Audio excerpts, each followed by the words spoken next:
Okay, I'm here. Um,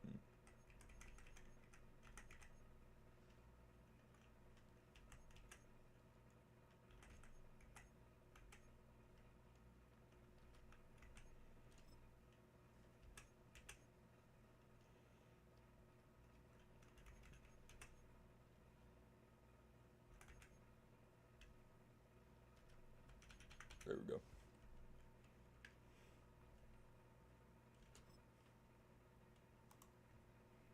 Ba ba da da da.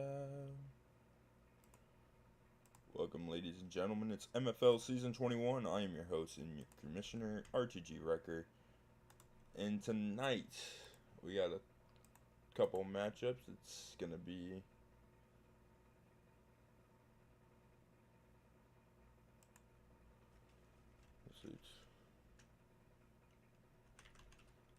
game stream link week 9.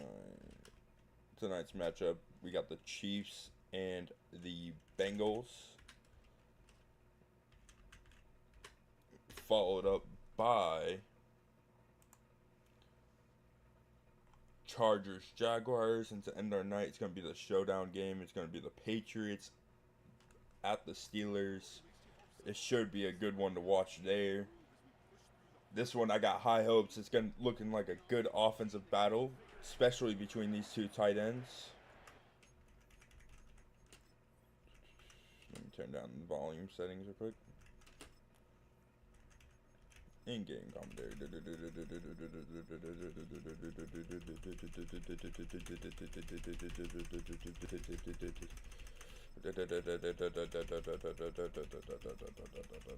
There we go.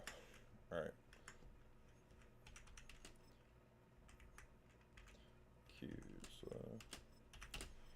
Yep, so like I was saying before that, we got a good matchup. It's going to be Brock Bowers and the Kansas City Chiefs in Cincinnati going against Trenchers Valor and the Bengals. Defense should play a little part in this, but it's going to be mostly offense. These two teams have a rich history. Last season, it came down to Tom Brady Jr. versus Corbin Fitzroy in the AFC Championship game where Corbin Fitzroy was able to pull through with the win. Now that Corbin's no longer in Cincinnati, Chiefs are looking to get their get back here.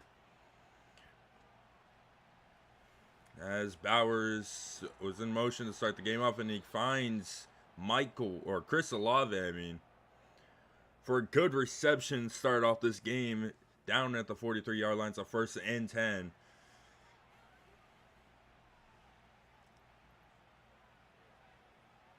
Here we go, a motion here from the backup tight end.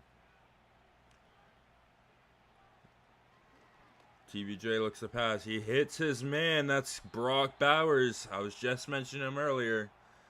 He's going to be the star of the show. He leads the league in receiving yards, and he's tied for first in touchdowns amongst tight ends. And he's got 7 there. There's a flag. And it looks like to be encroachment on the defense. There it is, JT Tuimalu. Tuimalu. I don't know how to say his name. Either way, the rookie out of Ohio State, as TVJ now under center, or not under center, in shotgun formation. Sends a man in motion. It's Michael Wilson.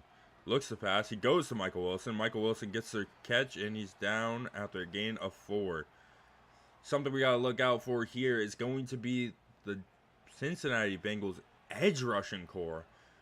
JT Tuimalu, Jack Sawyer, Connor Kasarin, and Shea Valor all are doing amazing. They combined together for 16.5 sacks. As Dallas Turner II, the corner, comes up with a tackle there. No gain on the play as TBJ looks to pass. He's going over to the left sideline. He's got Chris Olave for his second reception. Something that's going to be hard is to get the ball to Brock Bowers. As you can see there, they had 2 men on Bowers, but left Olave open, so TBJ went to his second option.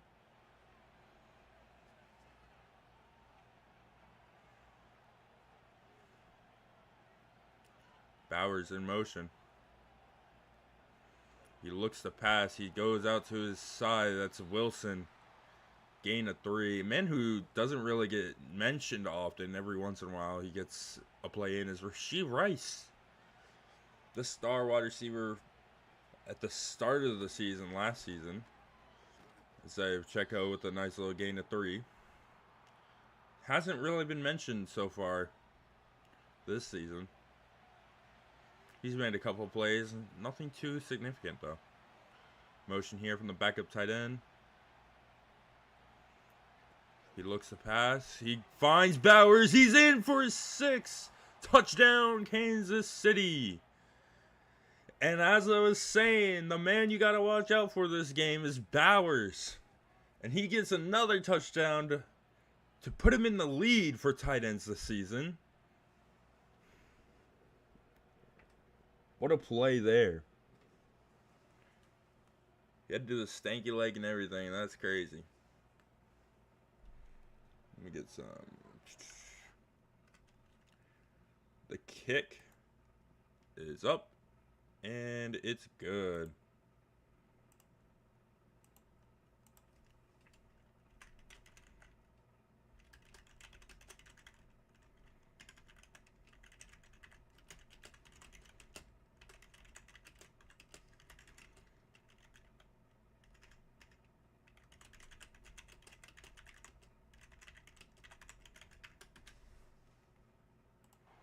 Tim Boyle Jr. coming on out for this. He has a pretty good season so far.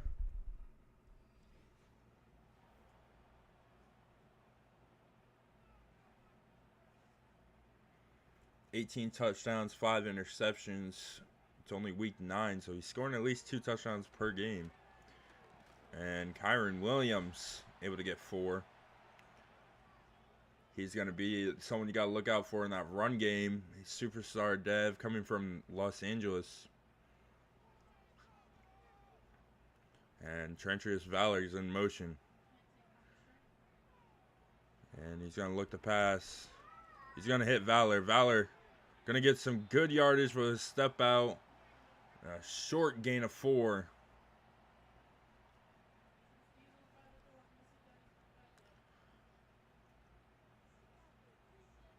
Looks like to be a 6-man rush. And it goes nowhere. Good play from the Kansas City defense. Holds Cincinnati to a 4th and 2 to start their first drive.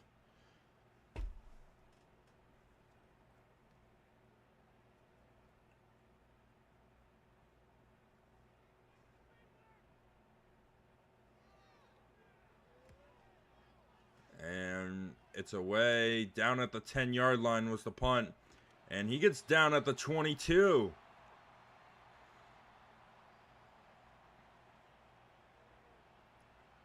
Pacheco receiving touchdowns by running backs. Leads the league with 5. Kyron right behind him with 4. TBJ under center. Hands off to Pacheco. Pacheco goes nowhere, only getting 2 on the carry.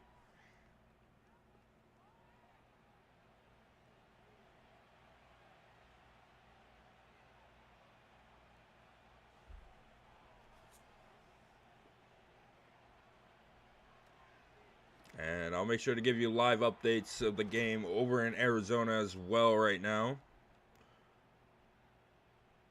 Score is currently 0-0. Houston coming onto the field.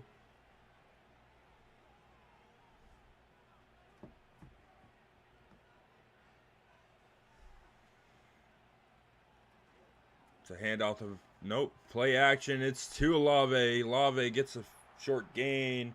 Getting to it. Or not a short gain. It's a gain of 8. Nice medium game for Kansas City. Motion here. TBJ looks to pass. Intercepted. Dre Greenlaw coming up big for the Kansas City. Read that perfectly. Right over the middle. Saw the bencher out.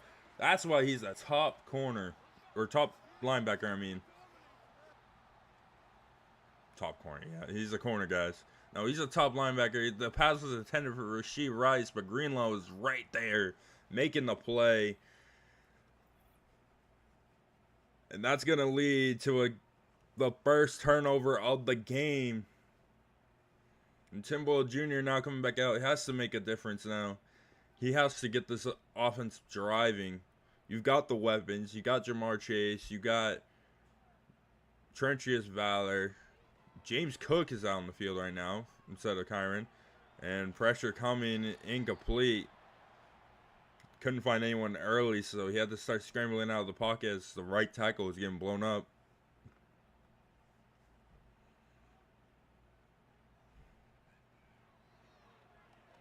And over the middle, incomplete. Intended for Chase.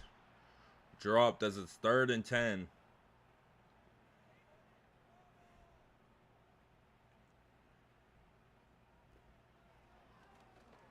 Boyle looking for Valor, incomplete. Questionable decision. As there was a defender right there. And actually, Reed was that defender right there. And it just stopped that completely. They're going to attempt the field goal from 59 yards out. It's up. It's good. 59-yard field goal. The rookie kicker sends it home. As the kick is away. Pretty sure that was 59. Right? Yeah, that's 59.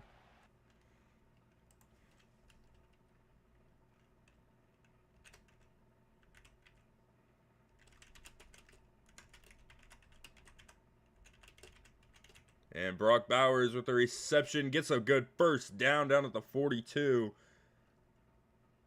13 yards.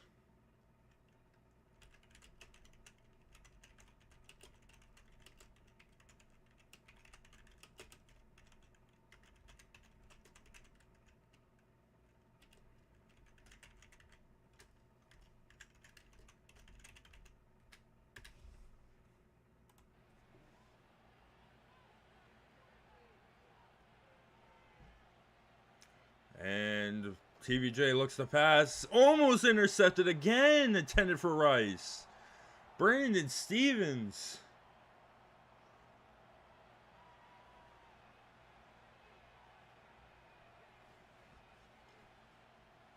TVJ looks to pass. He's going underneath. He's going to Pacheco. Pacheco makes a move.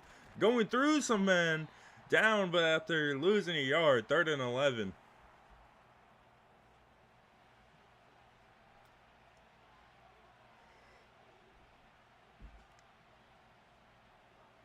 Motion here from Bowers.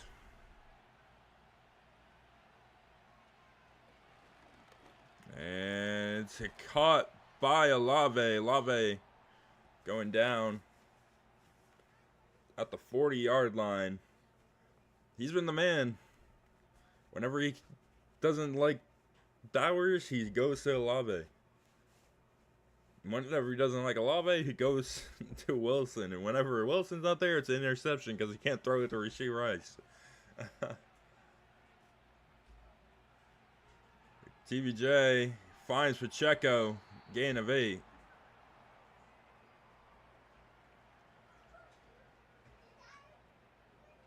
Might as well trade Rashee Rice. Get some picks for him. I mean, this is crazy. It's like Rashee Rice hate. Motion from Bowers as TVJ looks underneath. He's got Olave for a good short game, but goes up for a first down from the 32 to the 23. It's a gain of 9.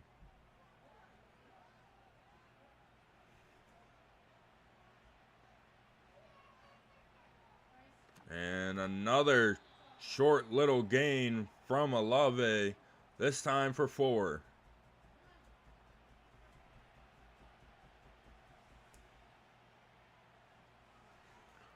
And it's going to be a handoff to Pacheco. Pacheco getting somewhere. No, not really far. He gets 3, though.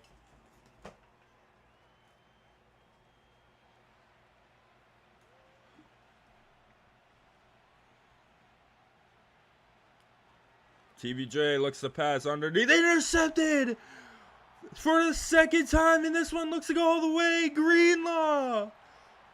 4-6. What a play! Was that Greenlaw again, actually? Dre Greenlaw!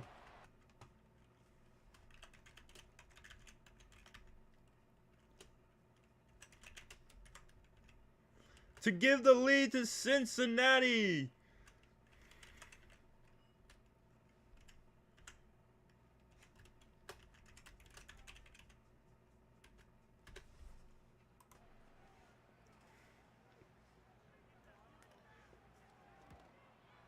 Unbelievable. 2 interceptions.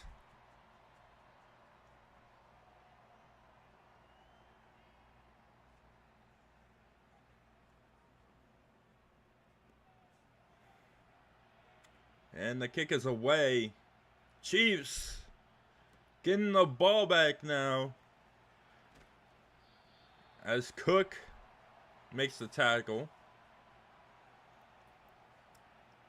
Passing yard leaders, TVJ is third. But that's not accounting for interception yards. That's crazy.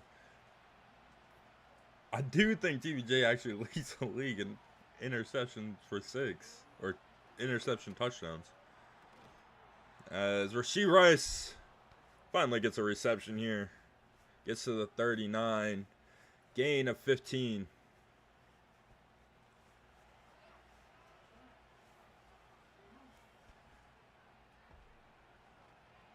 TVJ gets to Rashee Rice again. This one going to the 49. It's a gain of 10.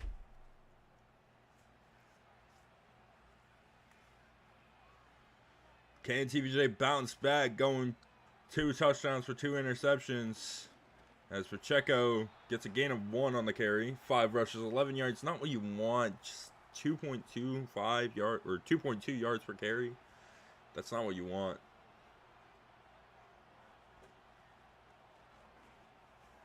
And incomplete. Batted away. What a play. The Bengals corner. I forget which one that is. There's like 7 of them. Bowers in motion. TVJ looks to pass. Underneath it's to Rashee Rice. Rashee Rice makes a man miss and he gets down 4th and 1 at the 40. Couldn't get that extra yard he needed as he fought, and now it's going to be a 57-yard attempt as the kick is up. And it's good. Butker with the 57-yard field goal.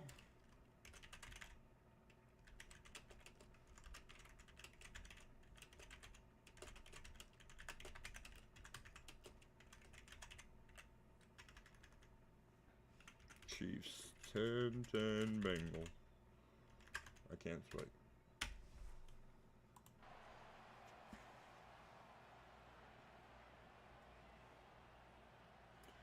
Tim Boyle Jr. hasn't really done anything well so far offensively. I believe a 4 or 3 and out, and then yep, there's a sack. Tranquil. Lost to 6. Yeah, 3 and out, and then a field goal. That's all he has so far this game. The Chiefs defense putting him on ice. Another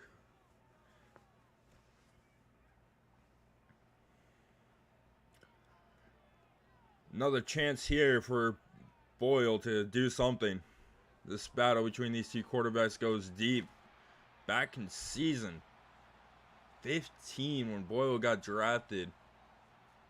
The question is, who's the better TVJ? Since then, Tom Brady Jr. is able to get to 2 championships. Tim Boyle Jr. hasn't been to 1. And a good catch there, but it's 4th and 4. Pressure was coming. Benford was able to tackle Chase, and that's another 3 and out. I believe Tom Brady Jr. also has the head-to-head matchup on him, winning 3 of the last 4 matchups. As Tom Brady Jr. coming on back out. They don't show the interceptions. He has not been at all decent, but give credit to him. He's playing a good defense. As TVJ looks to pass. He finds his man Rashee Rice. Dre Greenlaw is going in for that interception, but ended up having to make the tackle. As TVJ once again, this one to Olave, gain of 9. Really just an exciting performance from Olave, Rice, and Bowers. Once again, Olave right there. Been the main reason why this Chiefs offense has been so dominant. I jokingly say Rashee Rice doesn't get any receptions, but he's proving me wrong right now. As TVJ hits Olave. Olave gets 7. We're heading into halftime. I'll keep you guys posted on the game down in Arizona.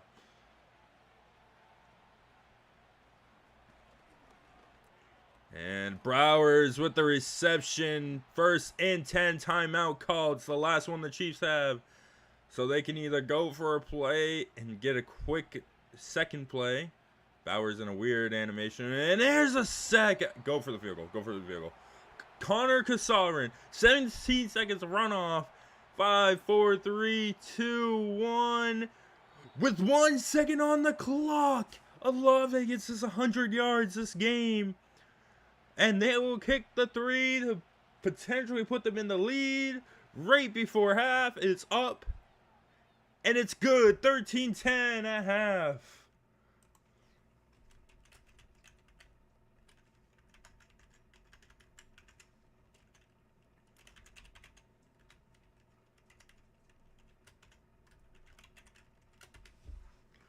And so far, going on right now, Texans are up 10-3 with just over 3 minutes in the second quarter.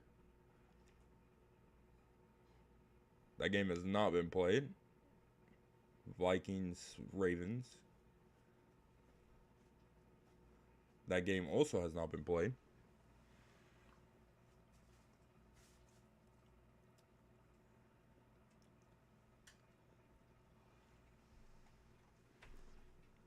That game has been played.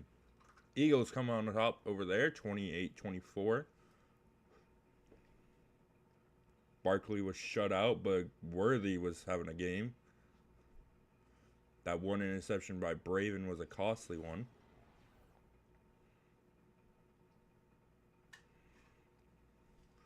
And we come over to this game.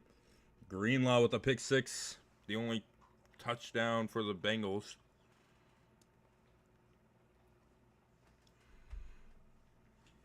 And they showed the whole play. Chiefs have a touchdown as well. It was to Brock Bowers. And the run here.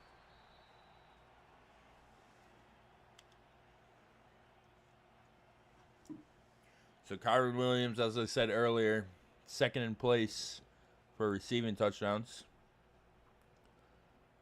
Right behind Pacheco, who he's playing against right now. Boyle Jr. getting sacked to start this second half. Lawrence Quincy, the pickup from Las Vegas.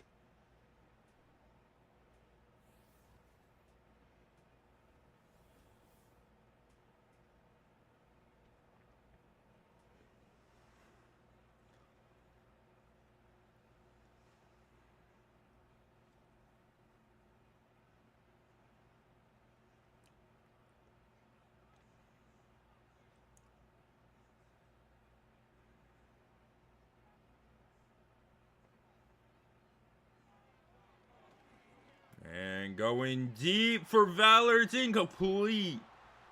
Valor, the 7-foot rookie, couldn't hang on.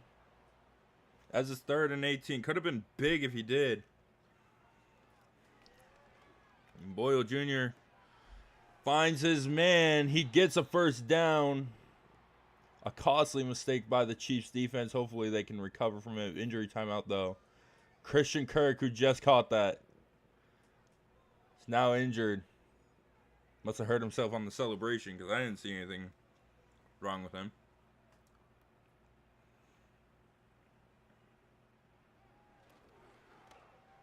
And intercepted, intended for Chase. This one's going to go back. The Chiefs defense recovers. Shamari Connor.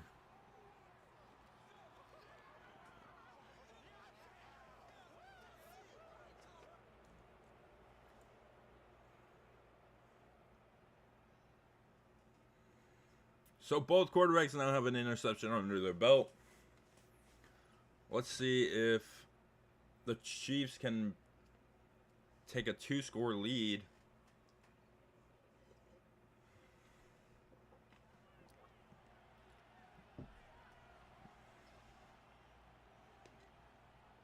TBJ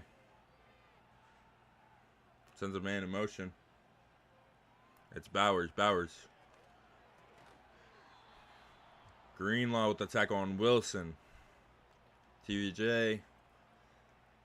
What you gonna do, man? You're gonna make the play. You're gonna end up ruining the game. That's the question here. The pressure has been there, but it's been insignificant. You've been quick passing as there's a pass right there. And over in Arizona, Rondell Moore ties up the game with just little under 30 seconds, or a little over 30 seconds left in the first half over there, and it's 10-10. As CBJ hits Olave going down at the 26, a gain of 10 and a first down.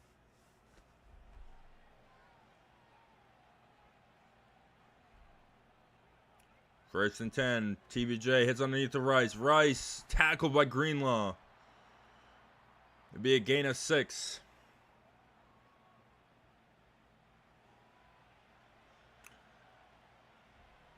Greenlaw so far been the star of the defense.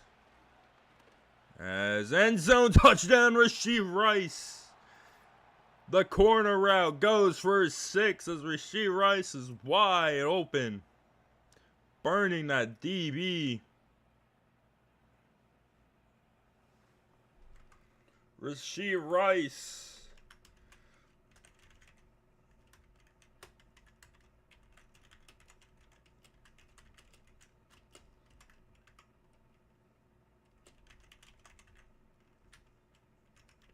Making it 20-10.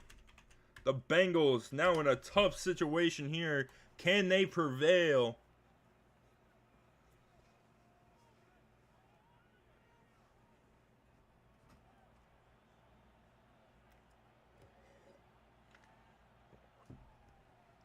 And the Bengals return here goes to the 25.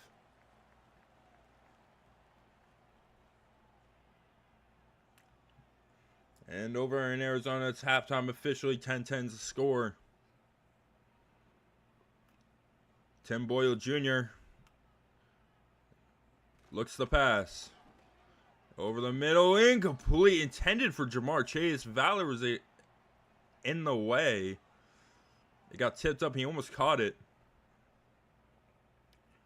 Risky throw from Tim Boyle Jr. That was just all coverage right there, though. As he looks for Chase, and Chase drops it. Something you gotta learn as a quarterback: do not throw over the middle to your slot receiver or just your regular receivers. Your tight end, sure. Your receivers are not those big guys. Tim Boyle Jr. hits the Valor. Valor down at a gain of 5. Questionable decision. Tim Boyle Jr. looks to be selling the Bengals right now. This is the third drive where he's thrown short of the first down on 3rd and 10. And on 4th and 5, it's a punt to the 21, and he gets to the 31. Or the 27, I mean. I thought that you got 10 there. My bad. Tom Brady Jr.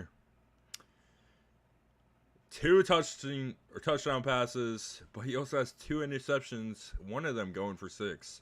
So technically he has 3 touchdowns this game. 2 to the right team, 1 to the wrong team. And he's looking to capitalize on the right team here. He's going to look to pass here. He's got pressure coming. Incomplete throw away. Smart decision there from Tom Brady Jr. As the gates were flooding in, he had to make a decision. And his decision saved him from losing 17 yards. As Tom Brady Jr. throws, and it's down at the 31, a gain of 4. Wilson with a weird animation, but he caught it, and he got 4 from it. 3rd and 6 coming in.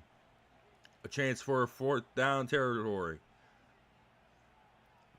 Change of the play. We got double aces. Rashee Rice on the slot. Rice.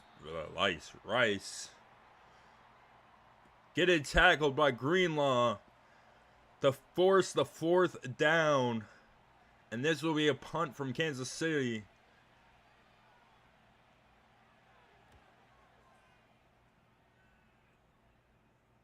And fair catch was called down at the 22-yard line. Cincinnati have to make the play.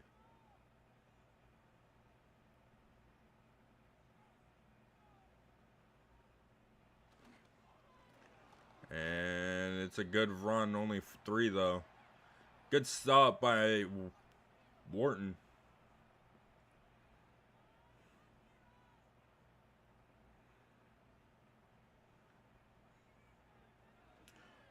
Boyle Jr. exiting the pocket. Gets Cook down the right sideline. Down all the way to the 40. A 35-yard gain from James Cook on the reception.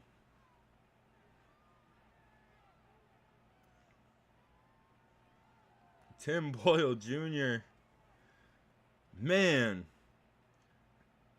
Challenging decision there. And he looks underneath. He's got his man Kirk coming back. Guess he wasn't too badly injured after all. I mean, celebration injuries, man. Yeah, I question if he's actually really injured, if he's just faking it. And Valor making his name officially known, his 2nd reception. To the 28-yard line, 1st and 10.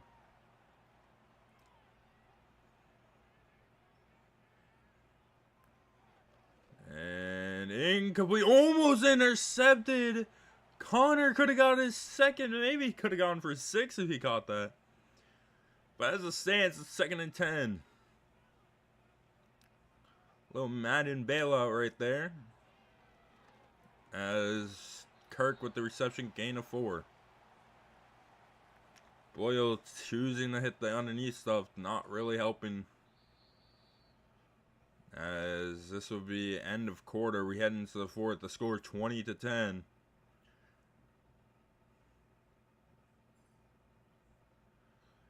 And Bengals with the ball on the Chiefs 25. Facing a 3rd and 6. A field goal doesn't hurt, but you don't want it in this situation either. And the 4-3 formation for the Chiefs. Valor in motion. Valor with the reception gets the 1st down. It's a gain of 7 down at the 18-yard line.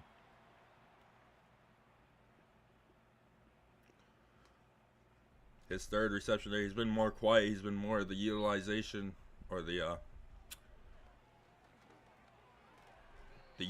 utility tight end, I should say.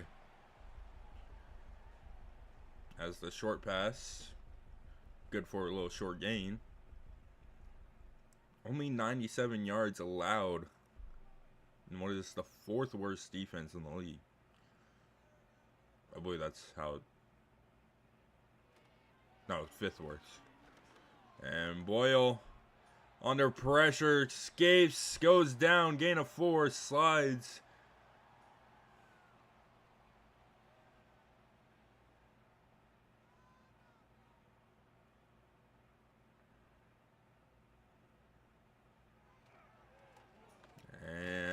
Incomplete pass. It's 4th and 3. Chase drops it on. I don't understand why they keep running slants. I don't understand it. Your receivers are not big receivers. Anyways, 4th and 3. They're going to kick the field goal. It's up. It's good. 20-13.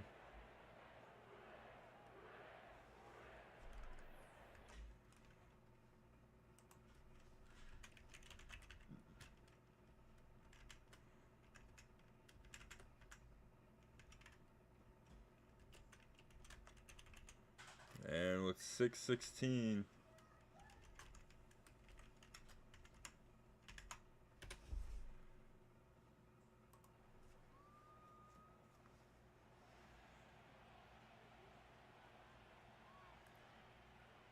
The Chiefs from the own 35. Hands off. No, it's a play action. And it's good for the RPO option. The RPO option. RPO option. I don't know, bro. The RPO works. And it's a handoff Pacheco. Pacheco goes nowhere. No gain. Arguably one of the best defenses on stopping the run. And they showed it there. But can they show it again? No, they cannot. Pacheco with a big carry, unnecessary truck move, but it works.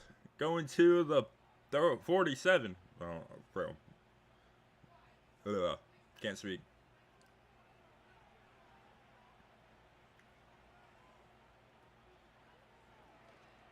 And there's a sack. Sawyer and Kobe Turner. They combine together to sack Tom Brady Jr. I think it's Kobe Turner, right? Yeah, Kobe Turner. It's 2nd and 19.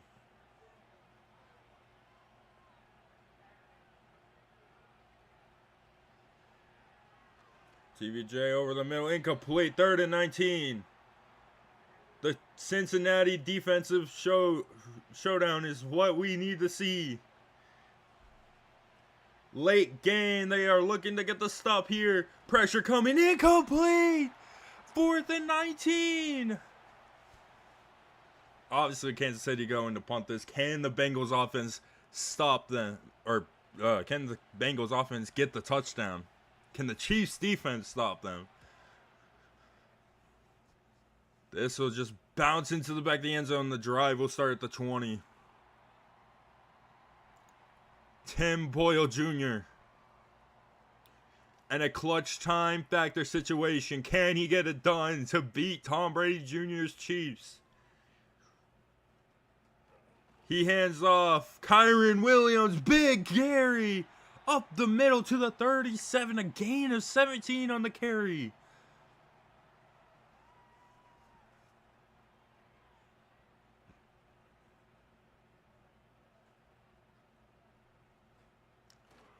And a little run there. All stuffed up, no gain. The Russian defense, the worst in the league. They've only allowed 28 today. 17 came off that last run right there. Motion here. Valor. Boyle Jr. looks to pass. He throws a slant, dude. What is up with these slants? I hate these playbooks, bro. Slant, slant, slant. Like, bro, slants aren't going to get the end zone. It's only a gain of 4. Boyle on 3rd and 6. He's got his man. It's Kirk. Kirk going down the sideline down to the 33. 1st and 10. Kansas City defense giving up what they have been doing all season. The reason why they're 3-5.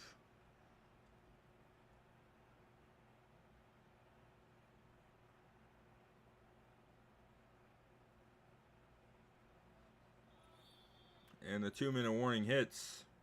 The score is 20-13. Chiefs lead, but they're in a tough situation.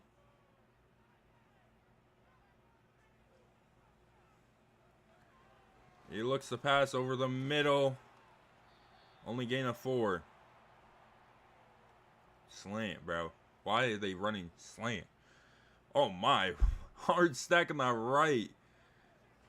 As Boyle finds his man Chase to the 8-yard line. Timeout Cincinnati. First and goal.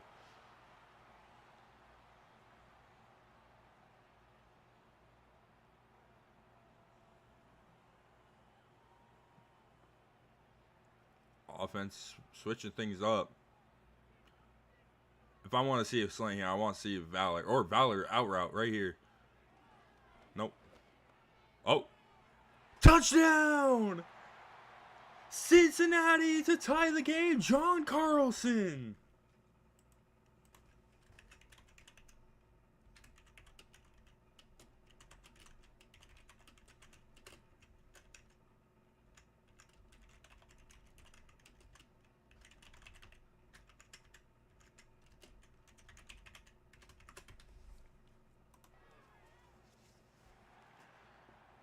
With a minute 22 remaining, it's a tie game.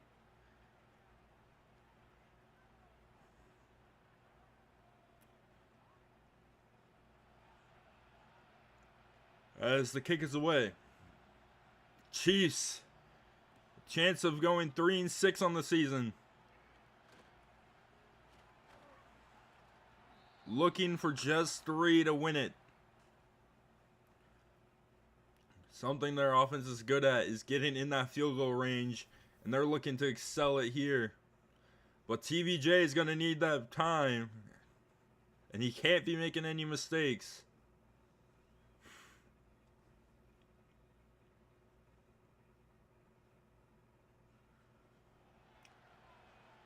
Sawyer, Connor Sovereign, JT Tumalu, and Shea Valor all gonna have to do their deed here. As Bowers with the reception. Gain of 5. Clock is running. No timeout called. Chiefs. TBJ underneath. Out of bounds. 3rd and inches. Bucker's range. He made a 57-yard field goal just a minute ago. Or before the half.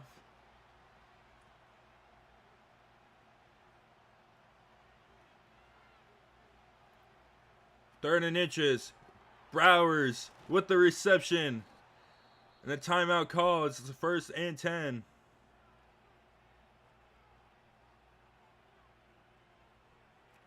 TVJ looking to pass. Pressure coming. He gets it out to Pacheco. Pacheco down to the past the 41. They're in field goal range now. 34-yard line as he goes out of bounds. And the Chiefs are likely to win it now.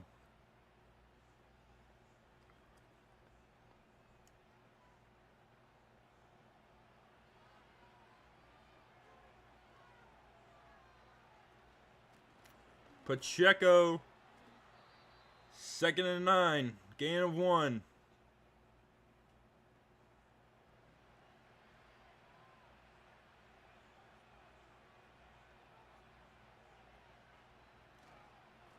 It's a handoff. Pacheco. No gain. 3rd and 9. Chiefs likely just run a run play and then kick the field goal to win it. Pacheco. 2-yard gain. Time is running. And the Chiefs are 1 kick away from winning this ball game here in Cincinnati, Ohio.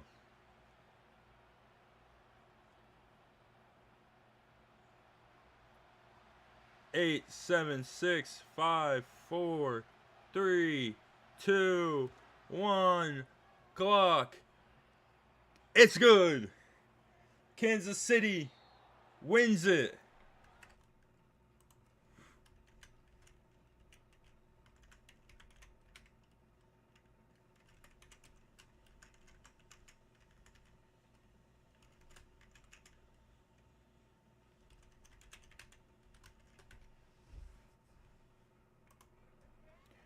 What a game there. From the start, it was a tough battle.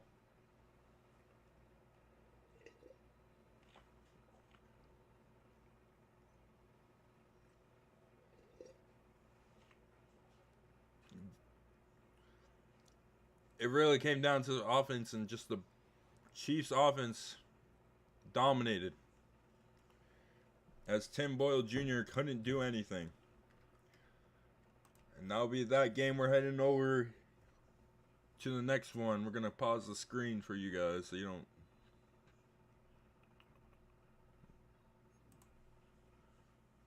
Yeah, we're going to do that. Actually, we're going to pull up. Hold up. We got another game we got to watch. Hold up.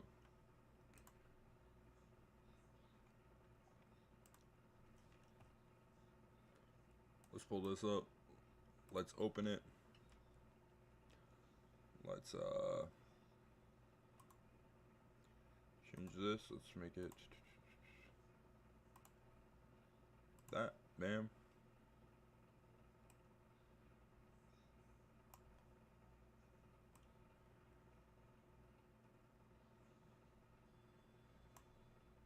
There we go. I'm gonna lock on formation.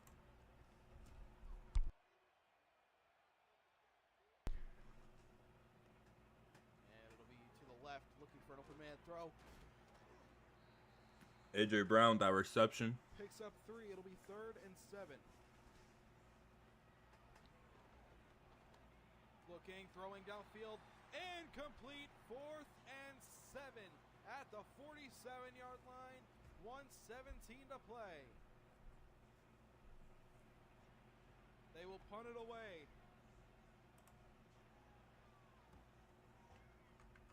Here we go. It's got to be a good punt. Oh, almost at the 1. So here comes Jackson Ryuka, magic in him.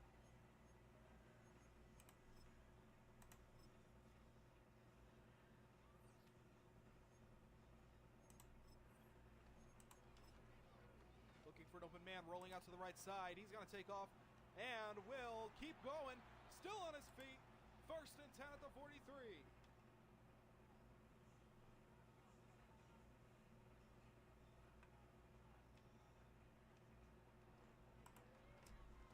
Throw downfield, that one complete. 1st and 10 at the 46.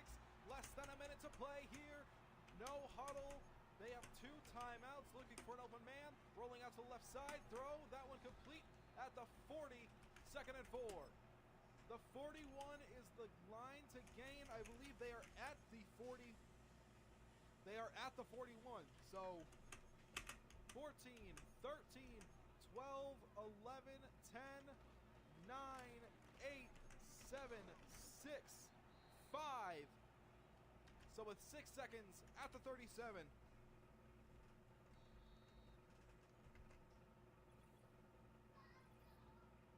Here we go.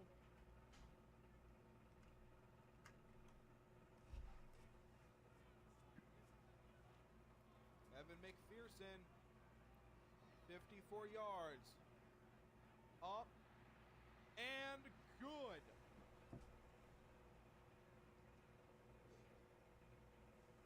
We've seen this before with 2 seconds to play.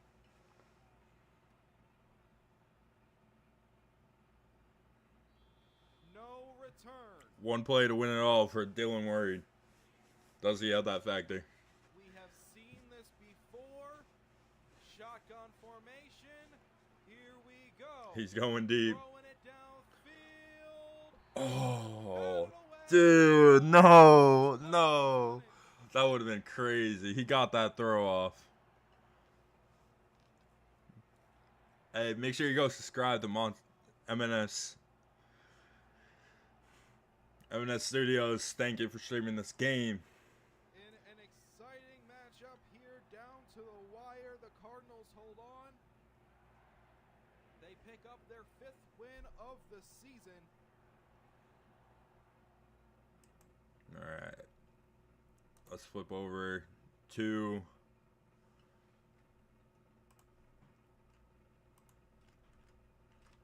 Jacksonville Jaguars versus the Chargers.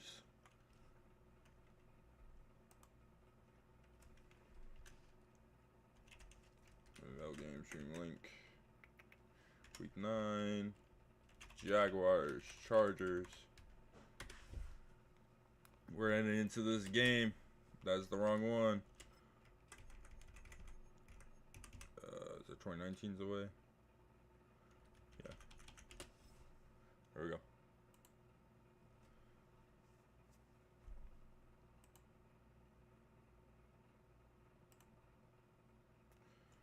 Here we go. Baker Mayfield versus Justin Herbert. The battle of the white quarterbacks who have been very mid since entering the league. I'm joking.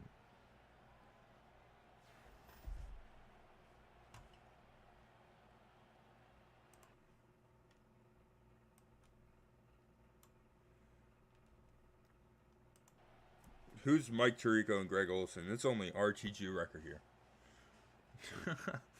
Doug Peterson versus, I don't even know who that Chargers coach is in this. IRL, it's Mr. Harbaugh himself. Not, is it Jim Harbaugh? Yeah, it's Jim Harbaugh. Jim sounds right. John is Ravens, pretty sure.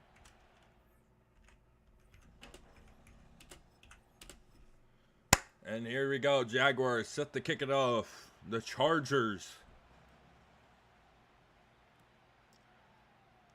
look to have a good return here. It's a 1st and 10 at the 26-yard line.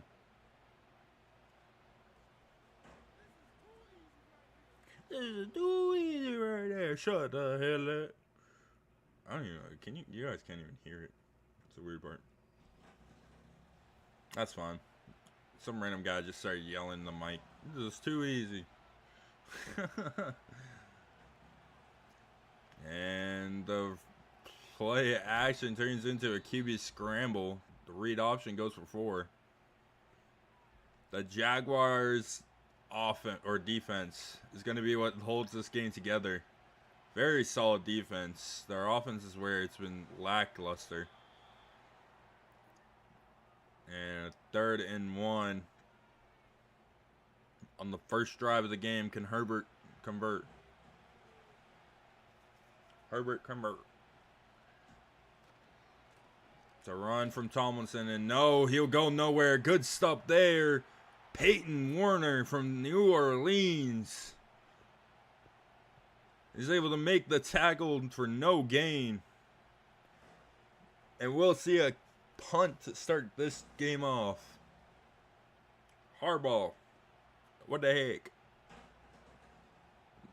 The weirdest Harbaugh I've ever seen.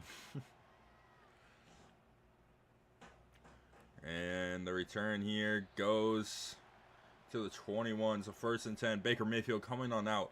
He hasn't been bad. It's just been a weird offensive season for Jacksonville. Lost their quarterback in week 1. This gentleman right here is just under 75. I think he's at like 72% completion rating. What the hell is going on? Anyways, they're going to hand it off to Debo, who loses 3. It probably doesn't help. They play in a division with like one of the best like run stopping. Like, you got Texans, you got Colts, you got Titans. Like, they're pretty good at stopping the run. So a big factor of any offense is a run game. And Evan Ingram with a big reception down the middle of the field to the 42-yard line.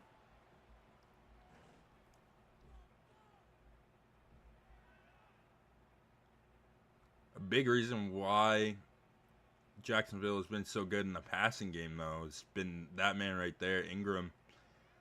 Able to create space, get open, or even just pull defenses to him, so he's got his receivers getting open. And Deebo Samuel on his 2nd carry, this time he gets 4, putting him into the positives on his 2nd carry. 2 rushes for 1 yard.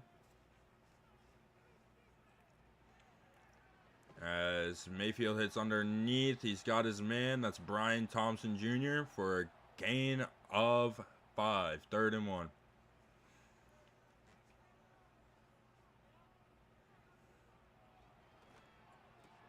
Baker Mayfield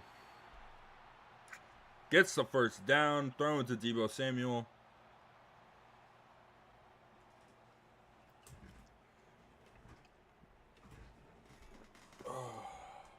Kick back and relax. Just a second. And a good throw in between the needles. Brian Thompson Jr. comes up with the reception.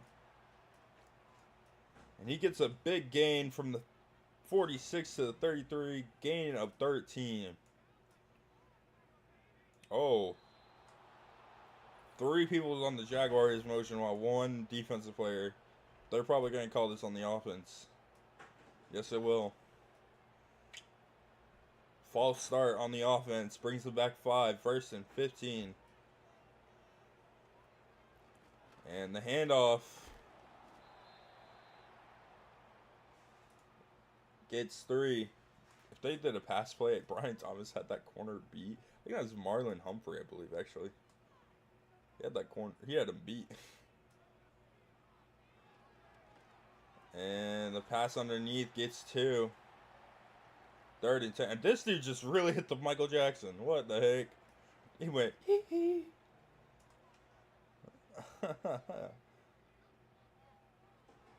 Mayfield looks the pass on 3rd and long. Underneath.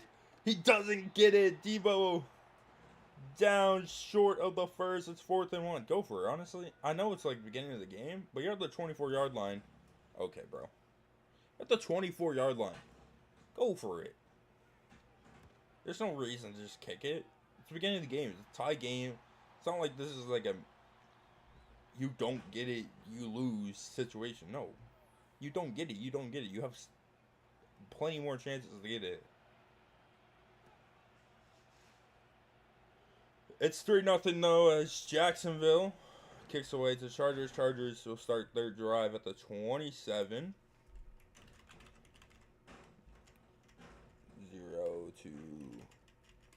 0-3. Jaguars. 158. Quarter 1. Over in the middle, it's complete for a gain of 6.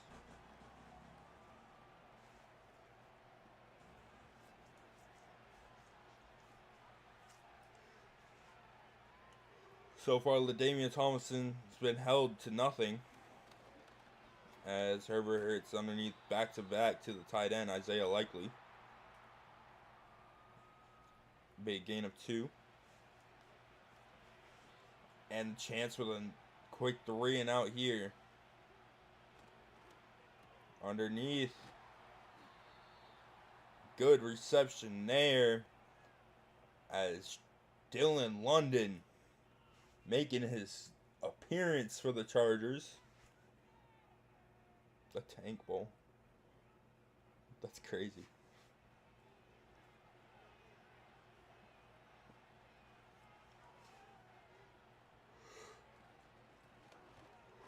And the run there goes for nothing. Vita Vea making the play. That is what you want. The Jaguars run stop is exactly what I was going to believe be the big thing coming into this game. There'll be a flag, most likely false start in the offense. Yep. Taylor Penning.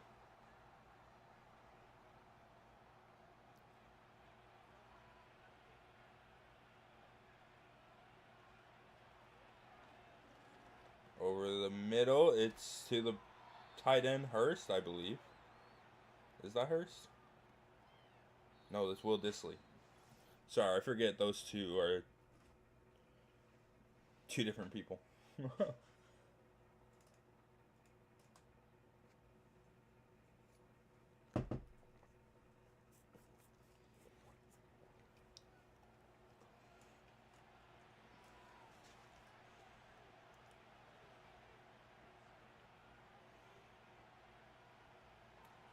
And Herbert, he's got his man on the sidelines. 1st and 10. Dylan London with a big reception there. A 3rd and 5 converted for the Chargers.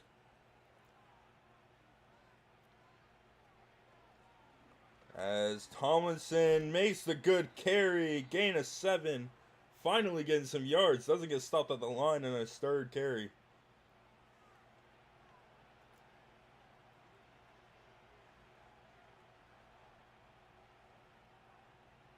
Likely in motion. Likely heading behind. And it's a play action. Weird setup, but it's good for a 1st down and a little more.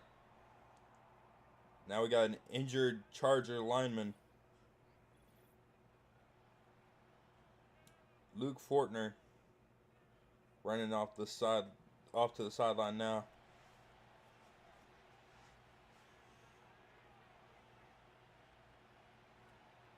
It's a handoff. This Tomlinson able to get 5. Averaging 3 yards per carry now. It's 4 rushes for 12 yards.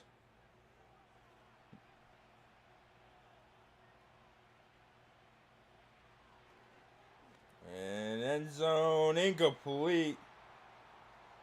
Batted down. Would have been a huge play for the Chargers if it was connected, but unfortunately it stands 3rd and 5. Herbert over the middle, caught. Tomlinson, 6. LaDainian Tomlinson. I can't say his name, bro.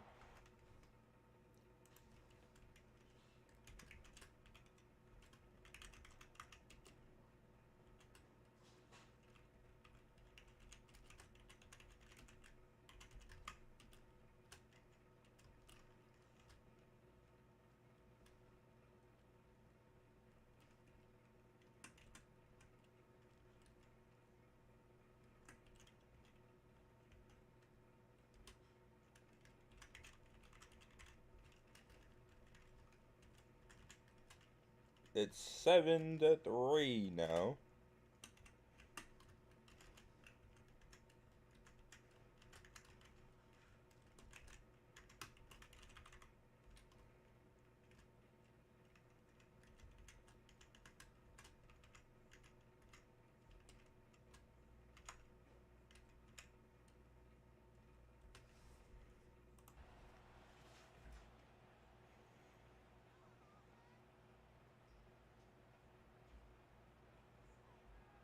Motion here from Debo.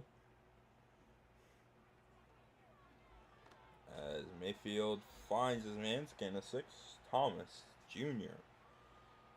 has been a big name for the Jaguars offense so far today. Can he get some points on for them? Underneath, incomplete, dropped by Brian Thomas Jr., just as I spoke of him.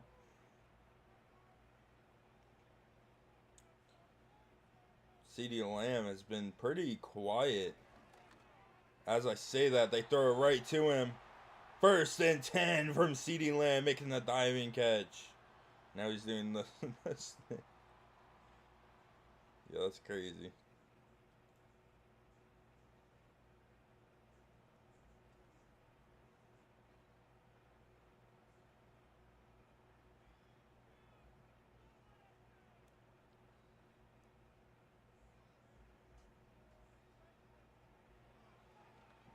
Mayfield goes back to Lamb. Lamb down to the 3rd. All the way. 4-6. Touchdown CeeDee Lamb. To put the Jaguars back on the board. Or back on top, I mean.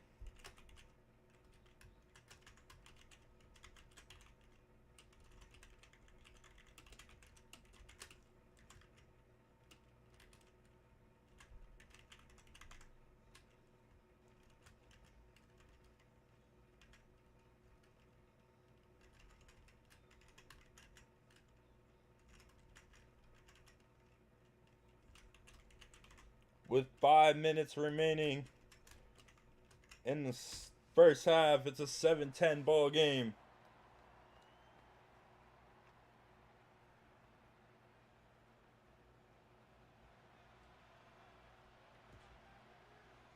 Kick is away. The Chargers will return it. Down at the 24-yard line, 1st and 10. Herbert and Tomlinson coming back out.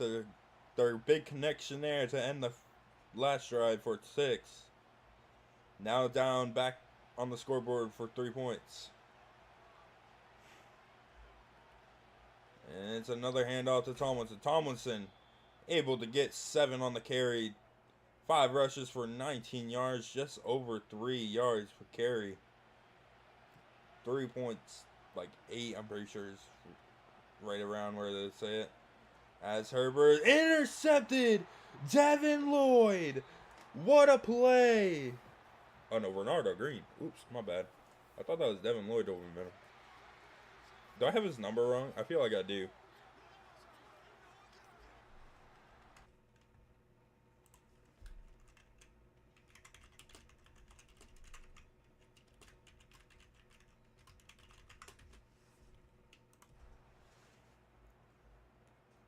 CeeDee Lamb on 2 receptions, back to back for 65 yards and a touchdown.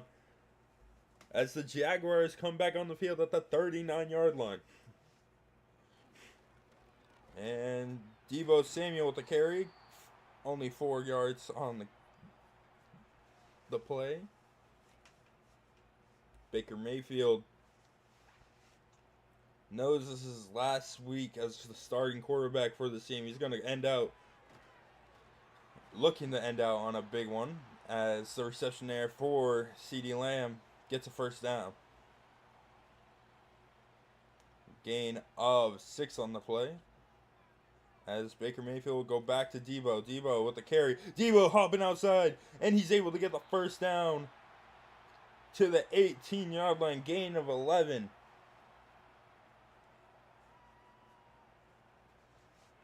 The Chargers. The defense struggling right now. Not really spending much time off the field. And there it is. Gain of 9 from Evan Ingram.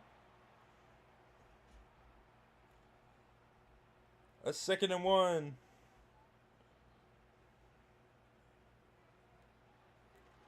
Underneath Ingram.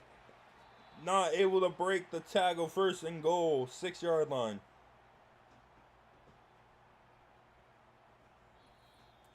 And we hit the 2-minute warning. The score is 7-10. Jaguars in the lead and with the ball.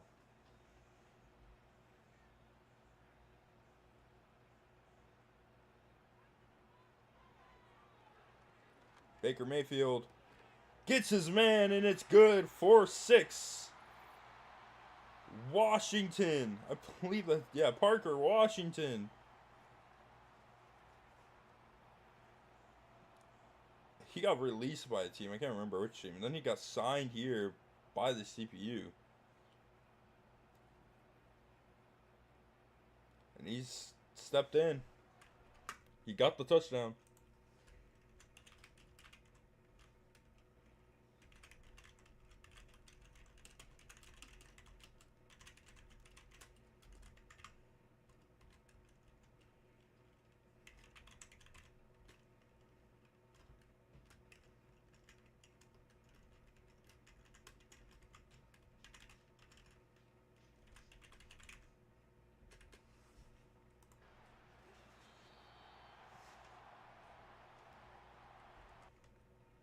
And we got a tank bowl going on over in Baltimore.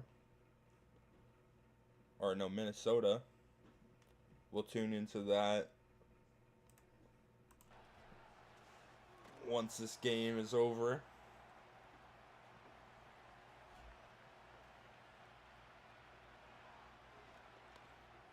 And underneath pass, incomplete. Likely tipped it off his helmet and then went to go catch it and then dropped it again. 3rd and 5. Herbert threw an interception to end last drive. Really threw it right when they're starting it. And then they get a 3-and-out here. I believe that's Devin Lloyd. I think 33 is Devin Lloyd. Made the incomplete pass, and now this will be a punt. With 1:20 19, 18, 8 minute 18. Jaguars get the ball back, up by 10. CeeDee Lamb, 3 receptions for 71 yards and touchdown. Hasn't dropped a single pass he's been targeted, so good on him. Baker hands off to Debo. Debo gets 3, and then he's dropped down at the 30. Timeout called.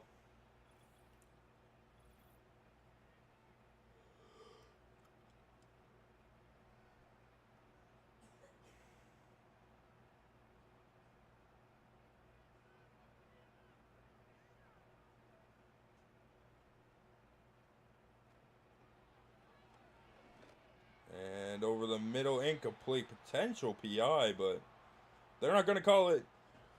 And Singleton probably gets away with one there, but incomplete, 3rd and 7.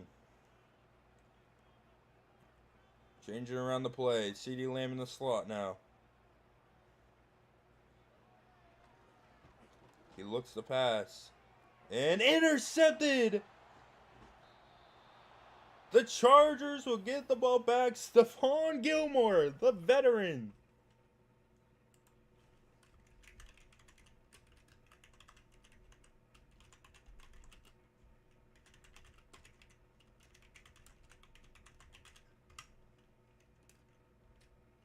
Intended for T. Higgins.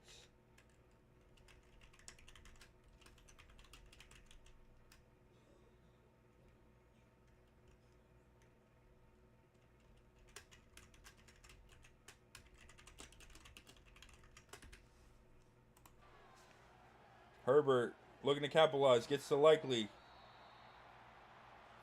5-yard gain by likely.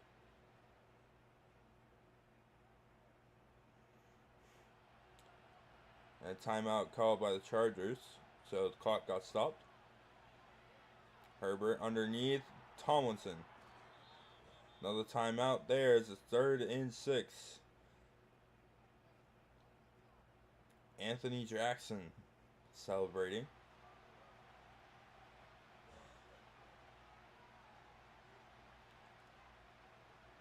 And play action.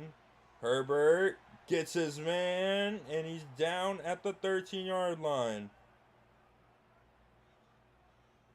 Time is running.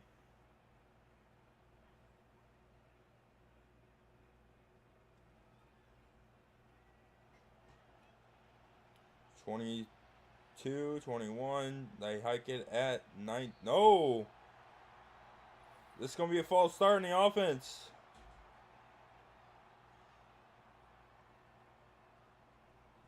LaDainian Tomlinson. The 2nd time today, Chargers got called with a false start. And Herbert finds his man. It's a short gain, but it's going out of bounds, so no timeout necessary. And instead of going for it with a timeout, they choose to kick the field goal. The kick is up. It's good. 17-10. We're most likely going into halftime with that score.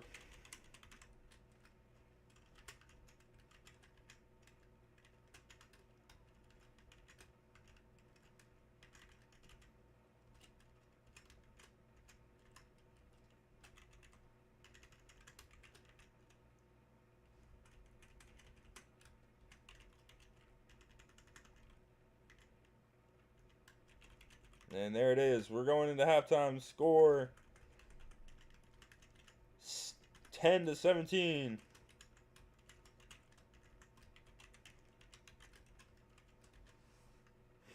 Probably tune in.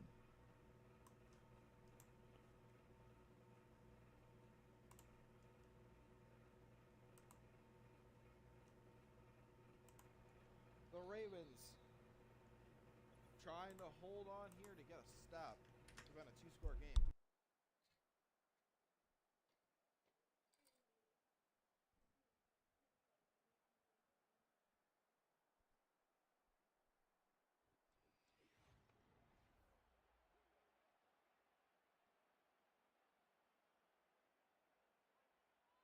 So it is indeed 10-17 at the half. The Chargers do take advantage of the interception, and it is a 7-point game going into that half.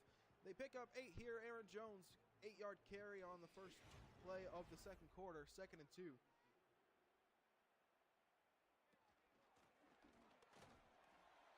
And it'll be a gain of 1, 3rd and 1. And an injured Raven there, Young. We'll hope he's all right. He's going back to the locker room. He won't return.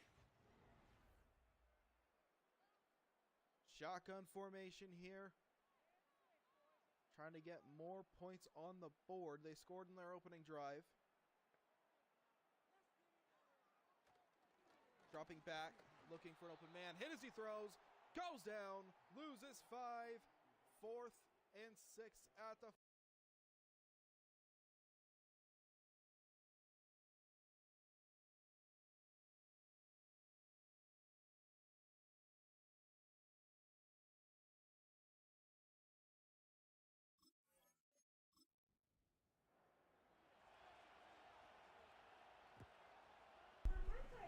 And we're back.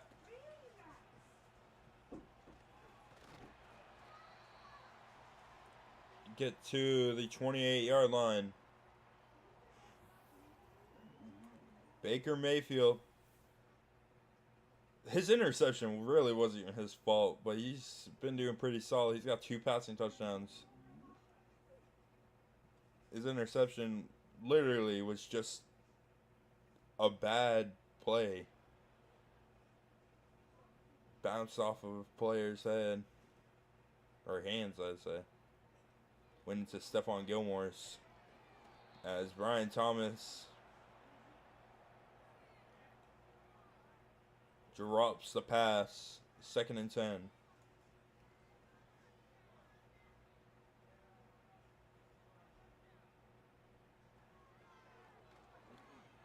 And that one is completely on him. That was a bad ball and a good read from the defense.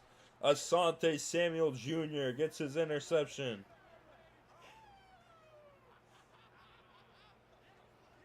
And the Chargers now have the ball back here to start the second half.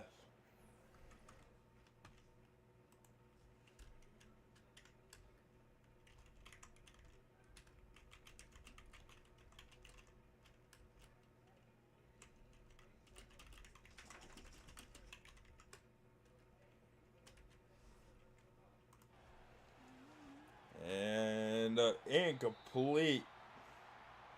Intended for Washington. Pete Warner just pops it right out of him on the hit. Under center in the single back formation. And it's a handoff Thomas. Thomason getting stuffed. Nothing he could have done there. Jackson gets into the backfield. Down goes Likely. Looks like his shoulder's in pain.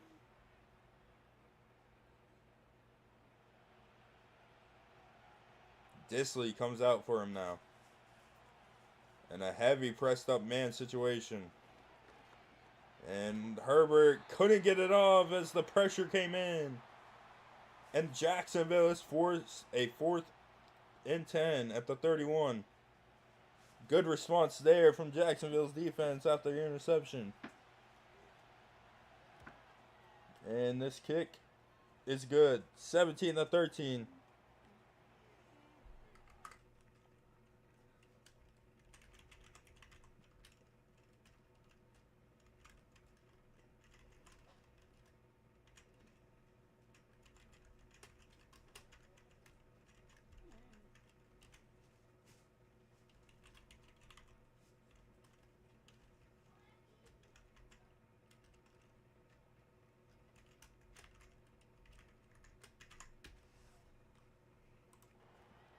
Mayfield throws to Thomas. Thomas catches. And he will be down after a gain of 8.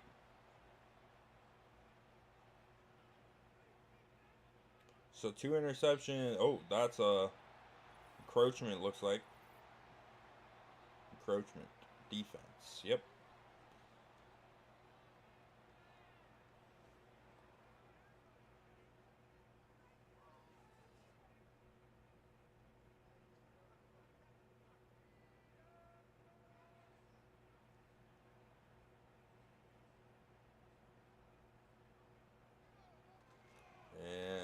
on here. Debo Samuel actually he loses 2, it looks like.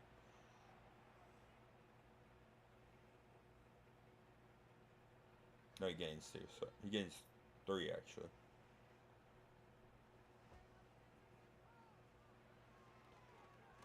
Mayfield with a good pass to Debo Samuel down at the 46.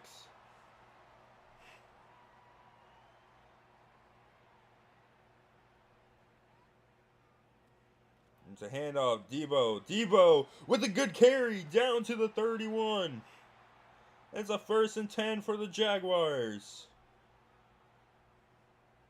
Put it on his back. Debo. Now Debo out as a receiver, coming back to be a running back. Motion here from Brian Thomas. Mayfield hit as he throws, but he still gets the pass off and gets a 1st or a 2nd and inches. T. Higgins with the reception. I love it. You got 86, 88, and then 89. Mayfield hits Ingram. Ingram should be 87, bro. Not 17, 87. Didn't Ingram like retire or something? No, that was Darren Waller. Darren Waller retired to be a rapper. What a meme. Anyways, gain of 9 from Debo. 2nd and 1 at the 2-yard line.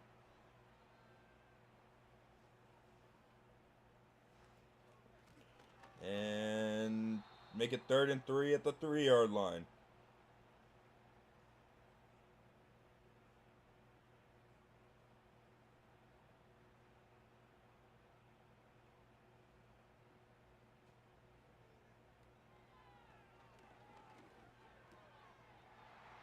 And touchdown, Jacksonville. Evan Ingram.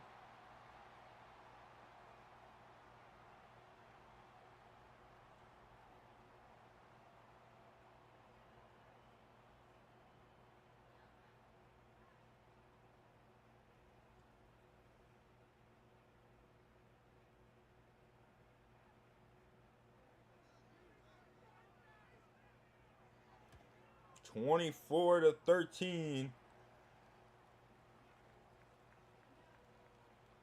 with 3:24 remaining.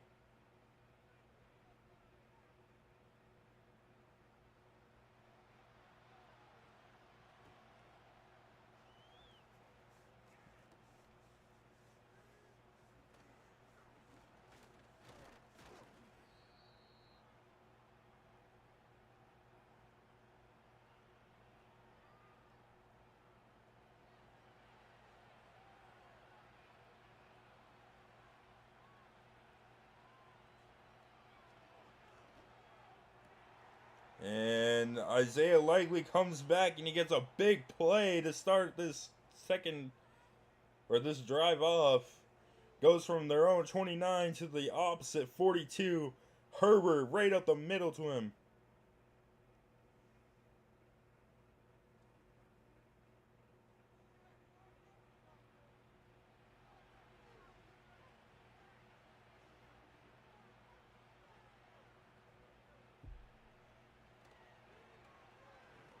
Underneath, Quentin Johnson. 35-yard line. Gain of 7.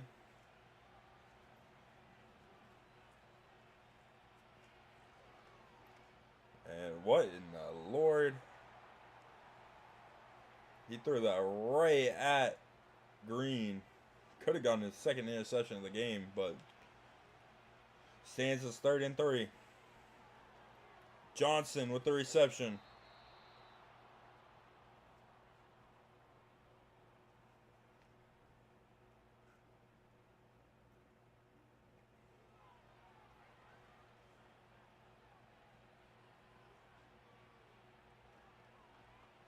And there's a sack. Pete Werner. His linebacker teammate got praise. What the heck is that? What the heck is that celebration?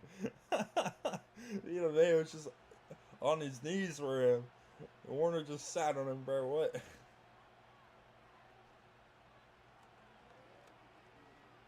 And Herbert getting sacked. Trayvon Walker, number 44, to make it a 3rd and 22.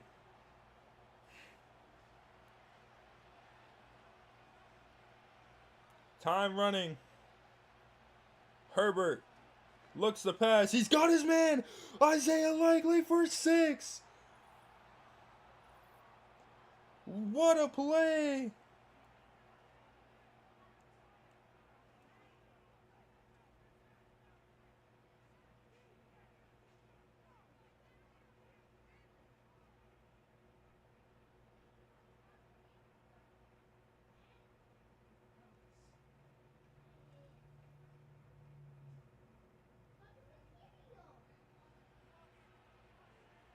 And they're going to go for 2.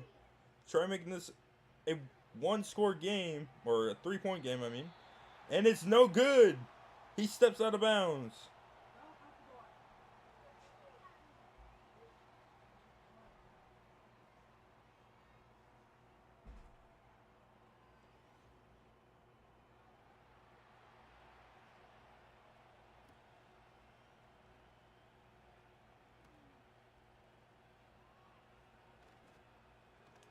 And so run goes to 34. Deebo Samuels had 10 rushes for 47 yards. And he's been kind of the reason why they scored offensively. His runs have been pretty big, significant. As Mayfield going deep, incomplete. CeeDee Lamb. Sante Samuel Jr. on the coverage.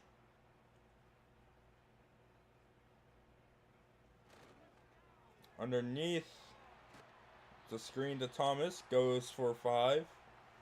And now likely be the quarter.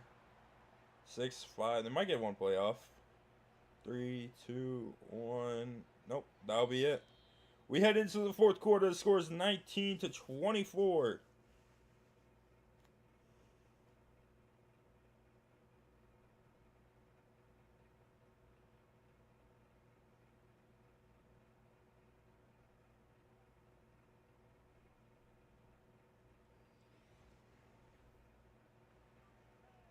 It's a 5-point game here.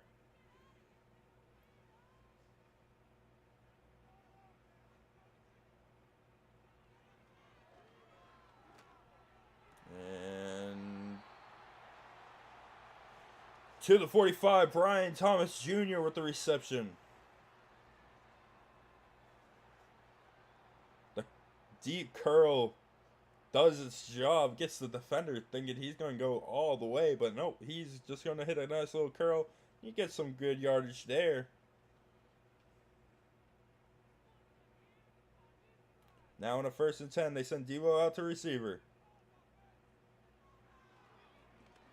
And underneath the Deebo, he'll only get 1, but it saved him from getting sacked, so it works out.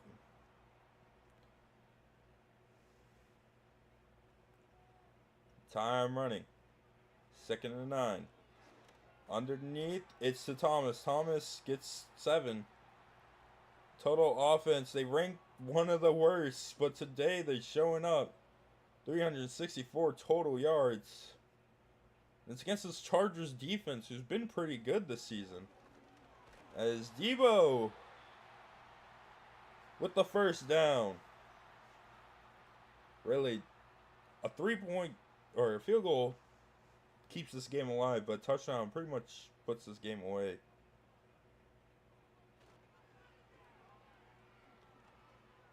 And a good catch and run down at the 10. CeeDee Lamb with the reception.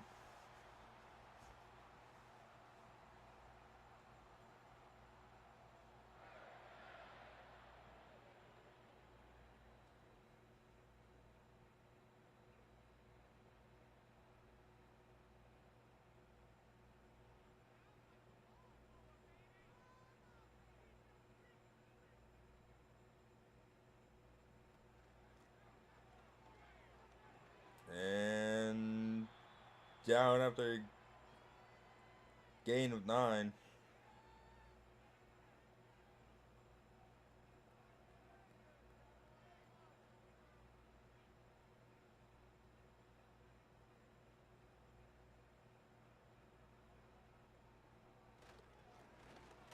And there it is. Touchdown, Deebo Samuel for 6.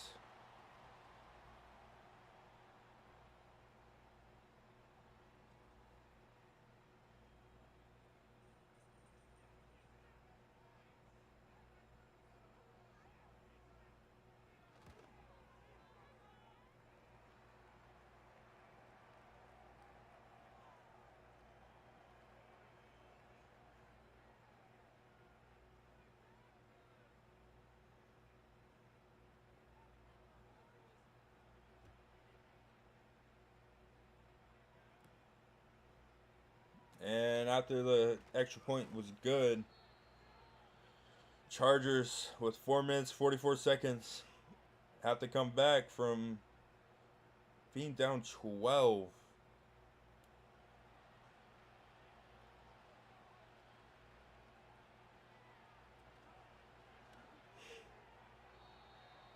And batted down, trying to go deep on the first play of the.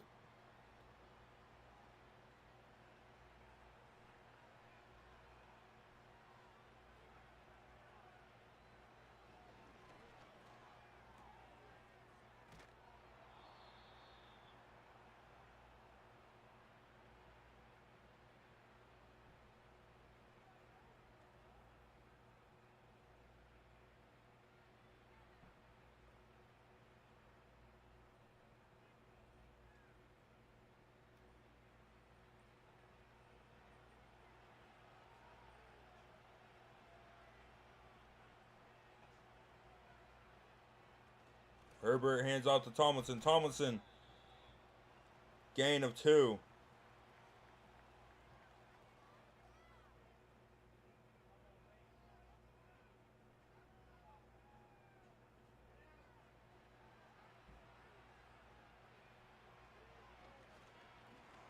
Oh my!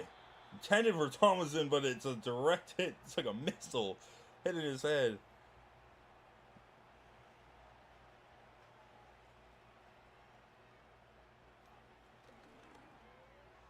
And intercepted, and that's game! Great play by the Jaguars defense. Tyson Campbell, the 1-in-1 game wonder.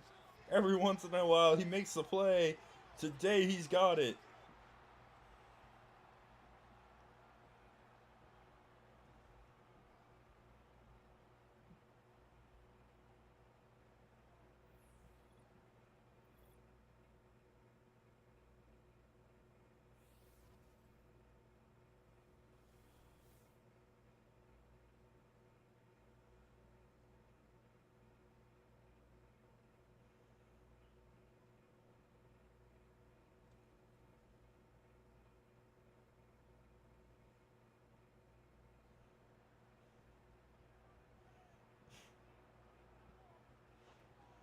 And Deebo Samuel with a first down carry, gain of 13.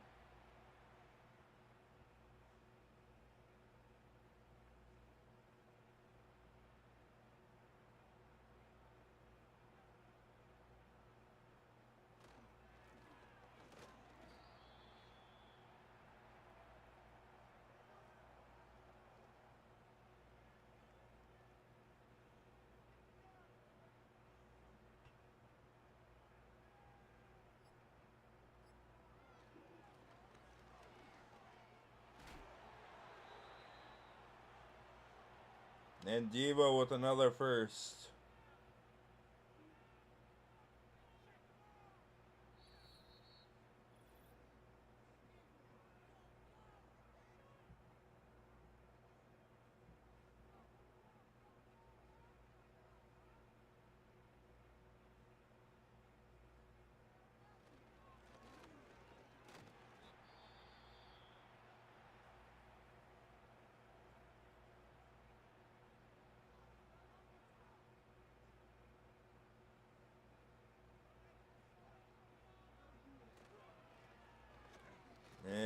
Deebo Samuel to the 10-yard line.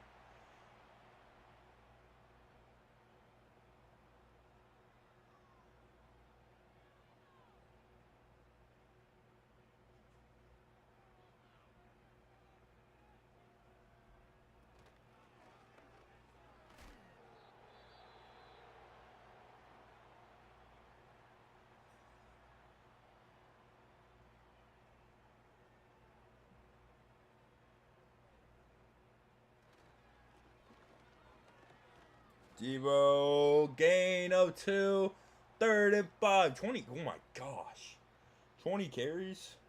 Yo, they abused that man.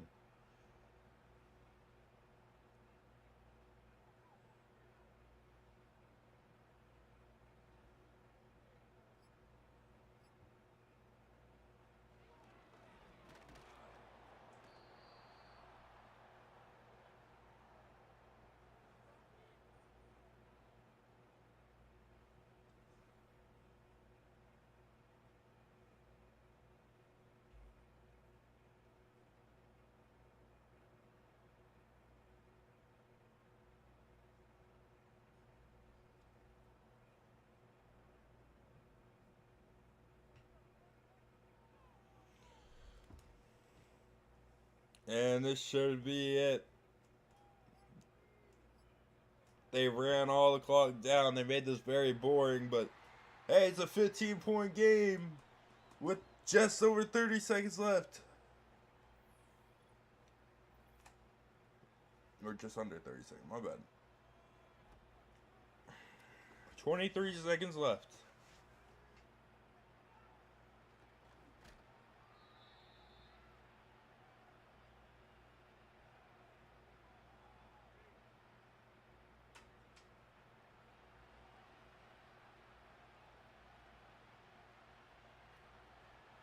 Herbert looking to take a Sherbert. And intercepted! Oh, what a play! Cam Taylor-Britt did not allow it. So Jaguars will surely advance to 2-5-1, while the Chargers drop down to 4-4.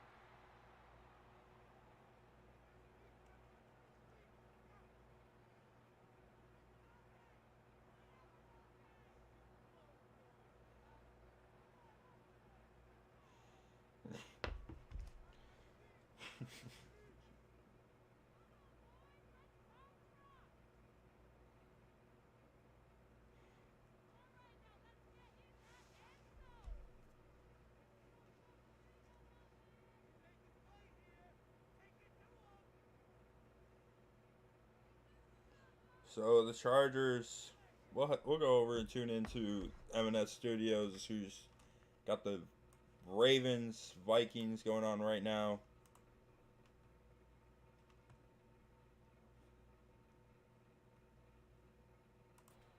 Picks up 6, 2nd and 4.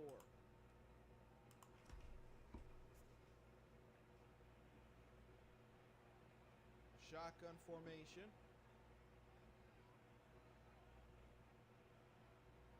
Looking for an open man. There goes Zay Flower or Peterson. He will lose 3, 3rd and 7.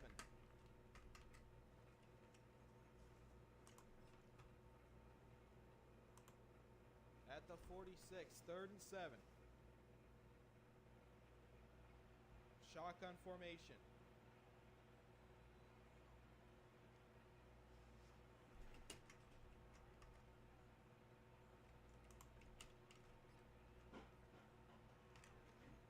Dropping back, throw wide open to the right side. There goes Peterson down the sideline in for 6, touchdown Ravens, and that might have very well iced it.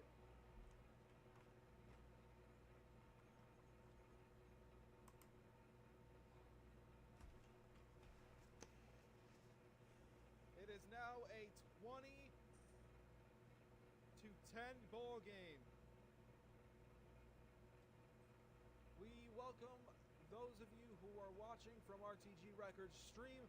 We welcome you to this matchup here between the Baltimore Ravens and the Minnesota Vikings. The Ravens looking like they are getting ready to celebrate their third win of the season here. But do not count this Vikings team out here.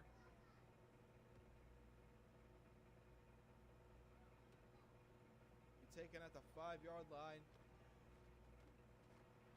And it'll be 1st and 10 at the 31.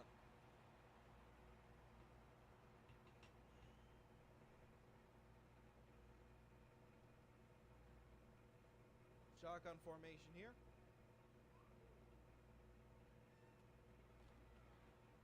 Looking, throwing. That one complete to the right side. And picks up a 1st and 10 past the midfield mark.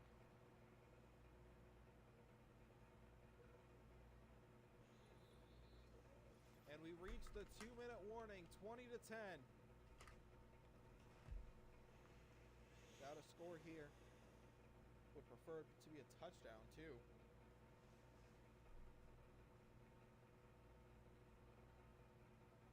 Shotgun formation. Dropping back, looking for an open man. Intercepted! That will do it.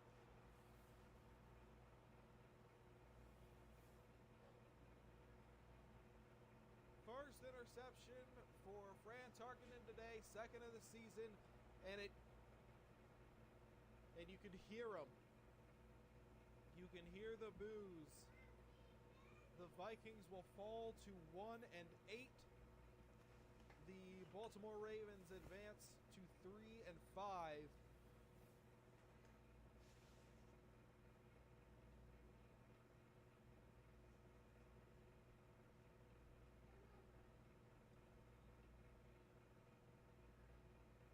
So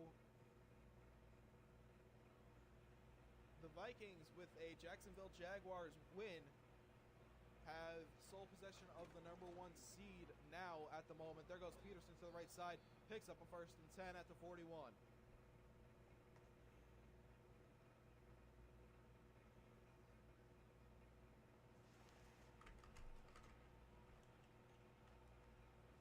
Under center.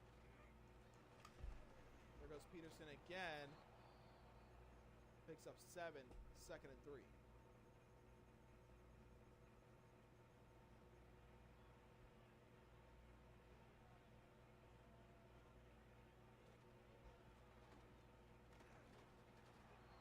And there goes Peterson again.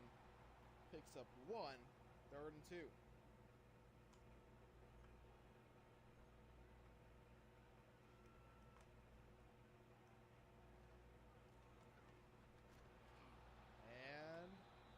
Picks up a 1st and 10, and that will end it here. All they have to do is get into victory formation here. And there we go.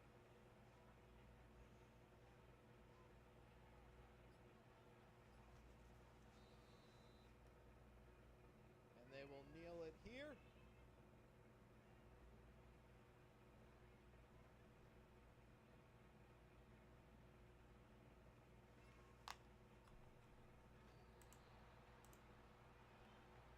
So that will be a 3rd and 12.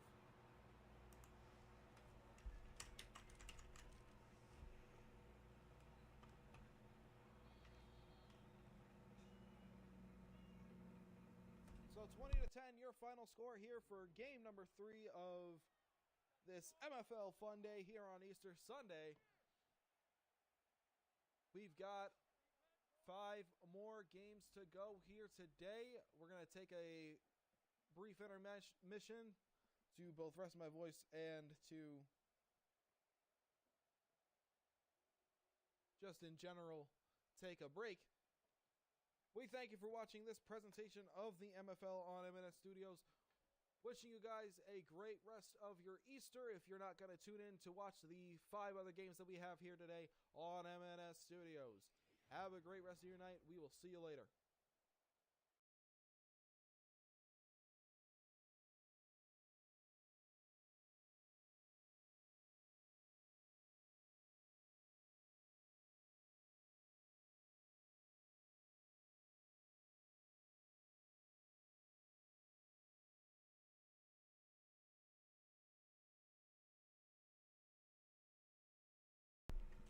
we're back. As you just saw, 20-10 of Ravens and Vikings. I'll just head over to Steelers right now because that's the last game we have. We're not gonna play it just yet. I'm gonna take a little bit of a break so I can chill out. You know, calm down just a minute. We got a big one here. You can check it out. Both teams pretty good offensively. Defensively, they're also really good. Both are really good at stopping the run. 6th and 10th.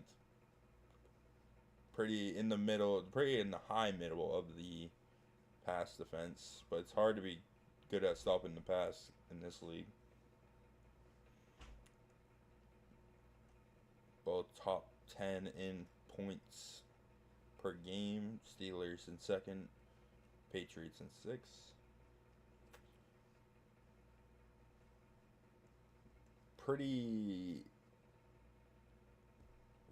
Patriots got a pretty evened out offense, while the Pittsburghs are mainly just rushing. But one gets the job done significantly better. Check out the scores around the league right now. As we saw earlier, the Chiefs and Bengals. Chiefs came out on top. The other day, we had the Colts and Titans, with the Colts blowing out the Titans, 49-10. It was actually like 49-0, and then Titans scored like 10 unanswered points. 21-28. Dolphins came out on top against the Falcons. 19-34. Jaguars came out on top against the Chargers. 28-24 earlier today on M&S Studios. The Eagles came out on top. 21-24. The Cowboys came out on top against the Packers. What was a hysterical ending, but the Texans against the Cardinals dropped to 4-4 as they lost 17-20. That was also on M&S Studios. That was the second game he streamed today. As you saw just a minute ago, 20-10 by the Vikings. Or in Minnesota, the Ravens won that. Later tonight, you're going to have the Raiders, Bears, a showdown game. What's the other showdown game? There's like 2 other showdowns. Seattle and San Fran showdown game. Obviously, Patriots and Pittsburgh showdown game. Detroit taking on Washington. Should be a fun one to watch. Maybe Washington will come out with a win. Detroit's coming off a huge win against the Falcons the previous week. Carolina and New Orleans, both 2-win teams, looking for the 3rd. While the Jets have an off season, go against Tampa Bay, who's also having an off season. Could see some interesting games there.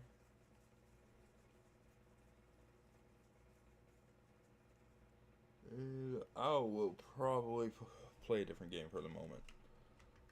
Let me see if anyone's playing anything. I just don't feel like playing another game. Anyone doing anything?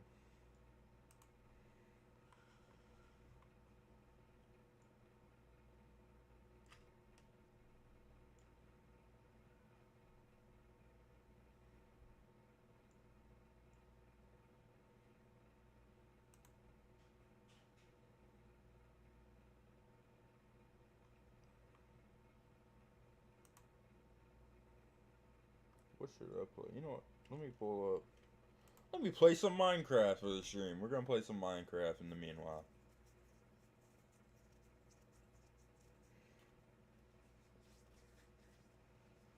Feel like doing that while waiting for the next stream.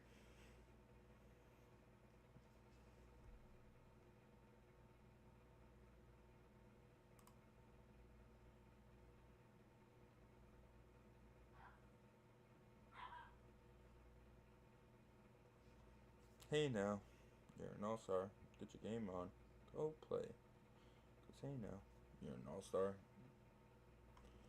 Game on.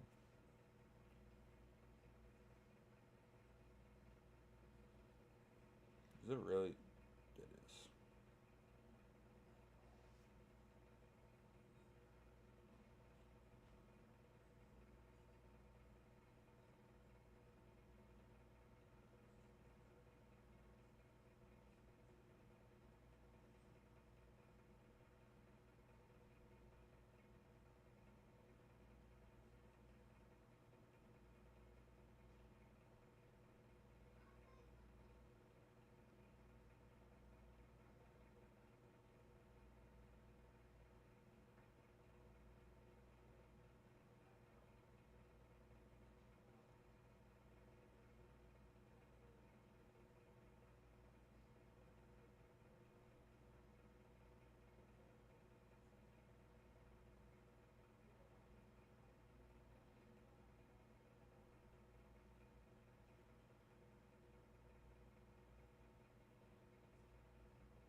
I'm trying to figure out why this doesn't. I might know. Hold on.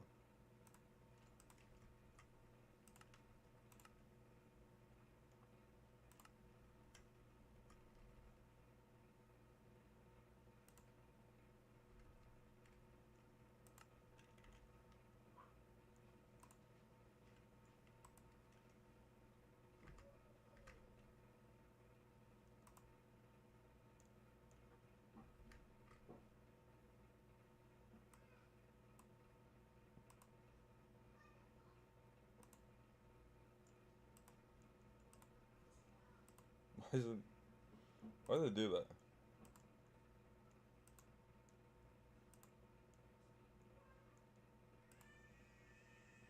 Bro.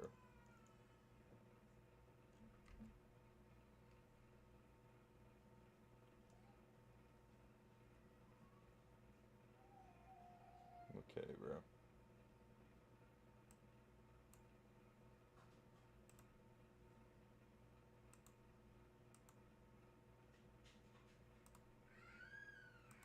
Okay, bro. What is that? Is that? Oh, that's that. That's that. Never mind. Why, bro?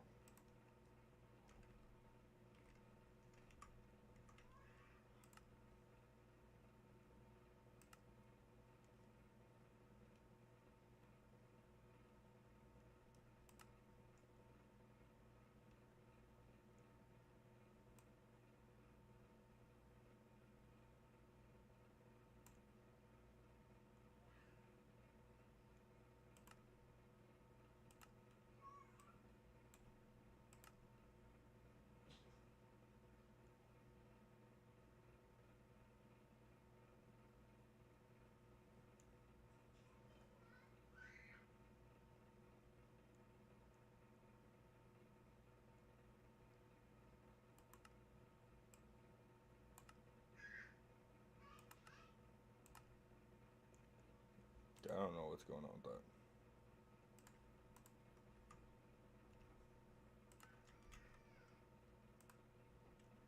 There we go. We'll just play some Minecraft. Well, guess we're gonna have that.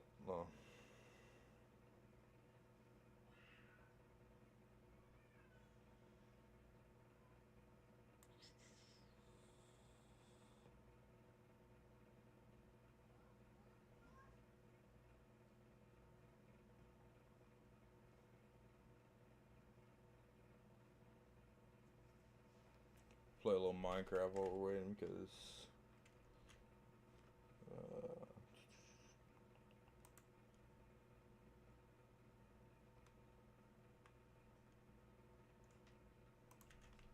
We got some games going on. Actually, what was I doing here? Oh, I'm mining. That's right. I had a lot of mining going on. Cobble, cobble, cobble, cobble, cobble. Site. Yeah, what is going on with that thing? Put that there. Where's my dirt chest? I always have a dirt chest. Where's it at? That's ores. There's my dirt chest. There's my ore chest. I'm gonna put that right there too. Run, run, run, run, run, run, run. Yeah, you're going down too. Okay. What the heck? Where's that feeling? That was like. I don't see any potion particles, so I don't know. What is going on with my nephews in the background?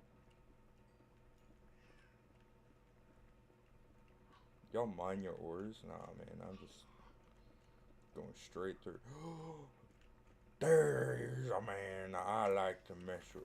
Oh, what the heck?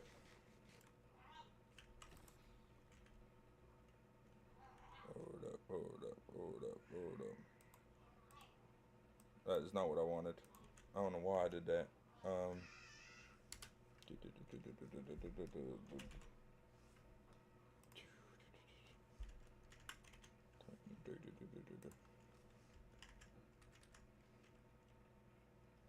that's fun.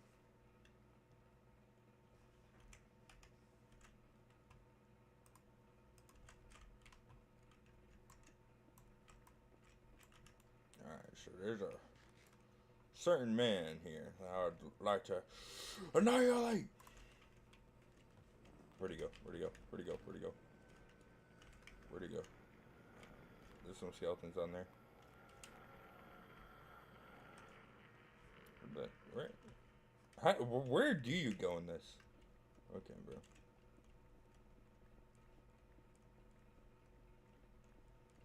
I'm enjoying. I know it says MFL season 21, but you know, we're waiting.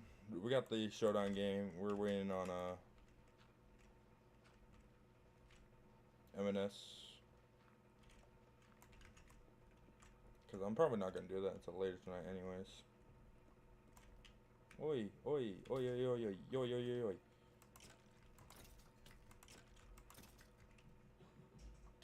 Oi. You're dead. You're dead, son. You're dead. Y'all mind me? Oh, hello. Hello. Welcome back.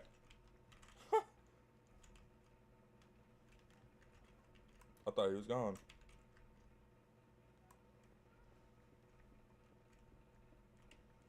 I can't fight this feeling anymore.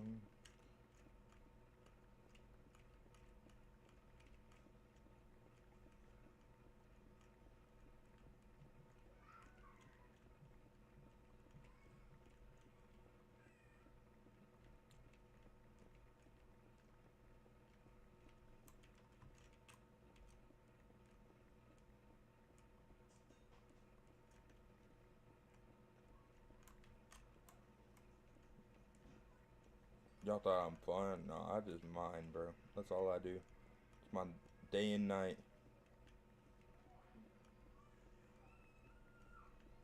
Mining away. I yearn for the mines.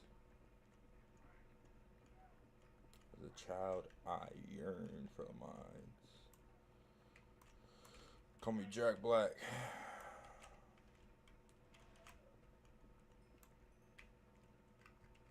Call me Jack Black, the way that I arc this woman's back. I got all the girls wondering why I'm so fat. Hey. But they don't mind it. Because I'm holding all these stacks. Hey. I'm just chill here. Wait for zombies real quick so I can...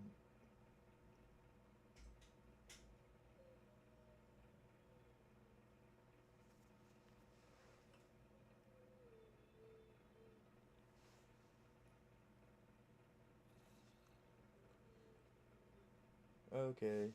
Okay. Oh. Okay. Okay. Oh. Y'all ever get the Minecraft meal, bro? That was... I tried it once. I didn't get the lava sauce, which I think is like the biggest sell of all time for me. Because I really wanted to try it. But I didn't even realize like Minecraft actually had a lava sauce. Like, I thought that was a joke. I deadass thought it was a joke.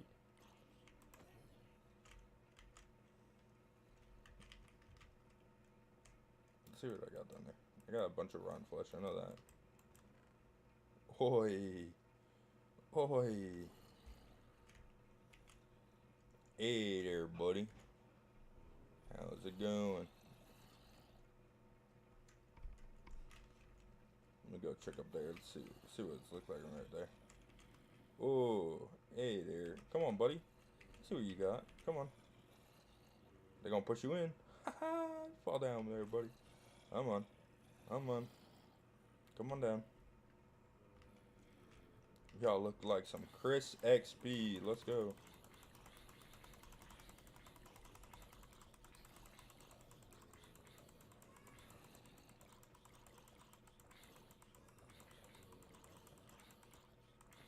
Why doesn't my thing do that?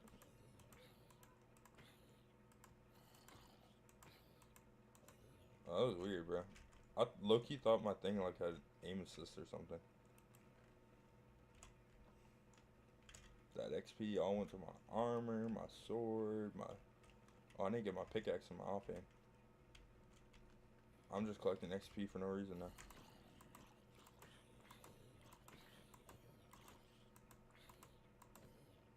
Don't get me wrong. I don't mind collecting XP for no reason, but I need to. Yeah, it's got mending. I need to mend that.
That dude didn't drop that sword. You're joking me, right? I hate this game.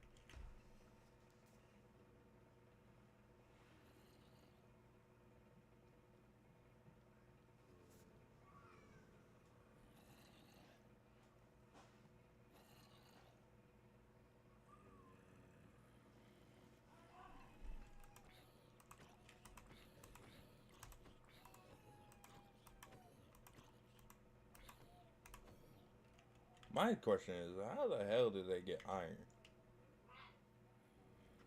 How does that work? No, I need to put like. No, that won't work. No, I'll put it like right there. Yeah, that would make more sense.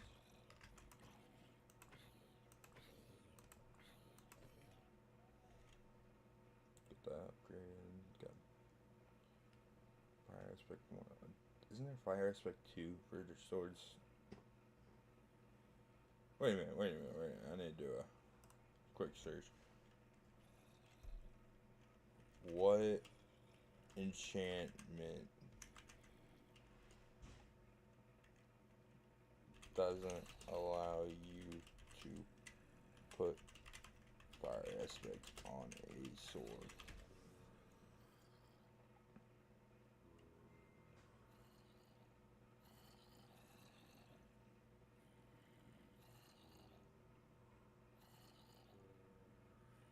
Sharpness? What?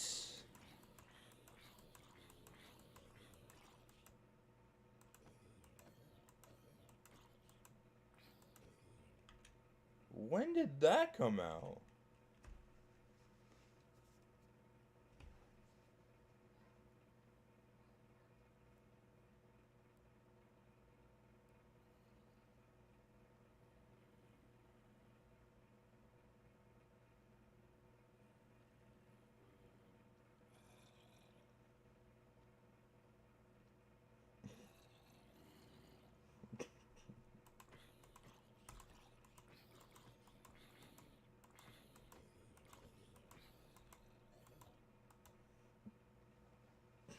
Yeah, that is kind of crazy.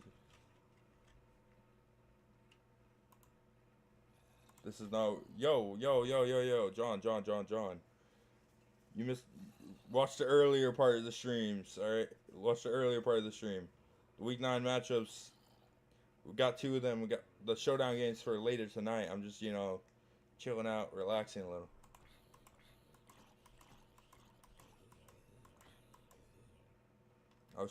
I was actually wondering if you're like gonna do anything today. Just gonna hop in and stream a little of that as well. But then I was like, nah, I always ask John to stop the mark. Okay, bro.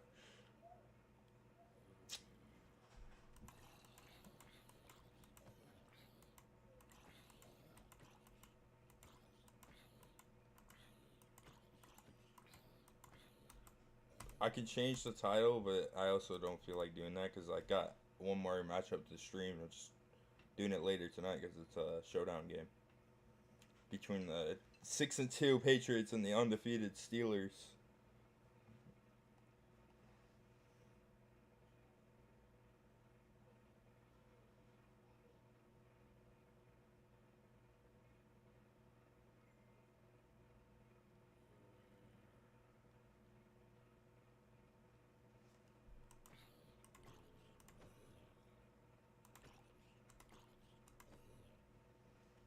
I just wanted to relax a little, you know.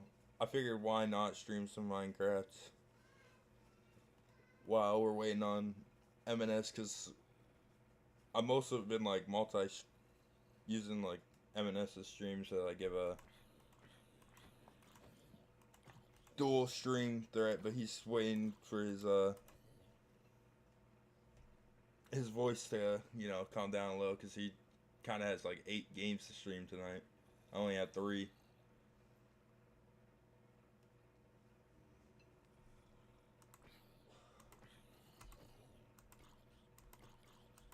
My boy gotta put some work into it.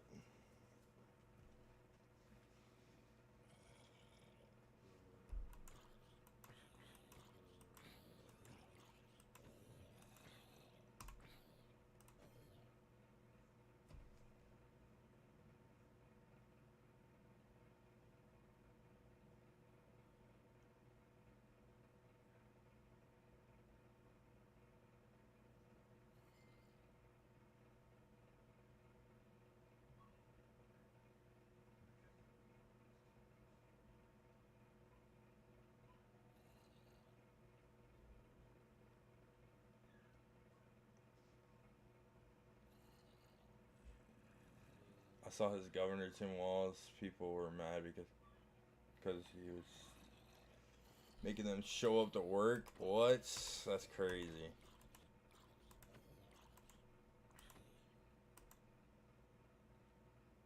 I don't want to show up to work. I'll be mad too.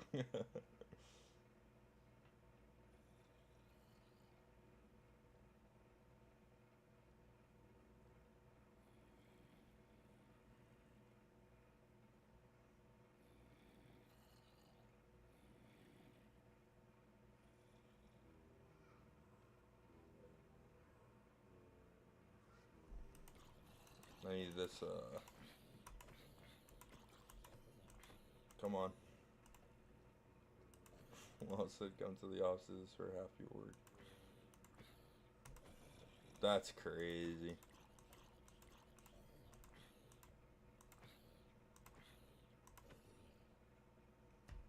John, you need to get Minecraft. We need to play together.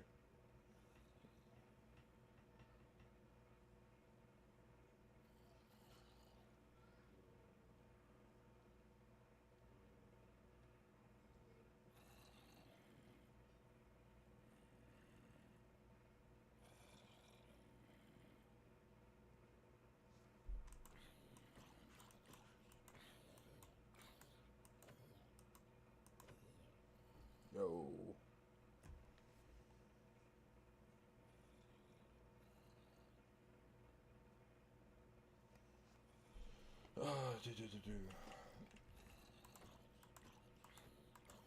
Yeah, I'm gonna be honest. I don't know. Mine diamonds. I mean, shoot, John. Let me show you my diamond collection. Let me get over to my place. So we go up here. We go up here. It's a pretty nice place. I'm gonna give you that tour that one guy suggested that I showed when I posted this world in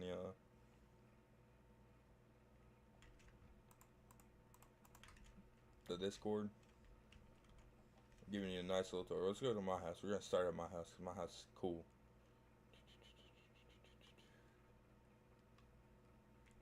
Alright. Yep, RTG cribs. You get the outside. It's made out of stone bricks, some wood. Looking pretty nice. Coming here, it's a real nice open concept. We're gonna make a nice little dining area over here. We're gonna make like a nice little living room over here, but right now we got a bunch of chests. It's a little chest area. We got all the ores. You look at the diamonds, the netherite, got the gold, got the iron, got the redstone. Actually, we're gonna throw that in there. Actually, throw that in there. We got the copper. We got the amethyst. We got lapis lazuli. We got the emerald. We got the, you know, the etc. stuff. The flint, the clay walls, and the out of world things like this prismarine, and this is nether quartz. And you got great over here. We got dirt, more dirt. And then we got some deep below stuff, the blocks, I guess you want to say.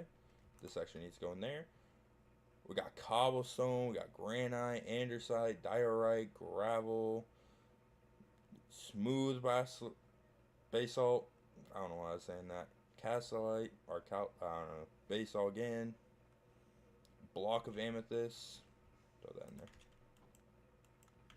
Actually, we got some armor. We got full diamond right there. We get some sand, some wool, some etceteras. We got some horse armor. We got buckets, a boat.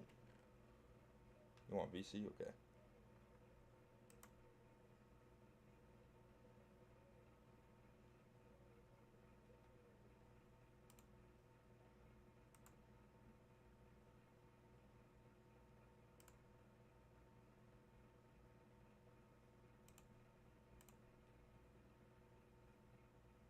Happy Easter.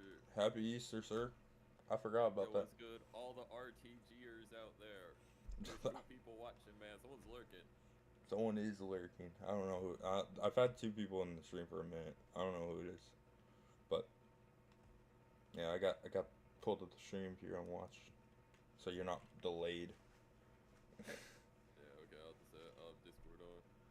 Yeah, I got TNT, Wither Skeleton Skull, Sibian, Crino City. You gotta play Minecraft with this. I mean, maybe. I don't know, man. I'm a busy guy, man. I have every team's GOAT QB. Bro. Now, we had a good list, so do you think Tom Brady's the Buccaneers' GOAT or no?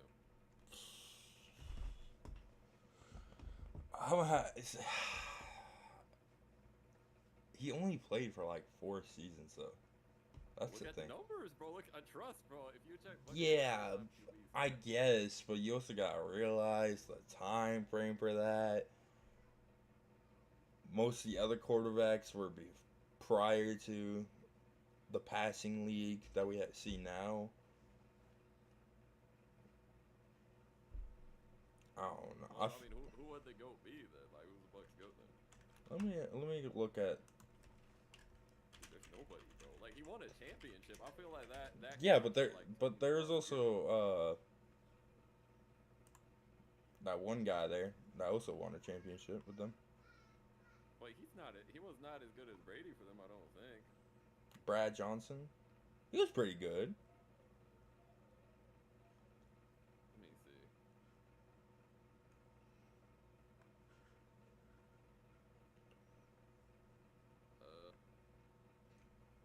Brad. I mean, dude, Tom Brady has 4,000 more passing yards than him. Yeah, but at the time that was more of a running league. We're being fair. Brady has more wins. He has more wins at QB than this guy. He has 32 wins. Brad only won 26 games, so like he's not better than Brady as a Buck. Let's see. It doesn't. This doesn't tell me. Yeah, I've been using Pro Football Reference for everything. You could probably use that too. Yeah, I have Wikipedia up. That's definitely a skill issue. So you're on Wikipedia for the stats? I was looking at just the quarterbacks because I couldn't think of the dude's name. Quarterbacks. I mean, unless you want to say Jameis Winston is not better on the Bucks than Tom Brady was, so like. I mean, he was pretty good. I think it was just that last season. But he didn't even win a playoff game. I don't see how we can say he's even in the conversation as Bucks go. I'm not saying he is, but it was just that last season. I mean, yeah, 30 picks. I mean, that's 30 picks to 30 touchdowns. Yes, sir. That's ass. It's Jameis Winston, though, bro. We're talking about the GOAT, the greatest Bucks QB of all time. Listen, to be the greatest quarterback of a team, you have to be there for a minimum 5 seasons. But nah, man. Nah. Actually, disagree. I don't even know if there's been a quarterback that's played for them for 5 seasons.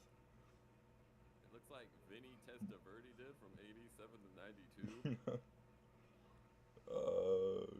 Josh Freeman from, oh, no, that's not even 5, that's 4. Steve D-Berg. Trent Diffler was there for 5 seasons from 94 to 99. He has a evened out record.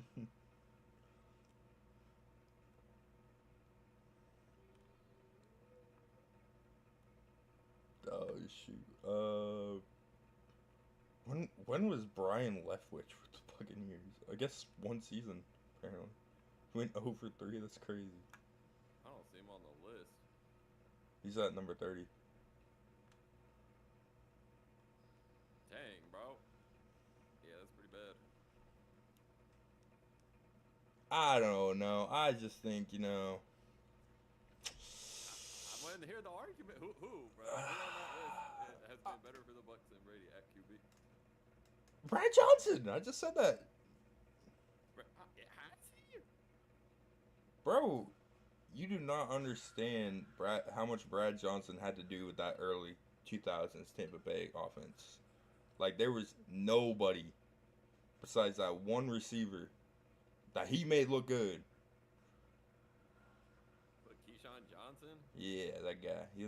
He played for the Jets. He's all right. Then he went to Tampa and he excelled with Brad Johnson. Guess I'd have to see their playoff run back then. It was crazy. I remember like watching documentaries on it. Because you're younger than me. I was about to say, like, you didn't watch no Bucs Super Bowl in 02. No. I wasn't even born yet. I just remember watching documentaries on it. I mean, to be fair, also,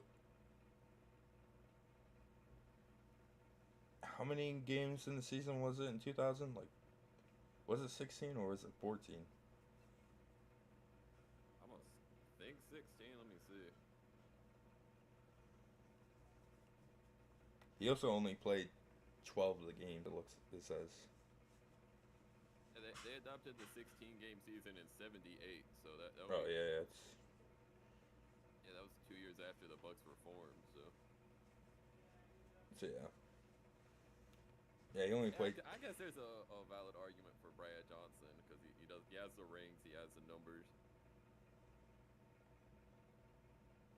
Yeah, he had the numbers and a lot more.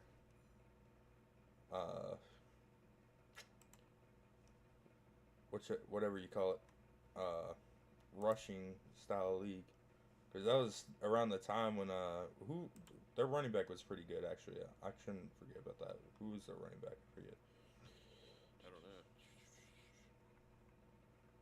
2002. Give me Tampa. Their coach was John Gruden, by the way, just so you could put some. That's pretty good, man. That's a good Oh, coach. you know what's funny?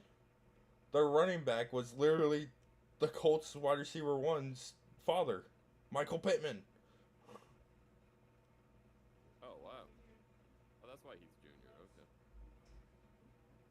Yeah, Michael Pittman was the receiver or running back 1. Keyshawn Johnson, who was all right in New York, was their wide receiver 1.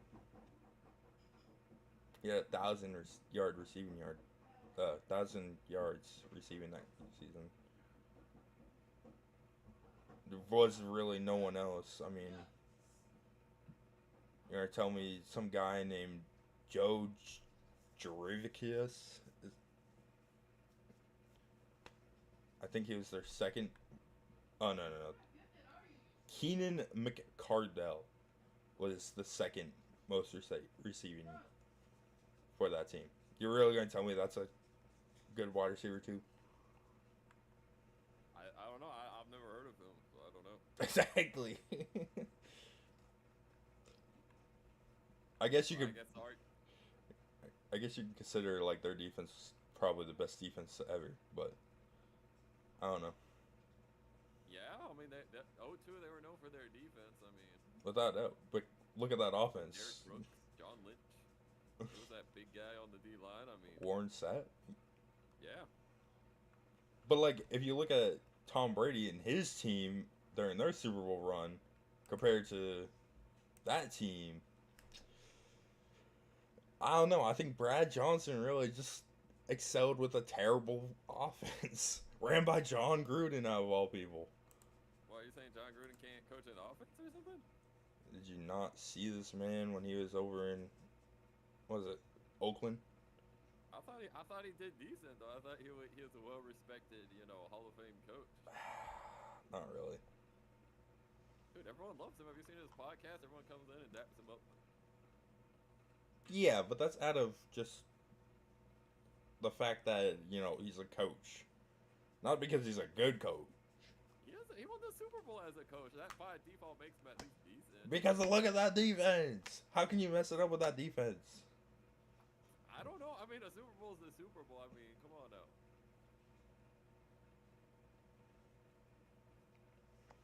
All right, these are unsubstantiated arguments.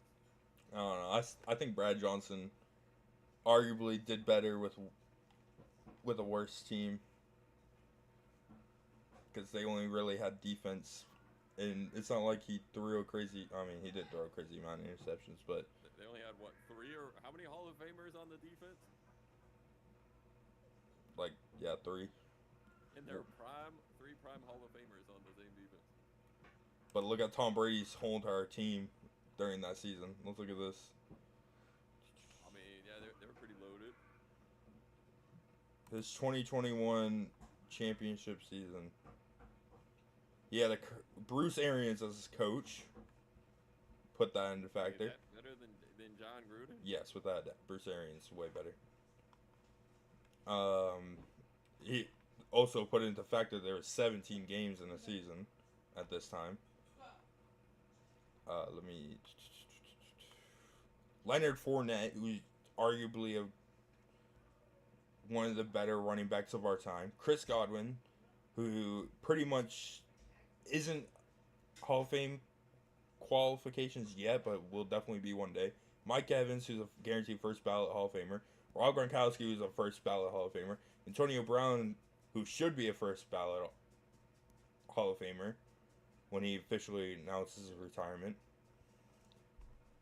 He had O.J. Howard as a backup tight end, who is arguably a great tight end to have in general. I don't know what the hell happened to him after that season, but he got a ring out of it. Scott Miller, who was great during that season. They had Le'Veon Bell for a moment. I forgot. Yeah, they signed Le'Veon Bell. And that's just the offense, I'm pretty sure. Where's the defense? But does Tom Brady get credit? Because if it weren't for him, there would be no AB or no Gronk. Listen, man. That's just,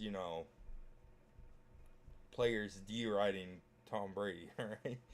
Well, I mean, that does that not count in him being the Bucs GOAT if he brings all this talent over? No!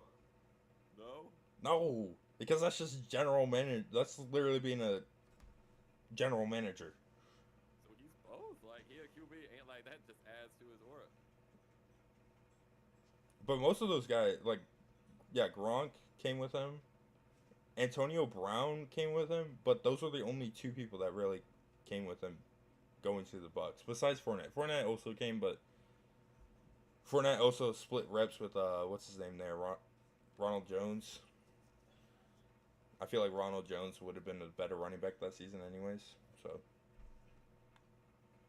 But, yeah, and defensively, players that were already there. Devin White. They had Ndamukong Suh already there. Donovan Smith was... Alright, I mean, that's... Oh, never mind. Sorry, I'm trying... Touched a conference championship since Brady left, though. They still been a playoff team since Brady left, though. Ain't one shit, man. They were as good as the Vikings. Notice how Brad Johnson, when he left, they stopped being good, and they never went back. Well, did he leave, or did they get rid of him? How'd that go? I'm pretty sure that he left because he wanted to get paid, and they wouldn't pay him. So, well, why wouldn't they pay him? If he's their GOAT, why wouldn't they pay him? Because I think Brad, please don't leave us. The thing was at the time. Oh, not to go back. I'm pretty sure he was asking for number one quarterback style pay, but they didn't believe in him like that. Not my goat. Hashtag not my goat in chat, everybody. Facts, bro. Facts, Juicy John in chat. Hell yeah, bro. He's not my goat. Alright, yeah, because, yeah, in 04. Oh, right. He wanted to get paid, but he got injured at the beginning of the season after their fourth game.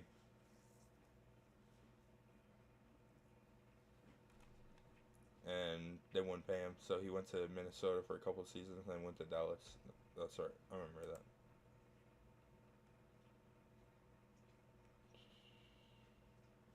But yeah, let me go back. Let me go back to this.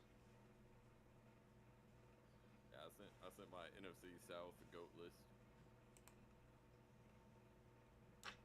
I'm still saying Brad Johnson over Tom Brady. Okay. I feel it's probably like 50-50, on the Brad Johnson Tom Brady debate. Because if you don't think of, when you say Tom Brady, you don't think Tampa Bay, you think New England.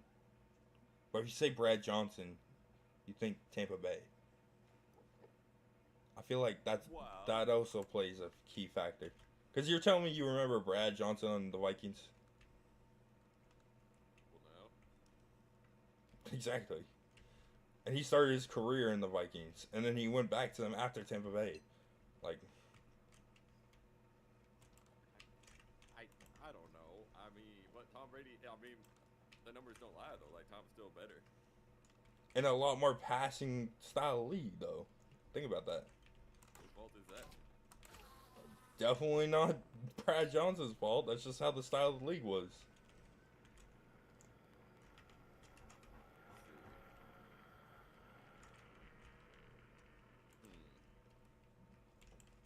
Yeah, I don't know. Has there been a debate somewhere? Do we know any like Buccaneers sweats who are at least like 40 years old? No. We don't know any, huh?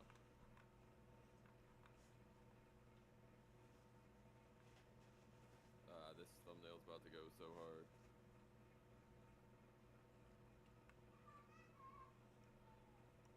I'm up in Gillette Stadium.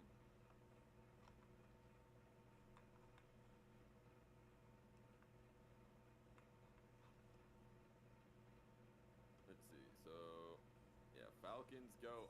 Matt Ryan. I don't think there's any other argument. Yeah. Matt Ryan, without a doubt. Carolina, Cam Newton, Saints, Drew Brees. I'd still say Brad Johnson for Tampa Bay.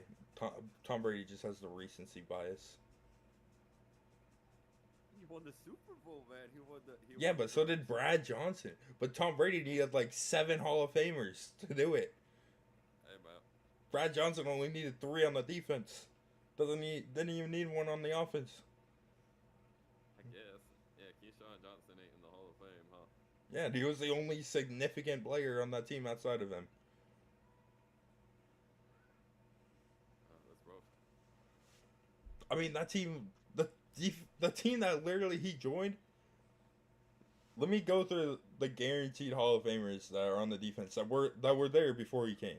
Ndamukong Suh. A losing record. No, they didn't. They had a .500 record. They went 8-8 the previous season. But anyways. Stand corrected. Okay, my bad. Instead of 7-9, they were 8-8. Okay. That's a trash team. Yeah, but I mean, their quarterback did go 30 for 30. You can't really blame the defense on that one. Tom Brady saved them from the depths of despair. But anyways, yeah, they had these are great players at the time or guaranteed Hall of Famers on the defense alone for this Buccaneers team when Tom Brady joined. Ndamukong Suh, Devin White, Vita Vea, Shaquille Barrett, Jordan Whitehead, Antoine Winfield Jr., Levante David, Jason Pierre-Paul, Jamel Dean, Carlton Davis, Sean Murphy-Bunting, William Golston. They drafted Joe Tyron Shoyinka that same draft. Kevin Minter. Mike Edwards. Richard Sherman joined after, which he didn't even do anything. He just got literally a free reign. Yeah. And the other guys are just all backups. That's not as good as the 0-2 defense. No, but considering the offense they had coming into that, he got Antonio Brown, sure, but there was already O.J. Howard, Mike Evans, Ronald Jones, Chris Godwin. Who's throwing them the ball? Who's throwing them the ball? The same dude that threw for 5,000 yards and went 30 for 30 the previous season. And then Tom Brady came in. Sure, he did better, but that's because Tom Brady spent 20 years over in New England becoming better. That doesn't make him the GOAT for the Tampa Bay just because he wins one ring for them. Well, his season surrounding it, he balled the hell out, though. He had crazy numbers. No, he didn't. He was trash the next season. He was not trash. He bro. was. Decent. No, he was trash. No, he was pretty good. Hold up, let me go check this. You're telling me a guy who goes 8-9 the following season, threw for less than 30 touchdowns, 9 interceptions. Oh, my girlfriend's calling me.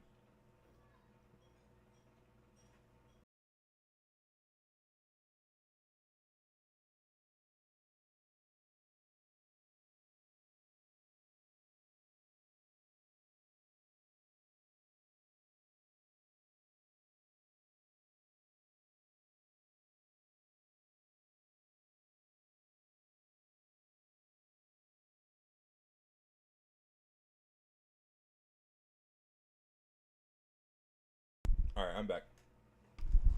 Hey, look, Tom Brady's 8-9 team were division champs. Okay, Division champs because the whole entire NFC South sucked.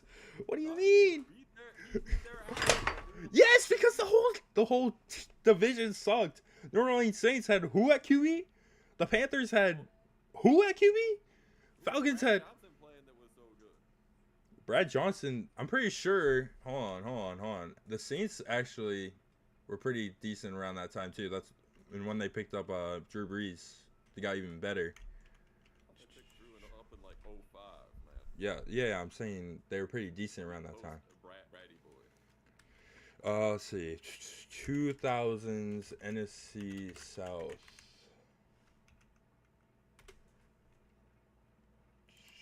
All right. The Panthers were probably good because they were in the Super Bowl in like 04. Yeah, they were in 2000. Let's see. Oh, actually, they had a. Oh, what's up, Green? Okay, 2001. I think this is when they did 2002 was the rearrange. Speaking of Drew Brees, Tom Brady had to beat him to go to the Super Bowl. Yeah, but there was a lot of controversy in their game, let's be fair. Anyways. What do you mean controversy? The Saints suck. The Buccaneers went 12-4 in the first season of the conference rearrange, right? The Falcons went 9-6-1. The Saints went 9-7 or 9-7, and the Panthers went 7-9. So they're all pretty still good teams. And then the following 7-9 is now pretty good. I said they were all pretty solid teams, okay? And then the following season, Panthers made it to the Super Bowl, where they lost to the Patriots. Yeah, and who was there? Oh, Tom Brady. Wow. Yeah, he's the Patriots go, not the Tampa Bay Buccaneers go. No, he's not. It's Brad Johnson. More touchdowns, more wins. Oh my, more passing yards and touchdowns in a league that's more focused on the pass. Who did Brad Johnson have surrounding him? He had. Oh my, he's a bomb, bro. He didn't do it. Wow, you saw him. I mean, he's not very You saw him. He's not good, bro. He was never good. He got Brad Johnson to feed him. Basically, that's all they had to do. I mean, shoot, I don't know, man. I wasn't around back then. Well, you were, but All I'm saying is I could have been at QB, and they probably would have still been a playoff team. Oh my Lord, John. With that defense, they probably would have made the playoff with Nick No, bro, they wouldn't have. Hey, maybe, bro. Who knows? That's like saying the same thing for the Tampa Bay Buccaneers in 2021. They could have had you at QB and they would have still won. Nah, man, you can't play. That defense was literally the reason why they won so many games. And then Tom Brady, all he had to do was just play keep away with the ball. He threw checkdowns after checkdowns. Nah, he balled out, bro. He had some crazy, like, what was it? Average passing yards were insane, were they not? Yeah, because most of them were run after catch. It was dropping dimes, bro. He put up like 5,000 yards.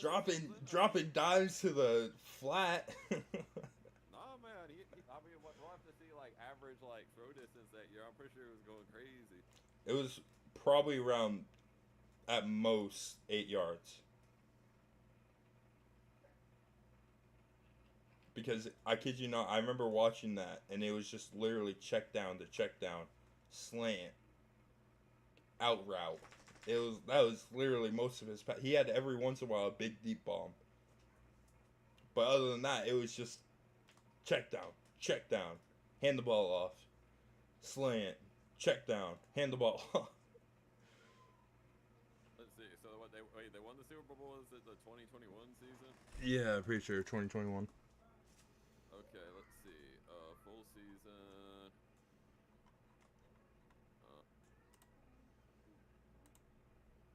Here's yards. What the heck is this? Oh, now updated. Okay, we're at 2021 full season. The Falcons also went 11-5.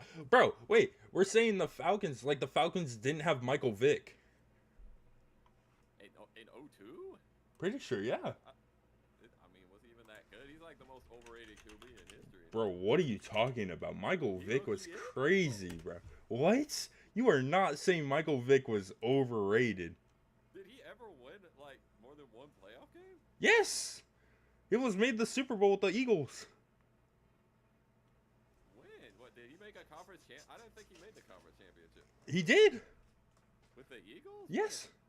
I'm pretty sure it was back in 2010 or something. 2009 or 2010. No, it was 2010 or 2011. One of those two. What did they? So, back in 01 for the Falcons, it was his rookie season. He didn't play much. He only played half the games. And he did go kind of crazy.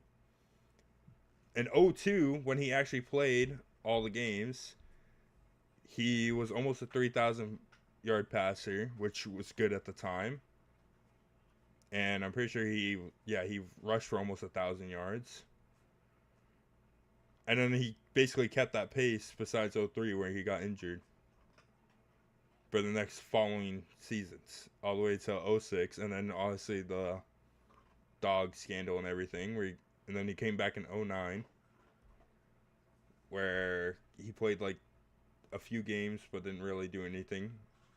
And then 2010 he went crazy with over 3,000 yards like back-to-back seasons in the 10 and 11. Especially in 2010 he had 9 rushing touchdowns, almost 1,000 yards rushing as well there.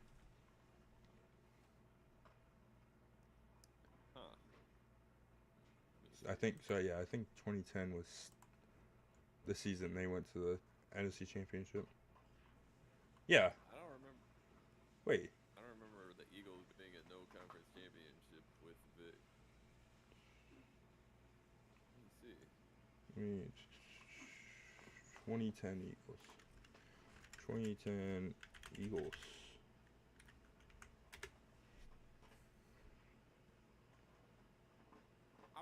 Oh wait, maybe. Moments, but It might have been 2011. Because that was so wild. 8-8, man. They did not see no playoffs in 2011. Are you thinking of Donovan McNabb? I can't be. There's no way it was Donovan McNabb. McNabb made in 04 he made the Super Bowl and he made a few conference championships with the Eagles.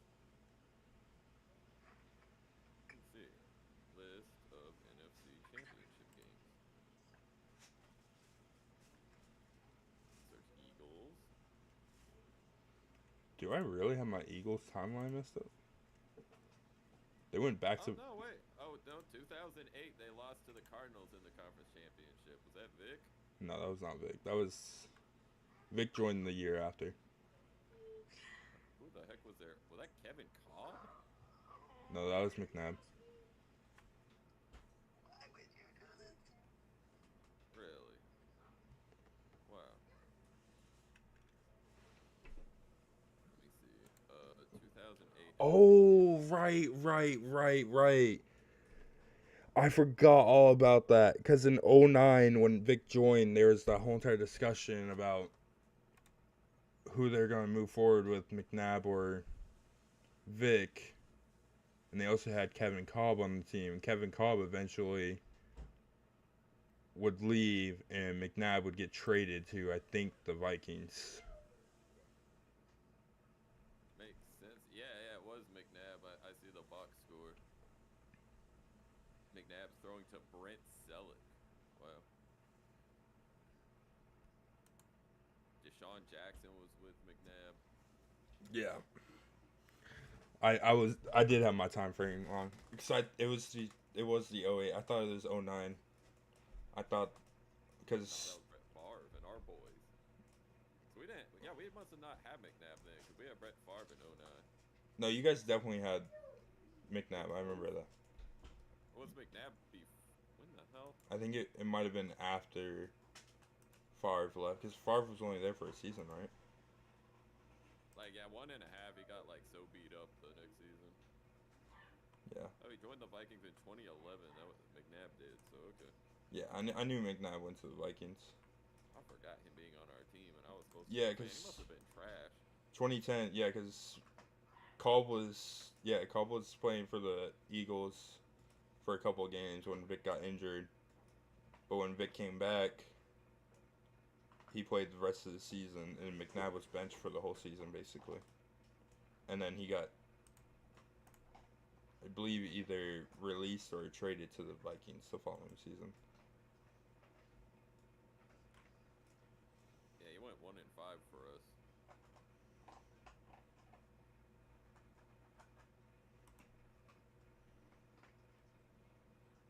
Let's see. But they're like early his career though. There's no debate that Vic was at all a bad quarterback, considering had an MVP season. I'm pretty sure. What, McNabb had MVP? No, Vic. I'm pretty sure Michael Vick had MVP. I don't think he did.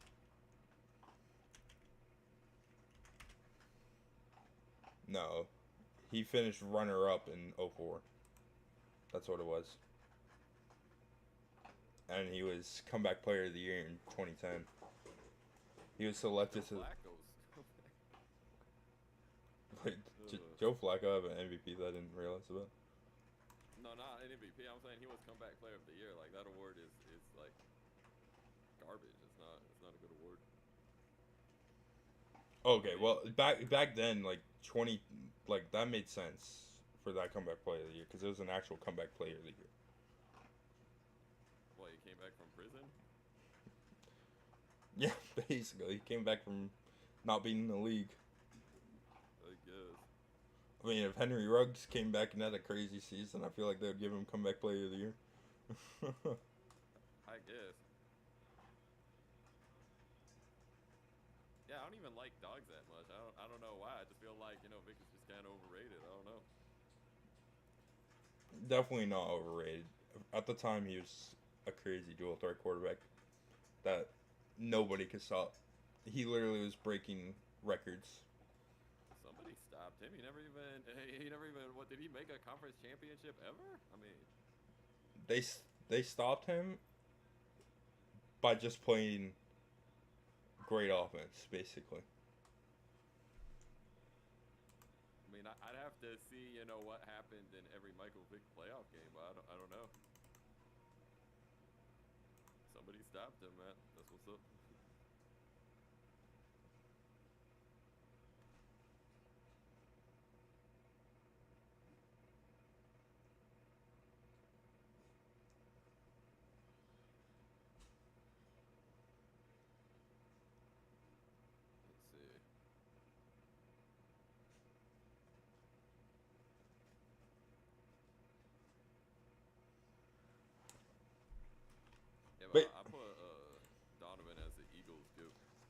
you also gotta think that Drew Brees Saints team was pretty good, but they also were kind of like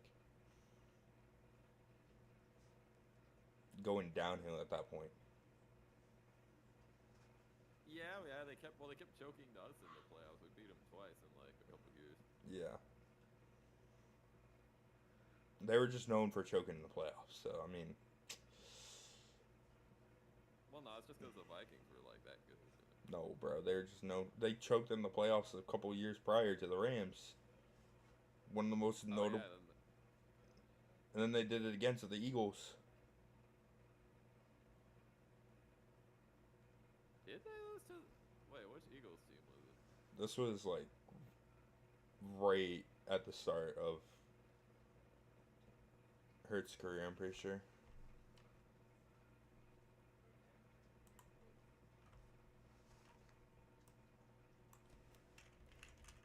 Man, the timeline. Yeah, 2019. Oh, wait, no. That was. Saints came out on top of that one. Oh, that was when Nick Foles was. Hold on. Do I have this wrong? Hold on. Saints playoffs. Saints playoff history. Let me look at this before I continue talking. Alright, 2020 beat Bears, lost Buccaneers. 2019 lost to the Vikings. 2018 Eagles, and then lost to the Rams. 2017 Panthers, then lost to the Vikings. 2013 Eagles, then lost to the Seahawks. 2011 Lions, lost to the 49ers. 2010 lost to the Seahawks. 09 went through and won the Super Bowl. 06 Eagles lost to the Bears. Damn, the Saints in recent history own the fucking Eagles. What the hell?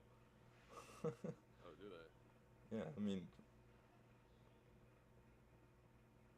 in '92 the Eagles beat them in the playoffs, but ever since then, in '06 they beat the Eagles. In 2013 they beat the Eagles. 2018 they beat the Eagles. Is that when Alshon dropped the ball or something? Probably. In 2018, that sounds about right, yeah. Oh yeah, the Eagles. I think they were trying to like run back their Super Bowl, maybe. No, I think that was the year prior. Because, yeah, because in 2019, the Vikings beat the Saints and lost to the Eagles. And then the Eagles went on to go play the Patriots in the Super Bowl. That was 2017. Was that 2017? No way. Yeah, the 27. Well, it was probably January 2018, but it was the 2017 season, I think. I'm like 89% sure.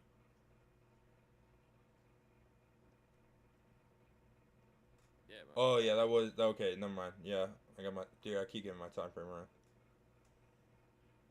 Who'd you lose? Who'd you guys lose to in the 2019 playoffs? The Niners. We got freaking smoked. By the Niners? Oh, yeah, that would have been the Niners playoff or Super Bowl.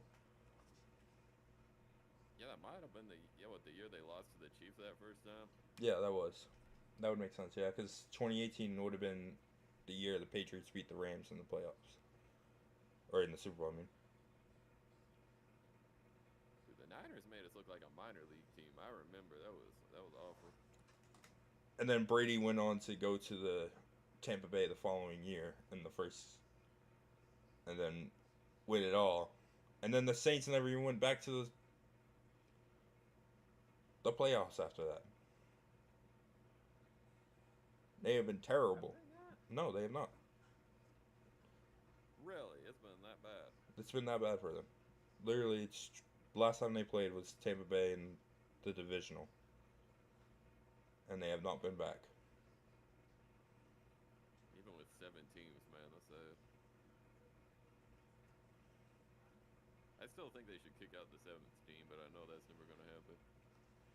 No, I like this setup. I honestly feel like it should be 8 teams. You should have Four, No. no, bro.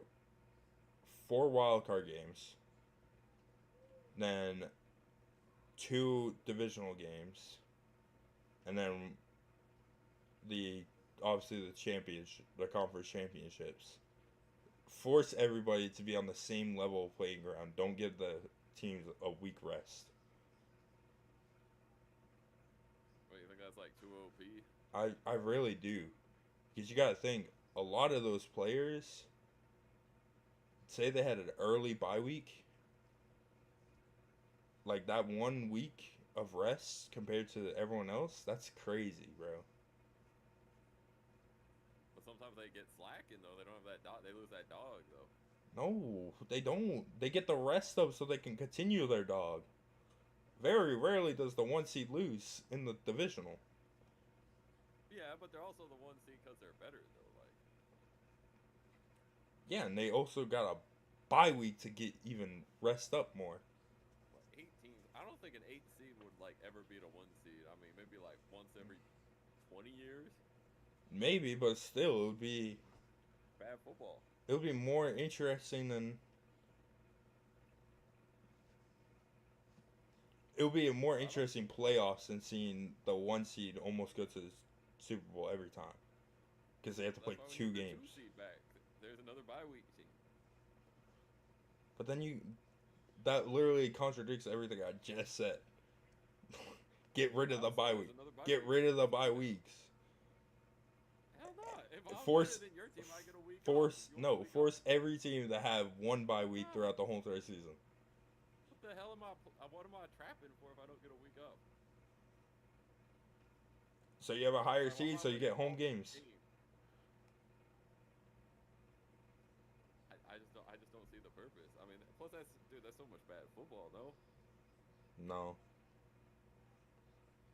The 8 seed. I mean, the Broncos got smoked off the field by Buffalo. Who was the other 7th team?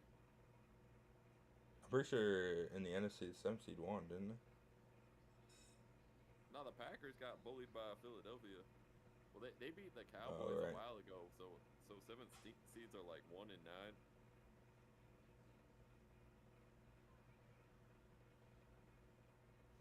I don't know. I think no bye week and like or you could do a eight 8 team playoff and then everyone like week 15 has a bye week. Bring it back down to a 16 game schedule. But I think you can just give everyone 2 bye weeks, like just shove one in there or something. Yeah, that could also work. Just throw a bye week. I don't want 18 games. I feel like 17 is more than enough.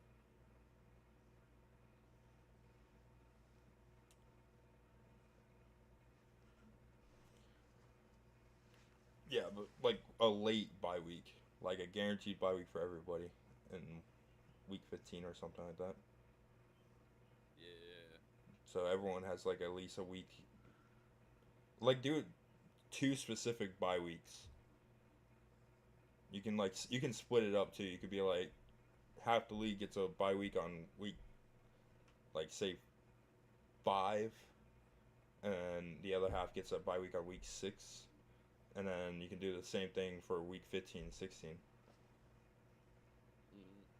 I feel like that would be a lot better. And then yeah, because then you would get the 8 seed, like the 8 teams, and they will be more rested up and more ready for football. And I feel like then you'd get a change because a lot of times the 7th seed that comes in has been playing for basically the whole season because they had an early bye week. Yeah. Because I know Yeah, that's kind of garbage. Denver had an early bye week, so did the Packers this season. So and because Denver's was like week 6, I think. Then Packers. Excuse. Was it? It's not an excuse. It's like statistically looking at it, like they've been playing for like 17 weeks straight, or not 7, like 13 weeks straight.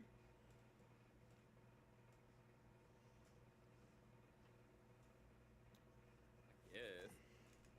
But I mean, 8. Nah. if every team, I feel like if every team had 2 bye weeks, an eighth seeded game would not be as frowned upon as a 7th seeded. I mean, did our 2 seeds have bye weeks? I mean, I guess the Bills, did they take a week off because they were so good? The Bills were so good because they had a late bye week. They had a bye week, week 13. But did the Eagles have a late bye? Yes, I'm pretty sure, actually. Hold on, let me look at the Correlation does not equal causation. Eagles bye week 2024.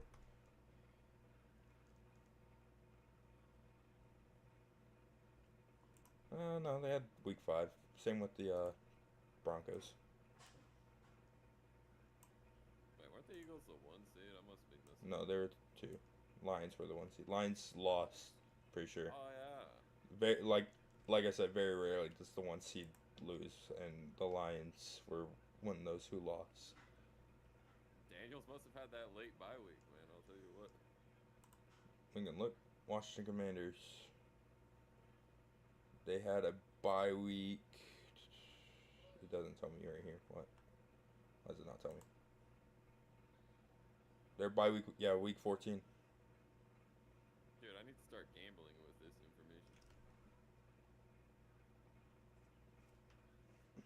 And then No, but you're they so literally right before looking at this, week 1 they lost. Sure, they rested up.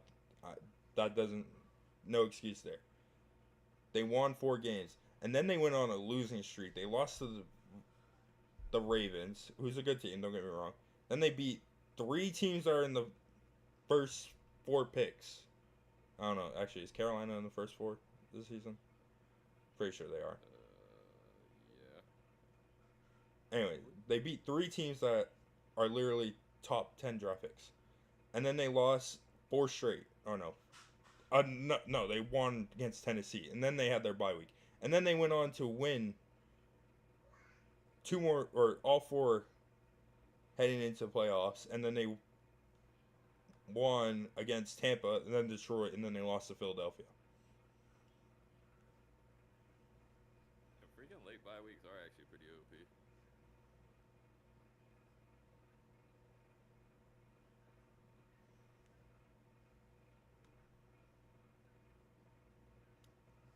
That 1 week of rest later in the season is crazy.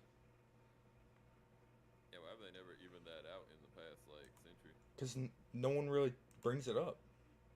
No one really thinks it's an issue. But if you really look at this, looking at the Commanders alone, they lost. They went into their bye week. Let's see, 8-5.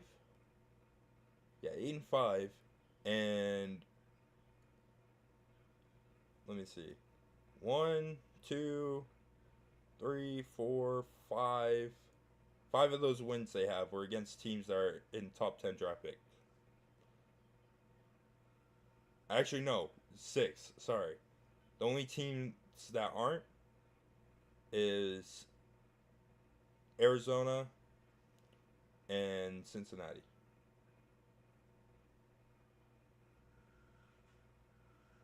That's actually kind of crazy. Yeah, and then when they came back, they suddenly started beating teams that.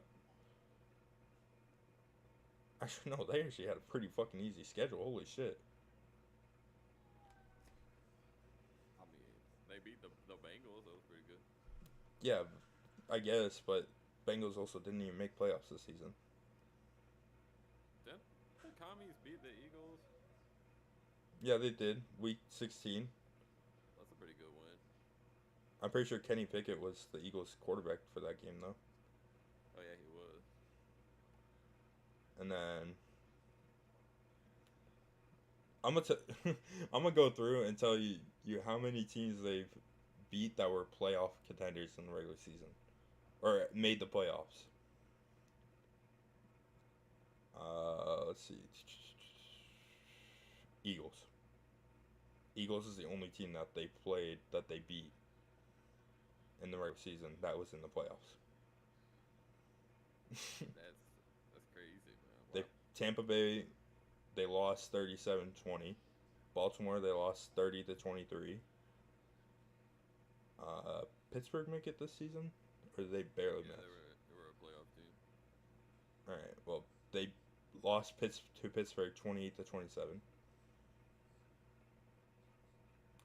And the only other teams that they played was Carolina, Chicago, New York, Dallas, Atlanta, Arizona, Cincinnati, Cleveland, and Tennessee. Hey. Well, I mean, they got their get back though. So On who? Tampa, they beat Tampa Bay. Oh yeah, I guess. But let's also look. When did Tampa Bay have a bye week? Like week 2. Week 11. No, they don't. Week 1 through 4, I believe, are guaranteed. Every team's playing. Yeah, week 5 is kind of pointless then, huh? From week 5 all the way to week 14, I believe, you can have a bye week, and then 15 through 18 is all guaranteed playing.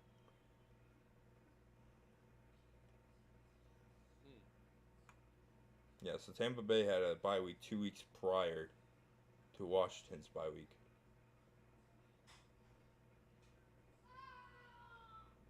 And unironically, Tampa Bay went into their bye week 4-5. Right? Yeah. Yeah. No, 4-6. Sorry, 4-6. And then they came back from their bye week, won 4 straight, lost to Dallas, and won 2 more straight, and made playoffs. And they might just need to get rid of this bye week thing. Or just make it a 2-game or 2-week intervals. So every team's around that's right the same area for it, instead of it being spread out through literally 9 weeks.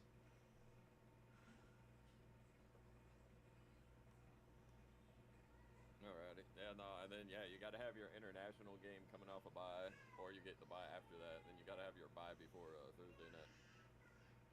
But then that wouldn't work if it's stuck with like week 4 and 5, though. We could have 3 bye weeks, like straight up. Well, if we do a bye week, like half the league is off on week 5, and then half the league's off on week 6, and then you do it again, like I said, week 14 and 15, or you can do 15 and 16, maybe, even. Okay. Give you like a nice 8-week stretch of games being played. Dude, imagine being out of the playoffs and you have a week 16 bye.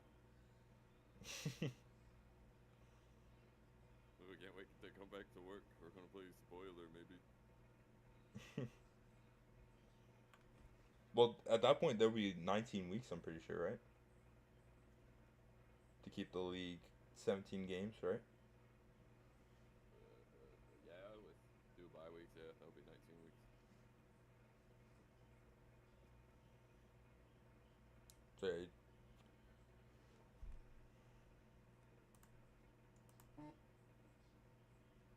I mean, Tampa beat Philadelphia. That's in the regular season too. That's the weird part. Kirk Cousins beat the Eagles in the regular season. They did by 1 point. I remember that final drive, man. That was so good. Yeah, but literally right after they played 3 straight NFC South teams, right? Went on a bye week and then went on a rampage, only losing 1 game. It was because Kenny Pickett was playing. And that bye week worked wonders, huh? Guess it got their head in the right move, because they went Cleveland win, New York win, Cincinnati win, Jacksonville win, Dallas win, Washington win, Rams win, Baltimore win, Carolina win, Pittsburgh win, Washington lost because Kenny Pickett was playing. Then Kenny Pickett literally the next week came in and beat Dallas 41-7. and then beat New York, and then came into the playoffs. They didn't really bully Green Bay, but they won 22-10. Then beat the Rams. Then beat Washington 55-23.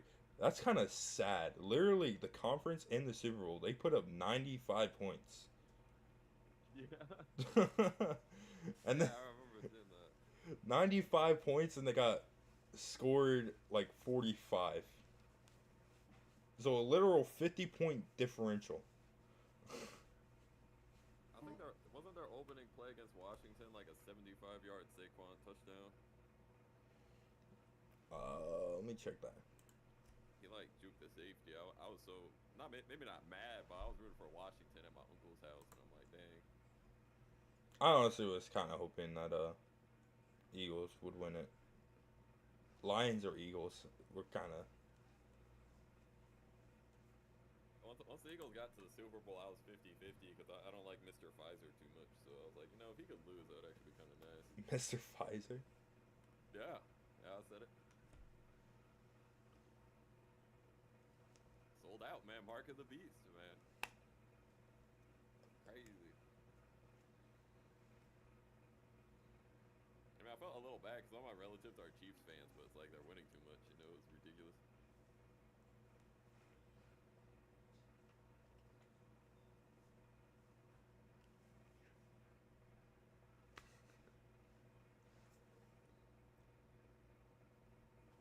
All right, sorry. Uh, why do I feel like was Green still talking in chat or no? He must have left. I don't know. He hasn't typed since his first hello.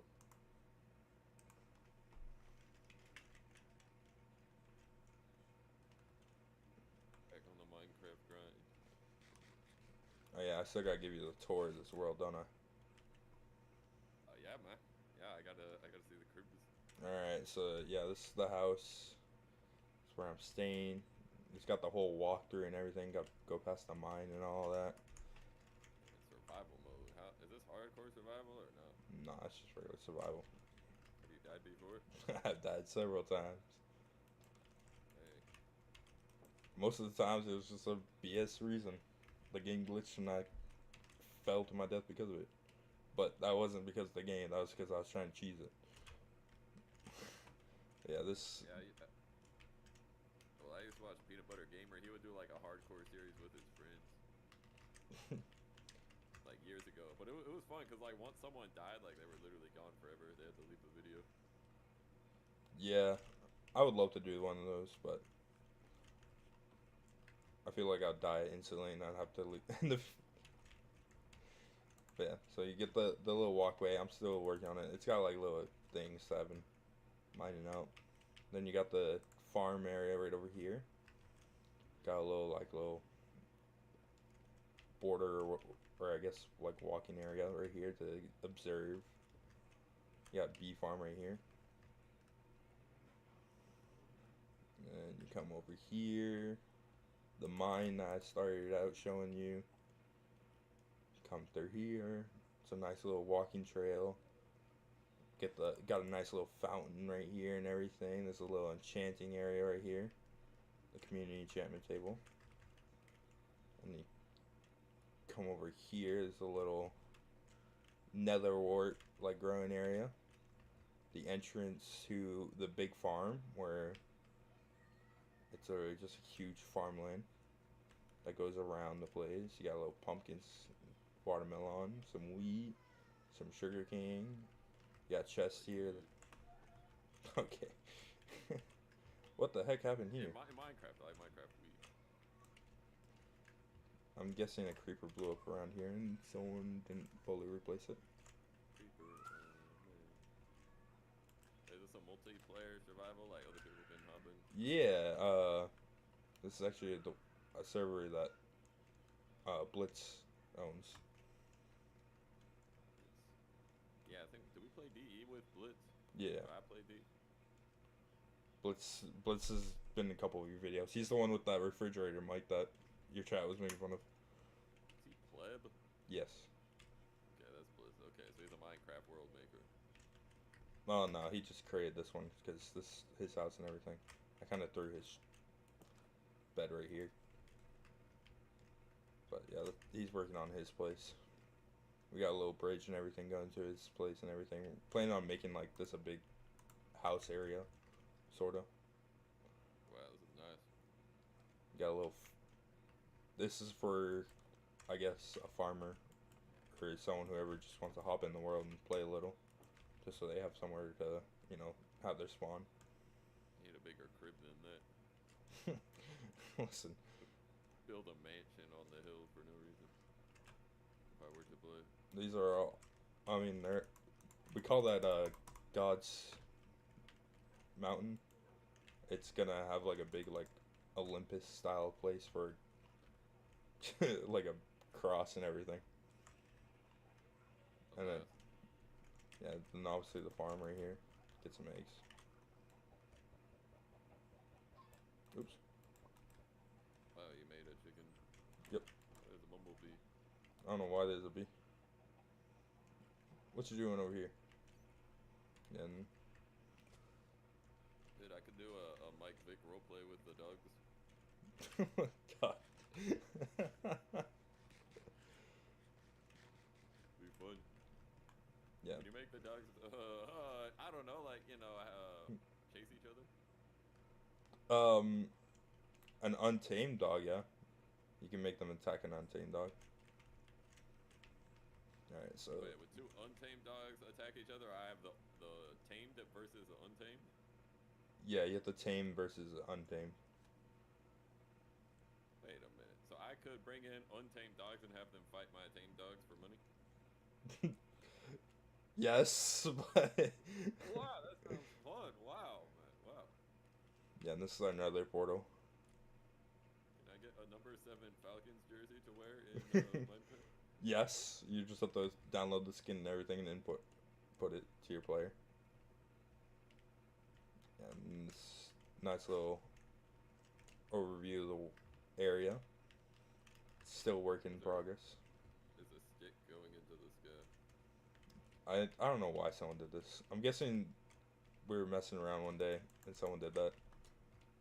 Because over there, somewhere around there is like a hole with ice valve in one of Blitz's friends' area. Let me go into So the. is there anybody else in this server right now? No, it's just me right now. There's only like 6 of us who play the server. And I think Blitz is at work. Ice is, I'm pretty sure, in bed because he tore his ACL or something. And then Dylan doesn't really play Minecraft that often. Same with Blitz's friend. I'm probably the. You know what Ice was doing when he tore it? He said he does it every time he goes on a cruise. He somehow manages to. Is he running on the boat? Or I was assuming I ACL don't you know. try to juke or something. He hasn't hit me. This guy usually attacks. There it is. There's. Dang.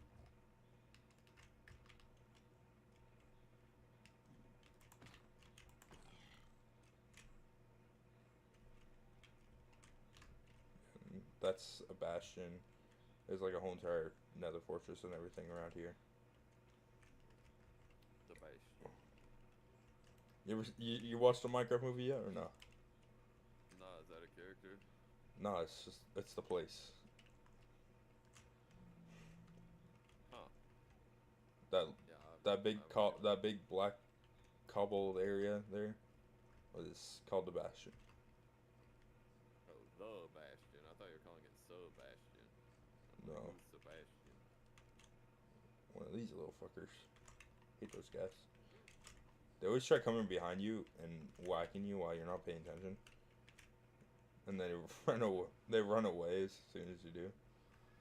Turn around and look at them. Yeah. Got a whole entire chest full of shit. Yeah.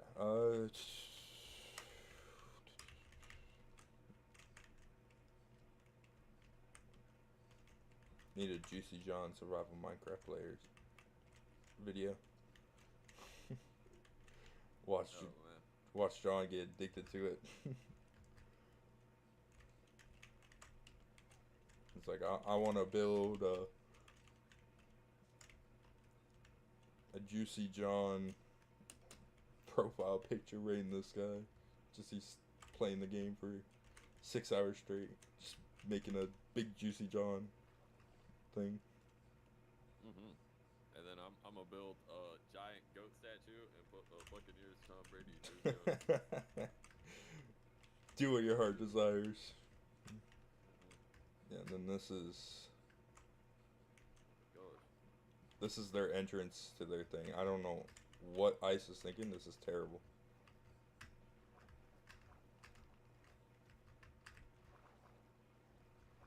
This is terrible. I That's hate. a water slide, man. That looks sick. It's terrible. It does not function the way he thought it would. I think you have to hit all the bricks above it, right? Will that get you to slide down faster? No. What you gotta do is you gotta swim while looking down, but unfortunately, the way this game updated, it completely ruined that concept. It's actually probably better if he doesn't have the bricks while you're swimming down. So imagine you just drown doing that. I think Blitz's friend did do that. Impressive. And then that's their bed and everything. Steal their diamonds. Actually, we have a rule: we can't go through each other's chests. Like we can't steal anything. Oh my gosh. I'm exposed in 1080p.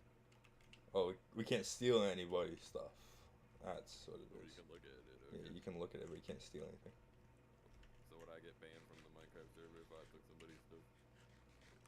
If you didn't have permission, maybe not banned, but we would probably have to like clear your inventory or something, and then we would give it back to the person.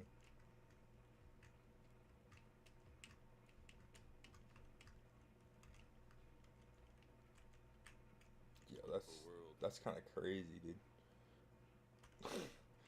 But yeah, big open cave. Believe it or not, that's kind of crazy because if you come over here, don't mind the fact that there's a bunch of holes everywhere. We just mine diamonds like crazy because it's diamond spawn crazy over here. Look in that top little area right there. See where that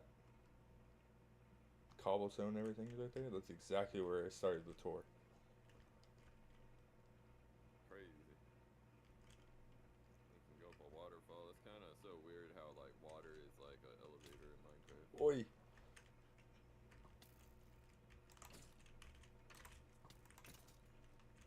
Did I ever ask for a Madden 1v1 and there was like a crossplay issue? Uh, you asked for a Madden 1v1, but my Madden at the time, I couldn't play it because it kept on lagging very badly when I was playing it. So, Okay, what's the Madden status now? I play on my PC, but the annoying thing is I have a PlayStation controller, and the Madden, like, on PC doesn't correspond with that, I guess, anymore, because they would turn around and give me Xbox controls. Dang, they took out the setting for PlayStation. Yeah, and The heck? the PlayStation controls don't work well with the Xbox controls. Dang. So yeah. So all I hear is I'm scared of playing Juicy John. You know, that's fine. I mean, I did invite you to our franchise.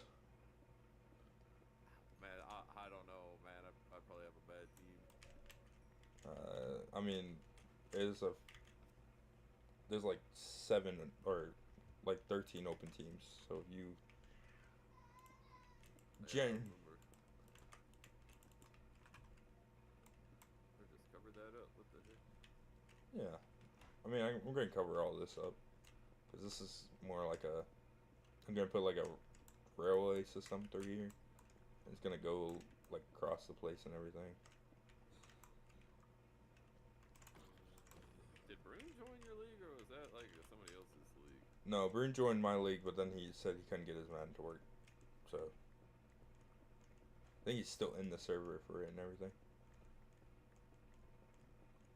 joined some kid's head-to-head league, and apparently he was winning all kind of Super Bowls. Yeah, Brune didn't play him. If anyone's scared, it's Brune. Brune definitely wasn't ready to face the competition.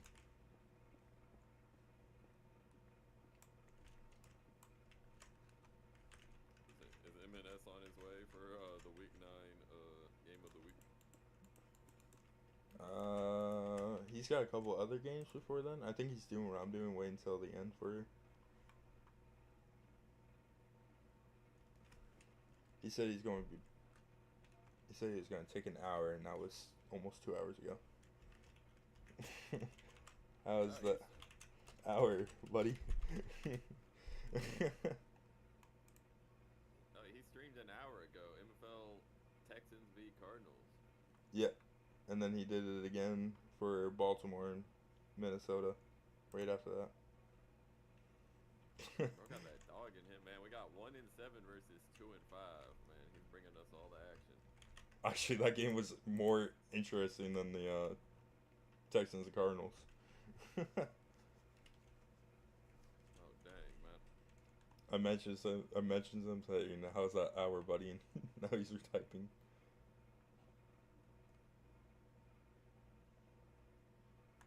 Do I got any food in here? I got. He got the wrong thumbnail for Baltimore. He did. I think that was by accident though. Oh, man, you should be like, hey, listen, buddy. We have the highest standard of thumbnails. Oh, yeah, Cardinals won 20-17. Oh, my goodness. He said, "Yeah, I know. That felt like heaven at the very latest. I'll do my showdowns tonight, then no commentate the others. Be done late."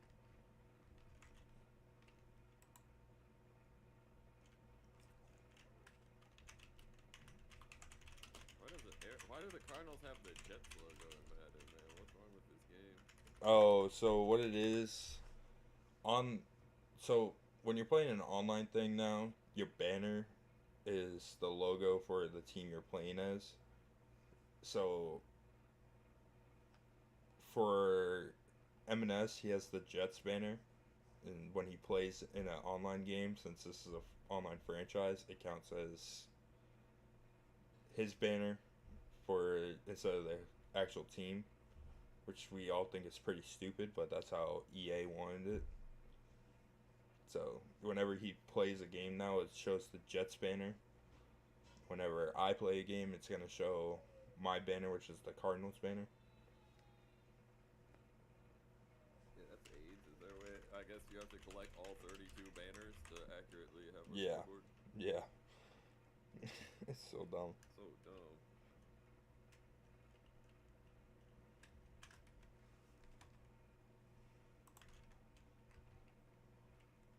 Going back to the grind because M&S said he's gonna be doing it late. Grindcraft. I might actually go switch to doing the Steelers Patriots game. Gonna go ahead and do game of the week. Yeah, but Let's not go. just yet. I'm gonna finish this up because I wanted to get this done.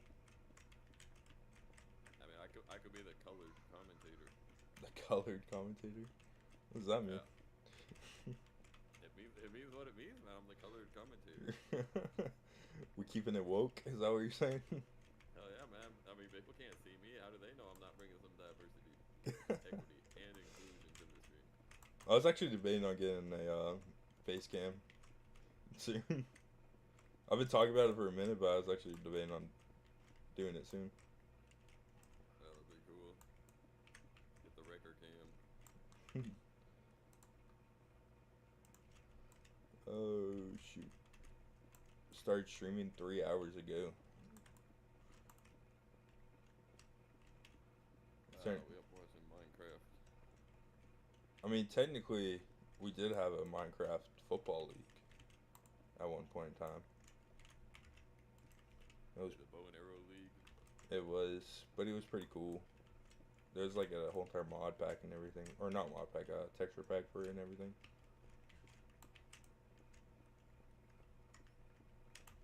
you'd like hold a football, or you would hold a an arm basically, and when you pulled it back, it was a football in it. And then through the struggle. And then we used the spectral arrow, so when someone caught it, they would glow, so people would know who has the ball. Pretty cool. That's impressive. And the best part is, it was on console, so you could have, like, at the time, crossplay. I think it still works, but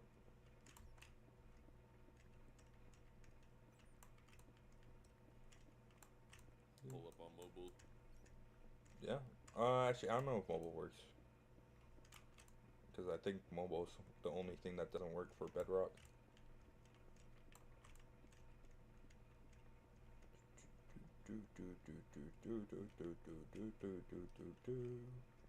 But I know if you buy Java now, you get Bedrock for free with it.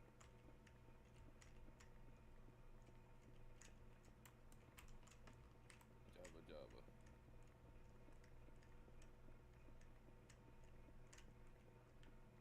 Java is the standard PC edition, and then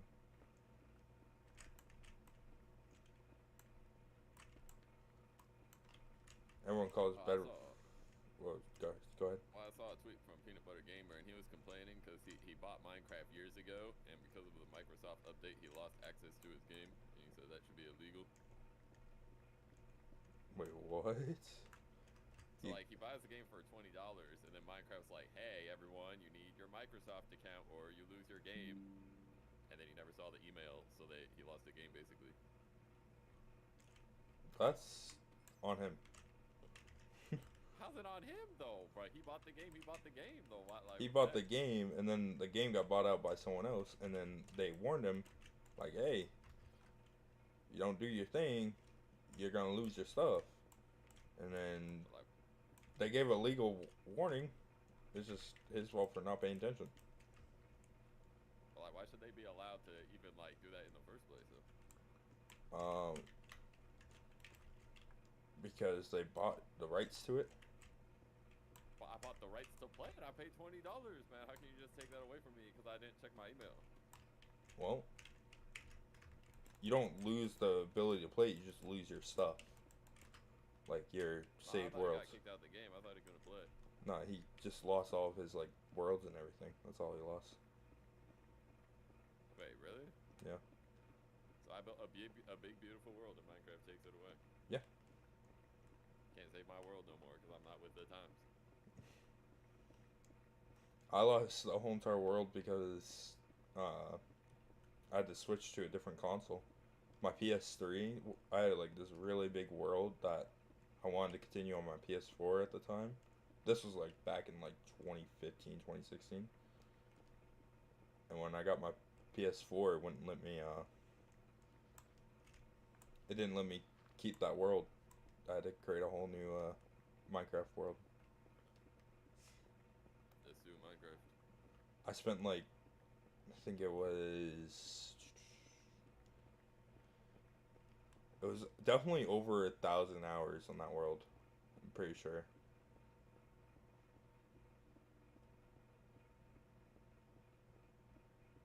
Dang, man.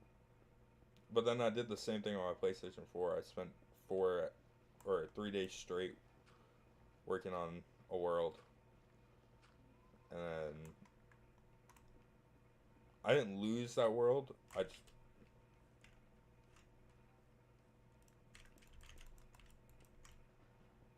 hate this. Sorry. I didn't lose that world. I just haven't played it since, because it's on PS4. I don't use a PS4 anymore. Hey, man. I am strictly PC or PS5.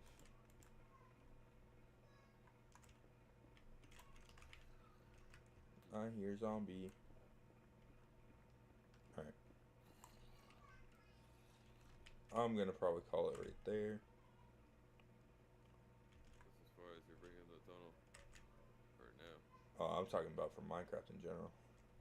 I'm gonna call it right there. Okay. Set me up for the next time I play the world. Get all the way over here first. Empty out my loot.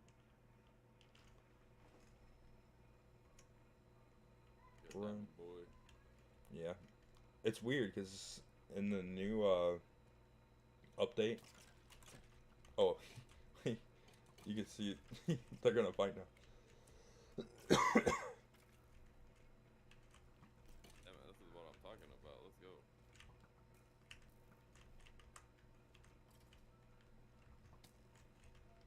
Yo. He's trying to attack him. Yeah. You're low-key retarded. There we go. Nope.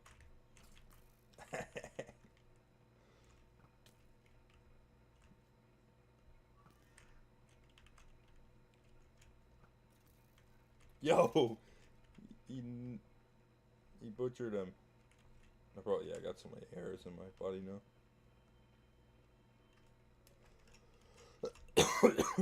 Shoot.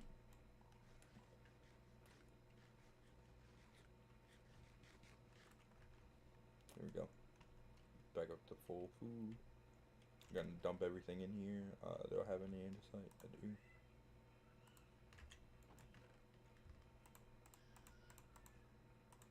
Bam, bam, bop. Bam, bam.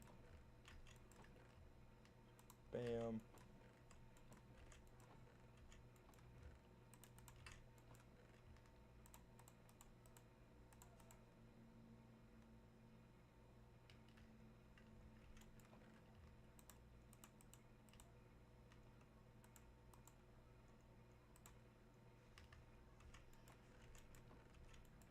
Oh, this is my dirt chest. It is my dirt chest. He's stealing. No, this is all my chest. Man, bro's loaded. Yeah, I got a lot of stuff. I play this world way too much. Yeah, I'm gonna just put these in here. Alright.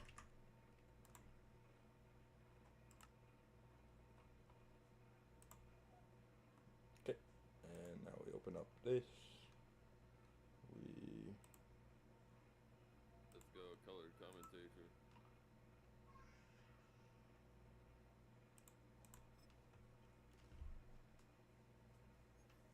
Yeah, we got the GFL, MFL, and SFL. And then we have a college football league. And you left our Royal Football League. Was that the NUFL or something? No, AFFL. It was like a purplish logo and everything.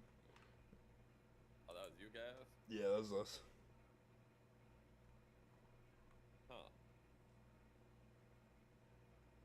Yeah, man, that's tough, bro. I don't recall. Let me see. AFFL. Here, I'll resend the invite. You left it. I got pinged from my buddy Kyle saying at record LMAO when you left.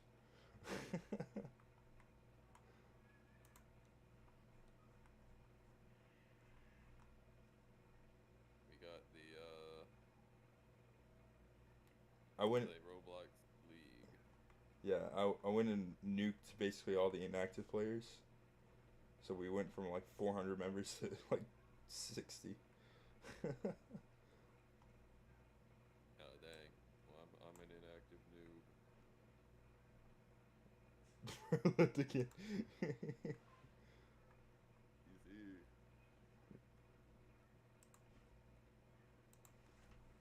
Let's go. Game of the week. Yep. Getting ready for this. It's our. I gotta get the right uniforms because it's our season theme is old timey, so we've been doing throwback uniforms. Oh, that's cool. Yeah, there's a few in UF I found. See, the Patriots and Steelers both are down here. There we go. For the Steelers, there is the 1970s classic home. And then for the Patriots, it's the 2019's Color Rush alternate. That's classic. It was either that. We did a vote because they don't have a 1980s away. They don't have a 1990s away. They had the AFL anniversary, which we could have done, but it was either that or I guess we could have done the classic alternate right here. Would have been a little more. But they voted on this one since it was really the only. Yeah. Alrighty. I wanted this one, but they said no. Boo. Alright, let me post this. Slash MFL Showdown stream link. Week 9. Steelers. Patriots.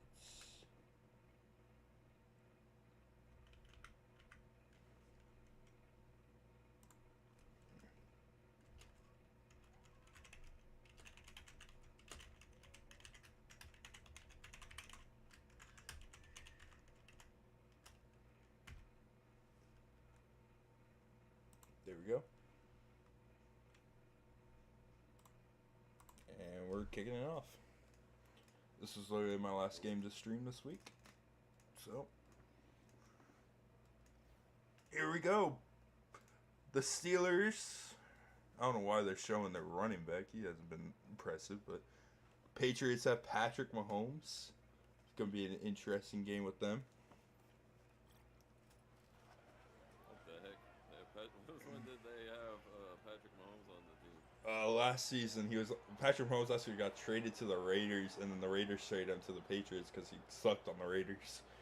And then ever since he joined the Patriots, he's been like one of the greatest.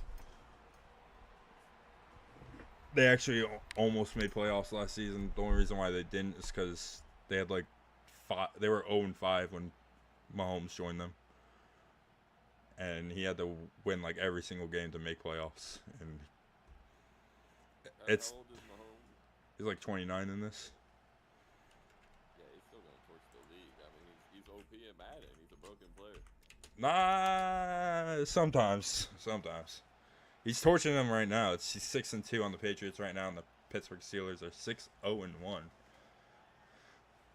Pittsburgh, for some reason, had like a really crazy pickup in a quarterback in Jacob Jamal starting off season 20, and he's been honestly a threat to any team, really. As you can see there, Mahomes barely under 2 touchdowns to 1 interception ratio.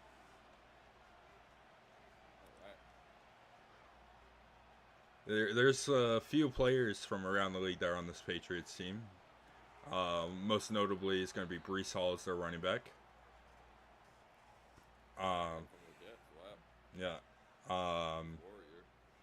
Azaz Warrior, he's a custom player that's in the league right now. I'm still in the league. Yeah, you're still in the league. You're on undefeated Buffalo Bills. Oh, that's what's up. Josh Allen's having a crazy season. He's only thrown like 1 interception. Yeah, I'm glad I can carry over in Buffalo. Trying to think of who else is on this receiving core. I think Hunter Henry's still the tight end. Not completely sure though. Breece Hall with the 2-yard game. I've actually this is the first time I've had to stream the Patriots, so I can't really tell you who's on the team still. Yeah, Hunter Henry's still tight end. Think that. Think the wide receiver X Factor is None other than Juju Smith-Schuster. Actually, Juju is going crazy on the Saints in this league. He for some reason, like every other week, he has a deep bomb touchdown. Trying to think of that receiver. Oh, intercepted Travis Hunter. Yeah, What's his overall? he's 81 overall superstar. He just got drafted. It's a crazy defensive backcourt. It's Jalen Ramsey, Travis Hunter, Minka Fitzpatrick, and then they picked up Troy Polamalu as their legend in Christmas. So Well, that's pretty goated. Dang, man. You think the Steelers will draft Travis Hunter IRL? no, Travis Hunter is either going to the Browns or the Patriots. IRL. Yeah. I don't. Probably the Patriots then, because Pats don't need a QB as much. Yeah, it's right now because Cam Ward I think is going to go to the Titans. It's undoubted. Bobby Strokes with a good little gain there. Yeah, Browns with the second overall pick. They got me like confused right now because I see reports of them liking Shadur Sanders, but I also see reports of them looking to not go quarterback the first round. So I'm like, maybe, maybe not. And then at number 3, the Giants are pretty much confirmed to go for a quarterback. And then number,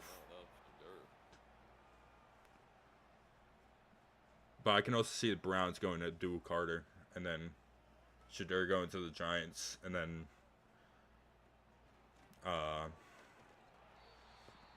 Travis Hunter going to the Patriots at 4.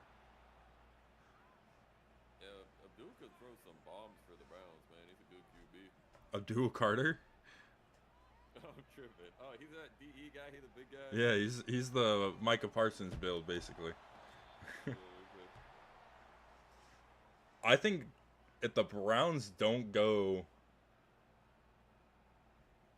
if they don't go Shadur with the second overall pick, they're gonna go with Ole Miss quarterback there. I think his name's Jackson Dart or something like that. In like the second round, second or third. I feel like Shadur on the Browns would go 5-12. I feel like any quarterback on the Browns would go 5-12. And that's not even the. Kirk Cousins would win it.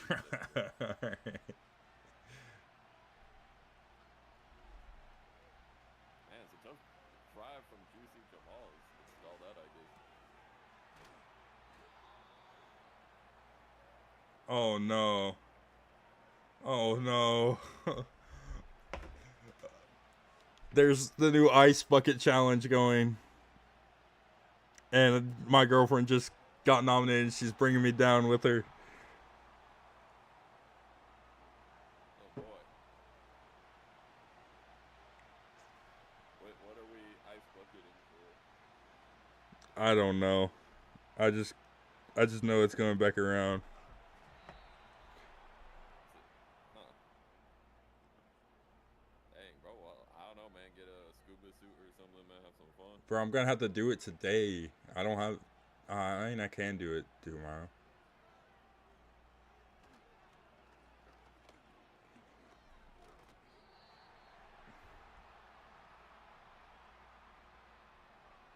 It's to raise money for Active Minds, and it wants to mobilize the young adults to transform mental health norms across society. Yeah, I don't trust that. I don't know. I mean, maybe it's a good organization. I don't know, man. I don't. What are we doing here? Trying to transform the minds of the youth? Like,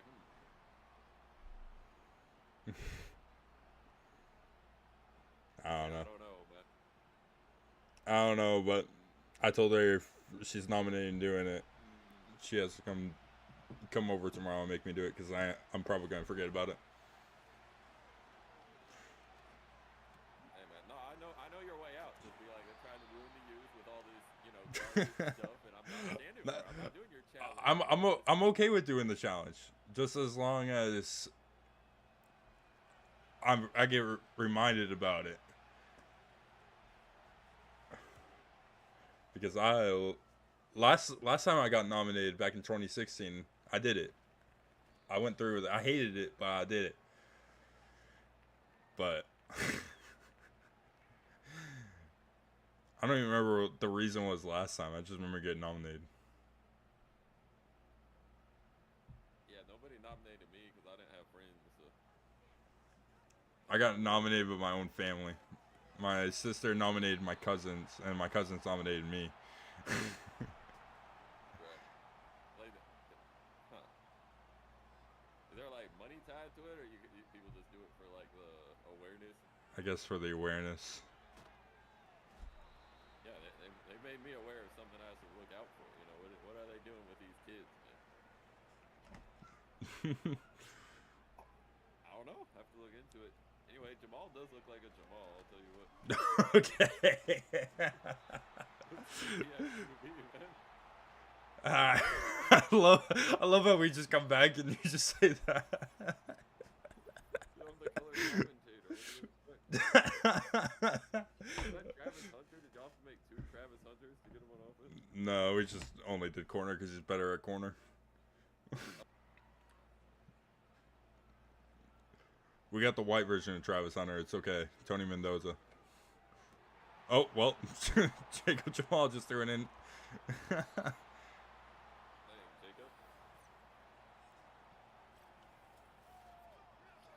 Jacob. What you got to say about DJ Reed Jr.? You see you look like a DJ? Looks more like a rapper, but I suppose it's like as well. Probably do that too. Bro. You need like a 4090 for the simulation, man. This is cooking your PC a little bit. Is it? It just might be because I have a bunch of shit. It's just like a little choppy.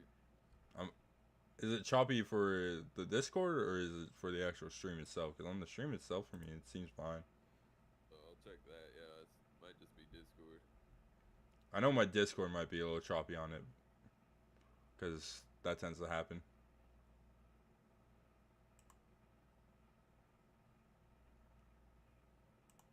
Yeah, I'm watching the stream.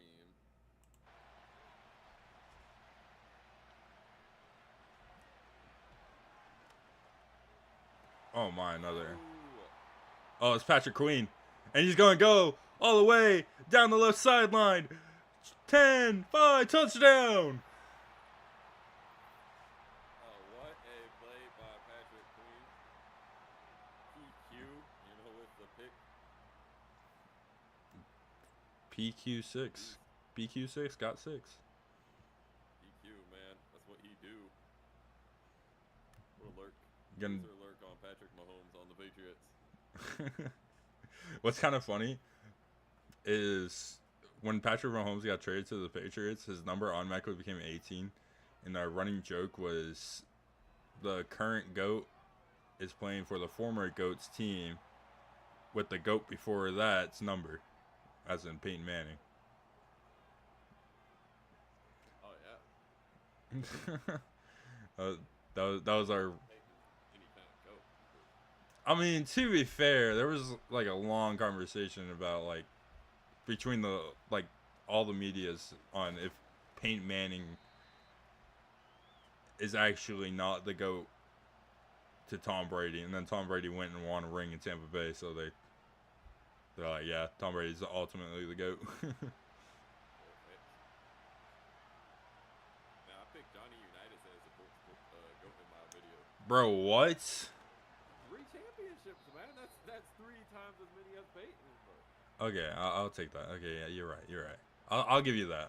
And Johnny Unitas was like the best of his era, so I'll give it you that. You better have chosen Manning for Denver, though. No, I chose John Elway, bro. Why would I choose Manning? Oh my God, bro. Elway left Manning. He won twice as many Super Bowls. What are you talking about? Elway literally played like the end of his career on that Broncos team. He went to 5 Super Bowls and won 2 of them. Peyton's 1-1 in Super Bowl with the team. Come on now. We're talking Broncos GOAT QB. Like, yeah, all time I'll take Peyton over Elway. But I'm saying as a Bronco, I'm taking Elway. So you just have no Peyton Manning in your video at all? Nope. Yeah, you're fired. You're cooked. He's not the GOAT, though. You're cooked. You're cooked. Elway's better as a Bronco. That's not my fault. Unitas also played in a less competitive era if you really look at it, though. It was highly competitive, man. No, it was not. It was, man. Tell me how many teams there were in that league. At least 12, man. At least 12 compared to a 32-team league that Manning entered into. Wait, let me see. Manning entered when it was a 30-team league, and then I think Jaguars and Texans got created, making it 32. Okay, in 1950, the NFL had 13 teams. 13. Well, let me check 1958 though. Oh, there were 12 teams in 58. So they lost a team. No, but that makes it more comp though. Like, let's say there were only 12 NFL teams. Think how much better they would all be. Yeah, but then you think of how the time frame, how advanced were the teams down in that time frame. Like, this was before Super Bowl era. Well, yeah, but he also went to 2 Super Bowls and won a Super Bowl though. He won Super Bowl 5. Johnny Unitas did. Was that? Yeah, that would make sense. Bigger league by then because they had the whole AFL. That's still only, I'm pretty sure, like 24 teams. I think it was it? I don't know. Oh, Is yeah, it- I think so. It was 13 each, or that would be 26. That would be 12 each. I'm pretty sure it was only 24 teams. Nah, it's 26. Well, the AI overview says it's 26, and Wiki. Also, hold on. You just mentioned something. Another key factor. There's a whole entire separate league. Well, yeah, but they merged and he won the championship. One of them. He merged and won one of them. No, but he won champion. The AFL started in 1960. He won championships before the AFL even existed. And plus, they were like a side league until Joe Namath did his thing. I mean, come on now. That was like they were like a glorified USFL. Yo, the UFL is actually going crazy right now. What is it? Yeah, it's actually pretty fun to watch. I tuned into like one of the games and I just saw fucking Matt Corral go crazy. This guy named Bryce Perkins, who's playing for the Michigan Panthers, also went crazy last game. They're calling him the UFL's Lamar Jackson. Interesting. Who would get a call from the league? Usually I'm pretty, like, last season for UFL, all quarterbacks from all those teams got a call from the league. They all went to a team. But then they all came back to the UFL right after.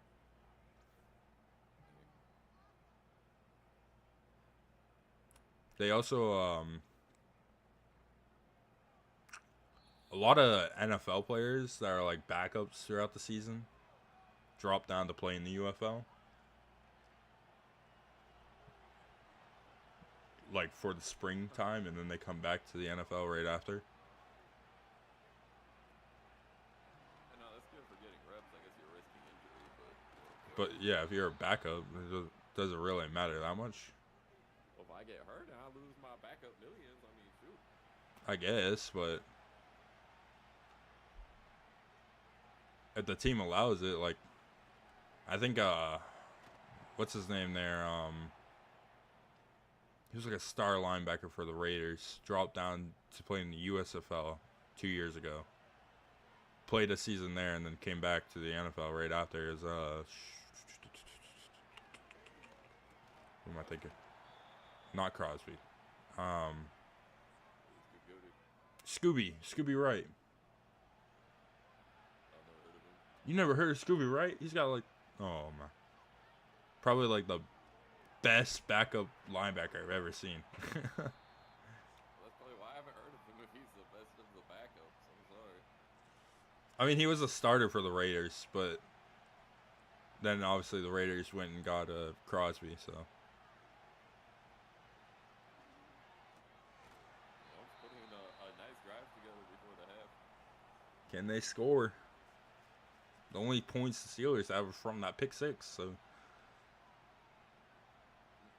Throw it to Patrick Queen again. Nope, they abused Troy Polamalu. Oh, Hunter Henry touchdown. Yo, why does he look like a slot receiver? He doesn't even look like a tight end. Okay, never mind. J.C. Cartwright coming over. man. I say that, and then JC Cartwright, who's like 5'10", comes up right next to him. Never mind. Wow, what a score.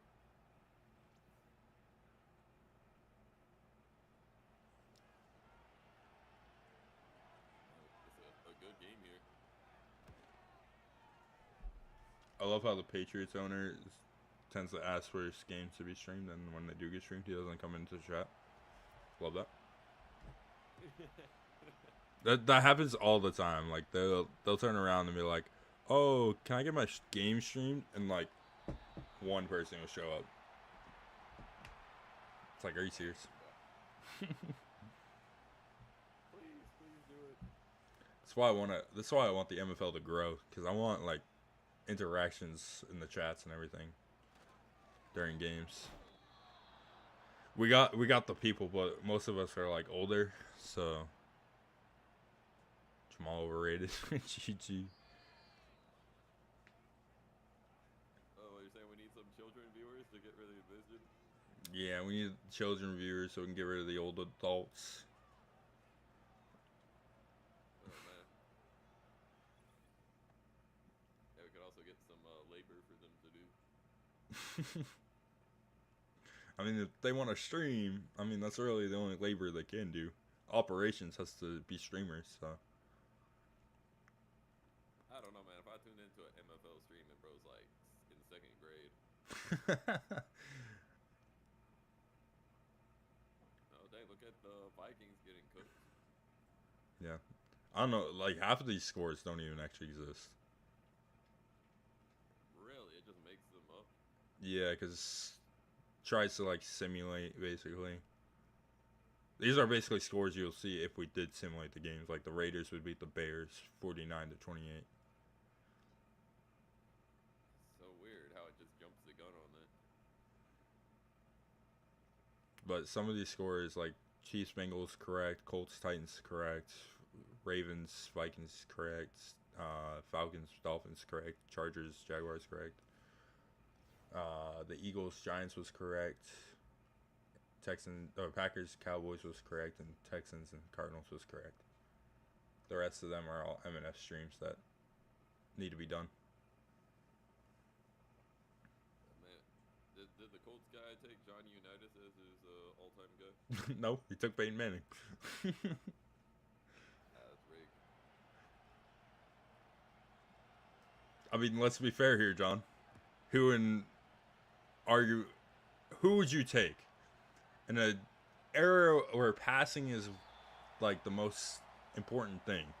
The quarterback that literally was second when he retired in all passing stats, or the quarterback that was first back when passing just was really created? I take Johnny. Man, dude, they could literally bully receivers, man. There were no rules at all, man. He was cooking up. I don't know, man. Johnny U today would have put up like 6,000 yards, Loki. Let's get a podcast started just so we can ask him that question. Like, get popular enough to ask him that. I don't know. Is he still alive? Pretty sure he is. Johnny Unitas. Oh no, he died in 2002. He died of a heart attack. R.I.P. the man. He was born in 33. That's crazy. Dude, Johnny Unitas won 3 league MVP awards. How many MVPs did Peyton Manning win?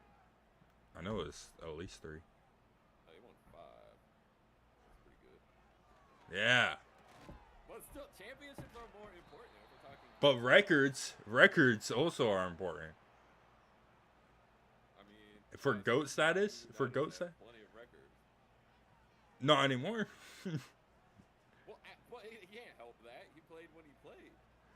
Listen, and Peyton Manning played in the better era, where athletes were better, and Jacob Jamal sucks. Marco Wilson got the interception. Yeah, you're crazy. crazy trash at that point. Let's see. Passing, dude, Johnny Unitas was a 4-time NFL passing yards leader. 4-time touchdown leader. Yeah, I'm pretty sure Peyton Manning like clears that though.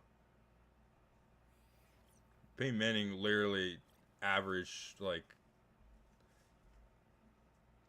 5,000 yards passing. Trash QB from Dying Q. Yeah, facts. Dying Q. Trash QB. Jacob Jamal sucks. Yeah, he's no Johnny Unitas, I'll tell you what. Alright. 3-time champion. 3-time champion. You know what? Just go back to saying how Jacob Jamal looks like Jamal. He does, yeah, absolutely. Let's see. Let me see. How many times?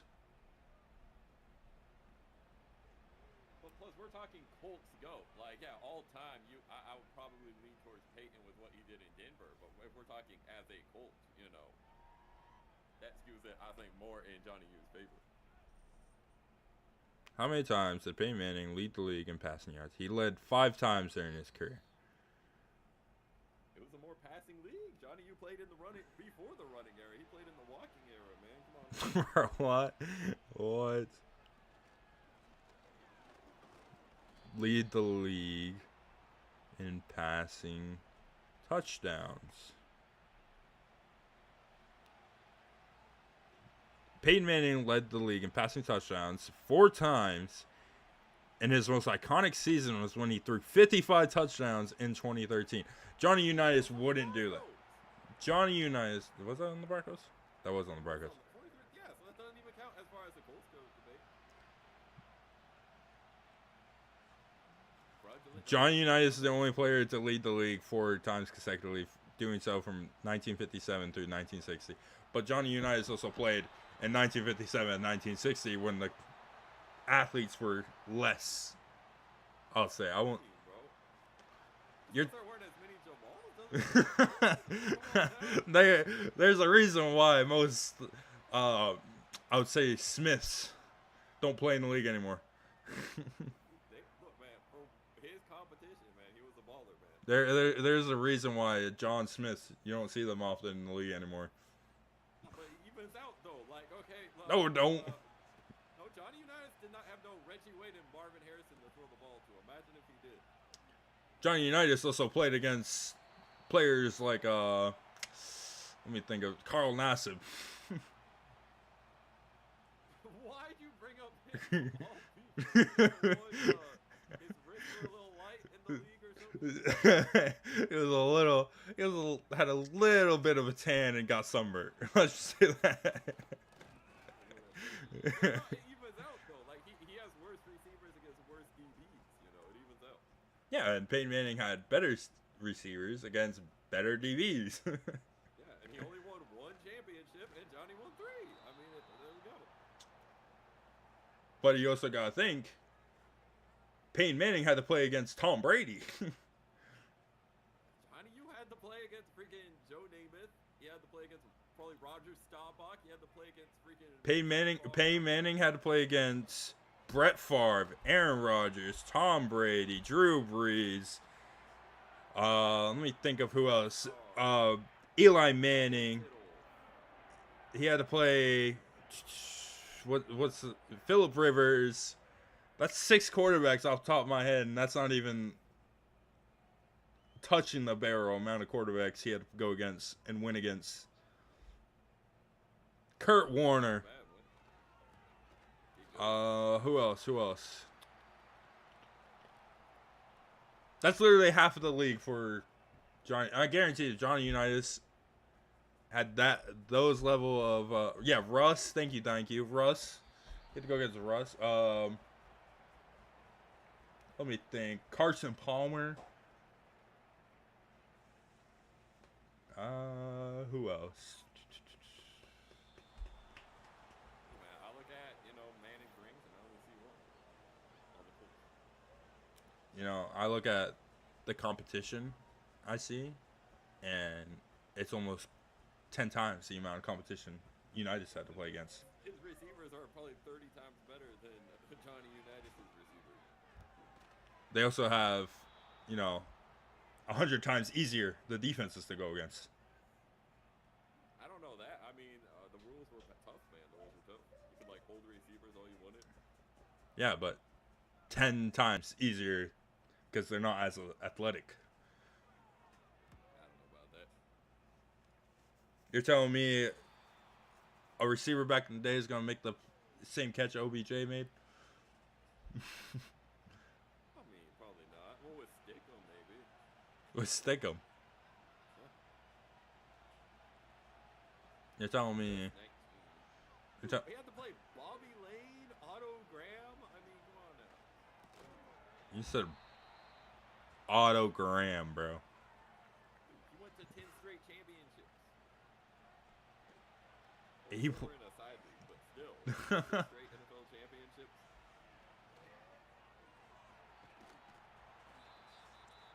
I'm just going to put it right here, right now. The Cardinals won as many championships as Unitas did in his whole entire career. No, as Unitas made in his whole entire career. That's really? Y'all won NFL championships? Yeah. We won 5. Really? Yes.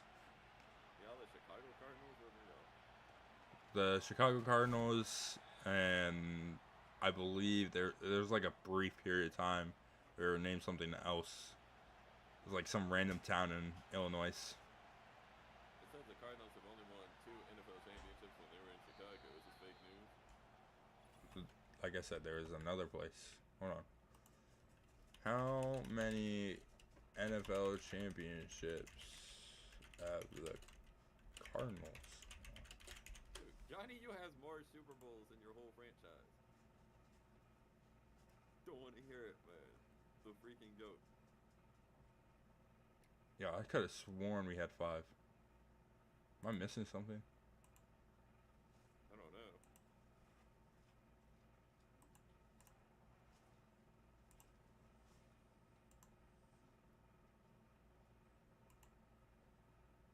Anyways, you also got to think of the amount of coaches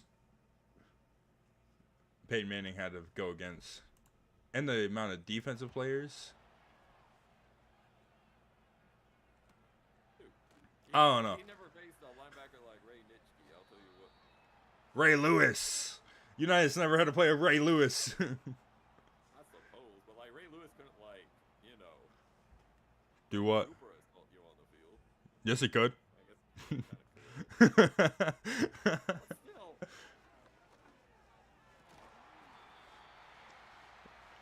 You name it, Ray Lewis has done it on the football field. is.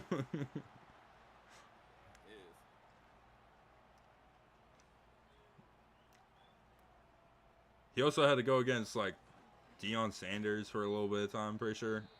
Towards the end of Deion Sanders' career. He had to go against like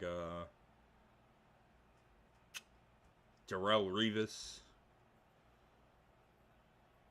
There's so many I can't even name them all, bro. I'll be so honest.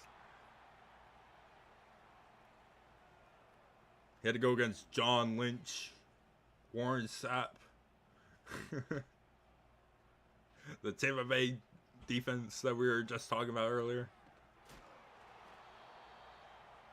the Patriots defense back in the day, Mike Vrabel, Teddy Bruschi, Ty Law. Yeah, And- but Johnny Unitas had the consecutive game passing touchdown record. in a uh, garbage like, league. consecutive, until freaking Drew Brees caught up with it. Oh, well, this is a free play for the Steelers. Yeah, but that adds more to Peyton Manning. Peyton Manning had to play Drew Brees. One of the times in the Super Bowl. One of the times in the Super Bowl. You like George Washington, man. It's like saying Abe Lincoln is better than George Washington. He's not better than George Washington. That can be debated. That can be debated. I mean, the guy founded the country, won the stinking war. I mean, Yeah, but Abe Lincoln also did win the Civil War. I suppose. And Abe Lincoln kind of did better for our country, you know, letting all the Jamals go free. Oh man, hey man, look, it's a modern era. Let's see. Listen, there's a reason why Abe Lincoln won the Civil War. It's because he had the Jamals on his side. Did he? I mean, I heard that they went up to the north, and the north was like, low-key, like, we can go back. What the heck? Abe Lincoln liberated the country, said Dying Q. Okay, and George Washington made the country in the first place.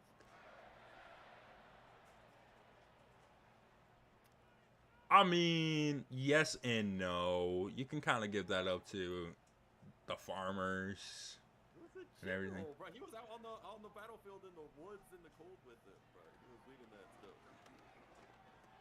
Yes and no. See, when he was on the boat, I saw the About painting. We're really gonna believe a painting. Yeah, that's what I'm saying.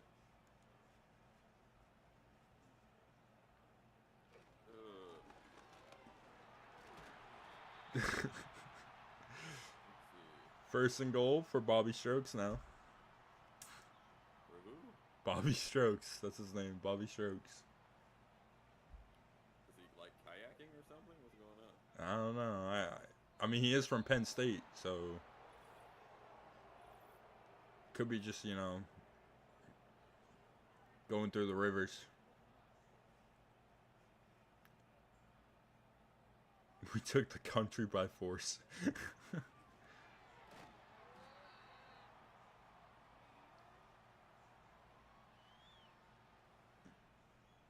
Don't get me wrong. I like being American.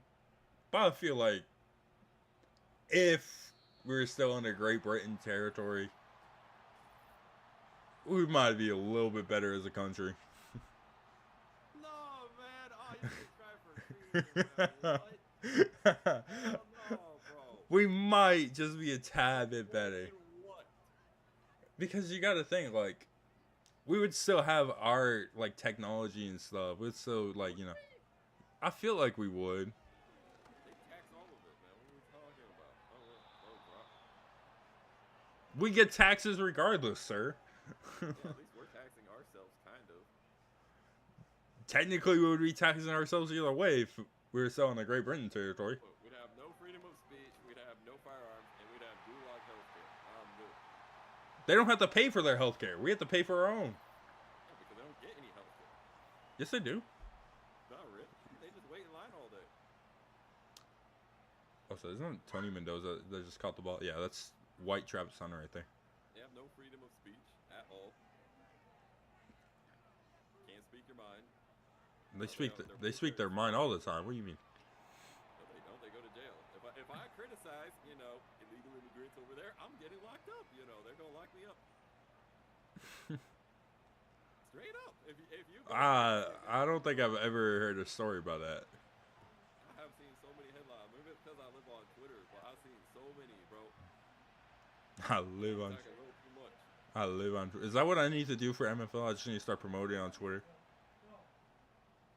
Possibly. I don't know. You'll have to be, but you have to say we're like exposing the deep state and we love Elon, and then they might join. We exposed Juicy John for saying he looks like a Jamal. I'm not bragging. That's an actual statement, so I stand by it. I'd probably get locked up in the UK for saying that. Maybe China. I don't know about the UK. You'd be surprised, man. Like, they always go against China. Oh, China locks up dissidents. But it's like, you do too. I mean, China might starve them to death and the UK doesn't, but as long as they Now, but I have a question. Yeah. If we ever, like, if we don't have the Revolutionary War, does World War I ever happen?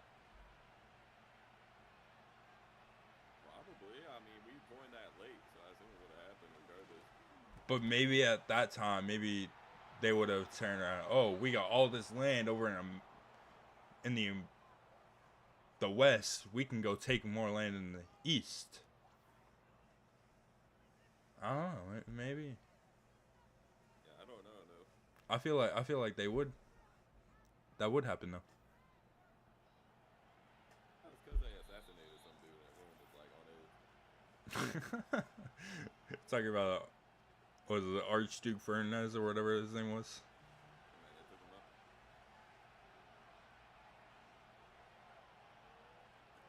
Yeah, but wasn't that in France or something like that? That was in I thought that was Austria. Austria. Yeah, it was somewhere around there. Are we even sure that was like Germany that did that though? I don't know, man. I don't know, bro. I feel like they just blame that on Germany. It was someone in Austria that killed him. Maybe.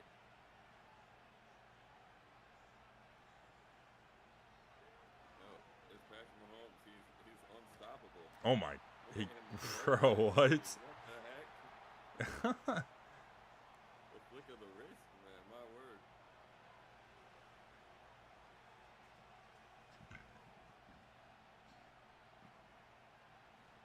Underneath, Hunter Henry. 3rd and goal. Yo, if they score here, I'm doing another everyone ping. Tune in. Patriots just scored. Pittsburgh gets the ball with a minute left.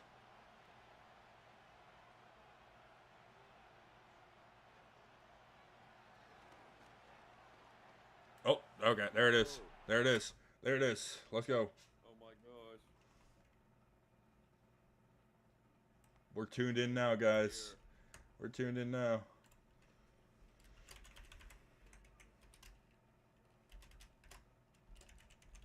He led the Patriots on that drive like George Washington led the Patriots across the Delaware River in a sneak attack in the dead of night.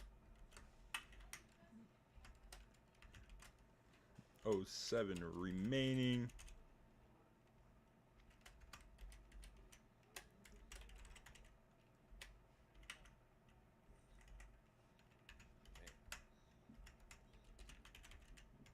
Imagine not being allowed to own a gun. That would be horrible.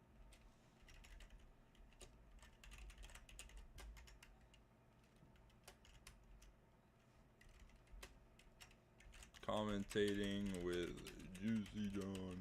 W Clickplate.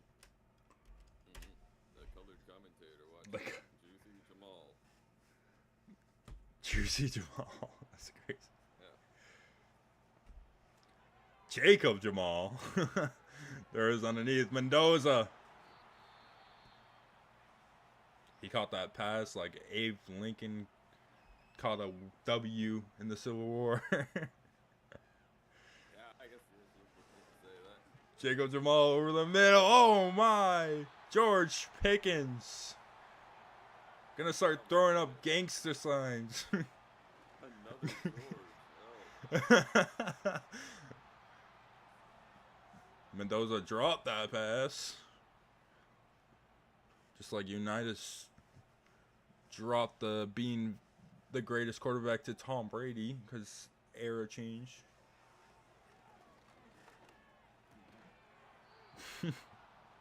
Strokes drops that pass as well. Are we going to have overtime?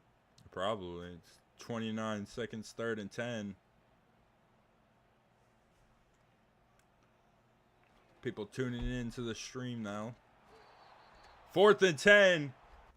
This is probably going into overtime. Now they're going to run all the clock with the what's it called? Oh yeah, you call that timeout, Tomlin. Are Patriots going to get the craziest bail and they're going to... Oh, they're... Okay. All right, Gerard. Let's go, Gerard. My goodness. You see... God. You see what Abe Lincoln did? Look at these two coaches.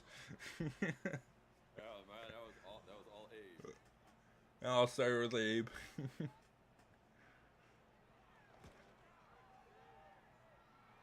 the kick is good. We got a tie ball game. Boswell put it up.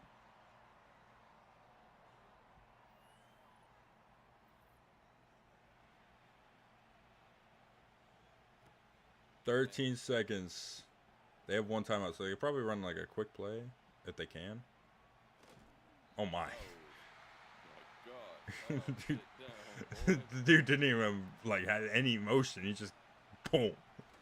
Yeah, they're gonna run a quick play. Probably call a timeout. Rag. No, they're just going into. Okay, that's. Joey Sly. Yeah, he's just sly with it, you know.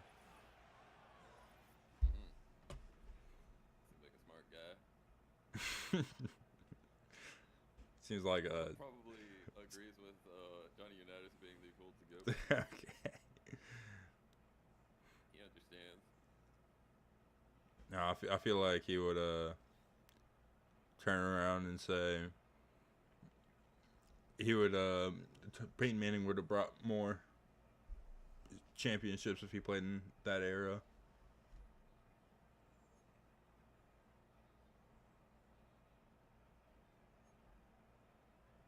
I feel like I feel like Tom or Peyton Manning played in that era. I think he would win every single season.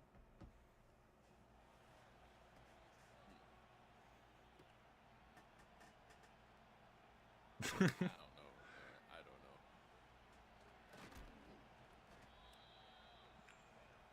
Patriots get the ball to start off overtime. It's the regular overtime rules. Touchdown wins it. 3-point gives the chance to the other team. Well, they're changing that, right? They're making it overtime across the board. Yeah, Overtime. they're doing both teams get a chance now. Ooh. Bring it back.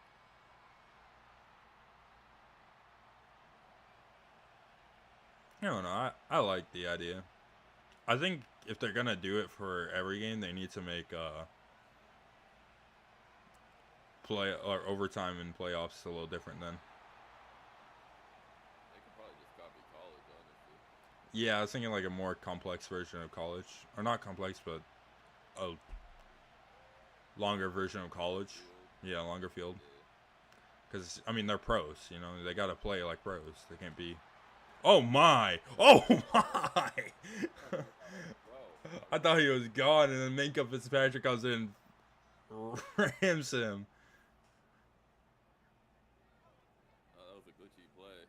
That wasn't even a glitchy play. That was just, bro. Look at Minka. With one arm, man. What a- One arm throws him down.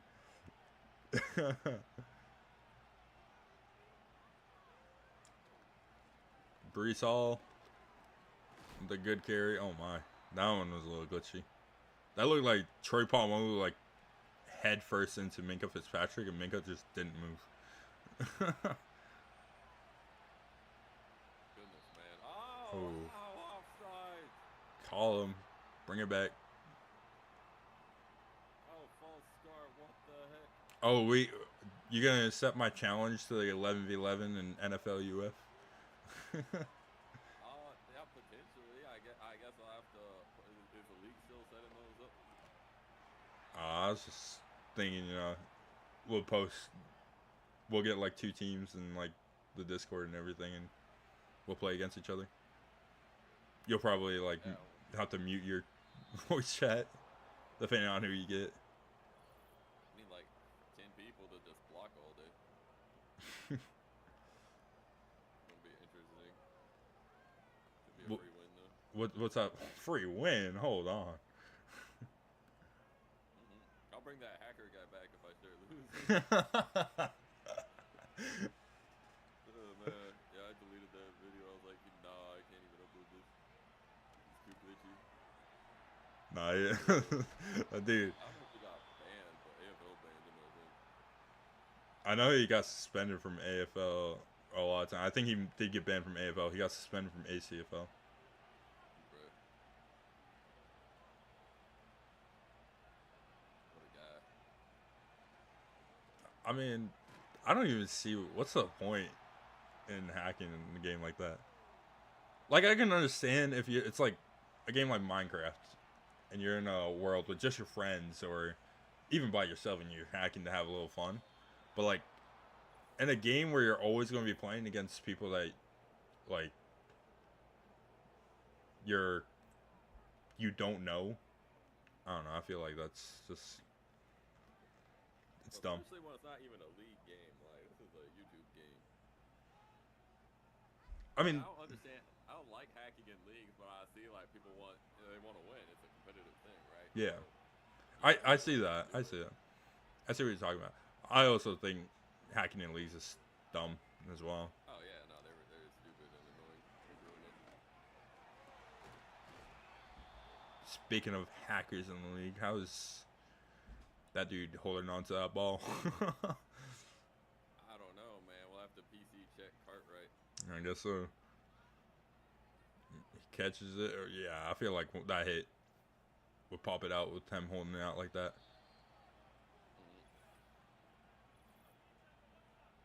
Have to keep an eye on people double jumping.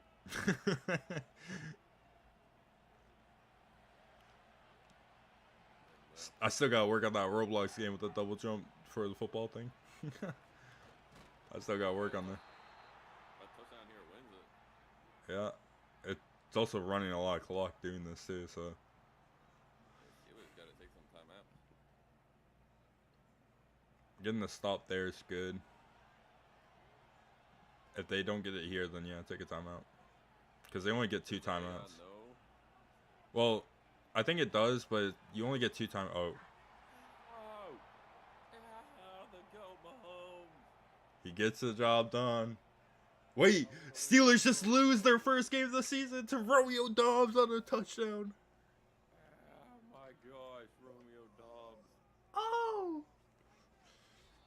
Oh man. Is Pittsburgh a fraud? Did they really just go 6-0-1 to lose to the Patriots for like the 700th time in their franchise history? You can't beat Mahomes in Madden, I'm telling you. He's a freaking beast. I don't know, man. They do have 2 losses, so maybe you can. I mean, maybe like dream teams and stuff, but any like reasonable squad, I don't think you can really beat Mahomes consistently. All right, I'd have to go check because I'm pretty sure Buffalo beat Patriots like week 2, week 1. I'll have to go double check. Hold on. Bro, I've done so many rebuilds, and every time I'm an AFC team and I run into Mahomes, he pretty much torches us, like probably 9 out of 10 times. Well, do you slow sim the game? That's the question. What's in the game? Slow sim it, like how we just did that. I slow sim The playoffs. 3 minutes in the 4th. Yeah, I feel like if you did the whole game, like it would be a different scenario, because Okay. So a lot of these games are different scenarios. See, the Patriots, yeah, they lost to the Bills and the Jets so far, and then they play the Bills again next week. But yeah, so if you want to see something crazy, we slow sim every single game so far. For NFL passing wise, Chiefs quarterback TBJ leads the league, but that's not because of Chiefs playbook. That's because he's got a crazy receiving core.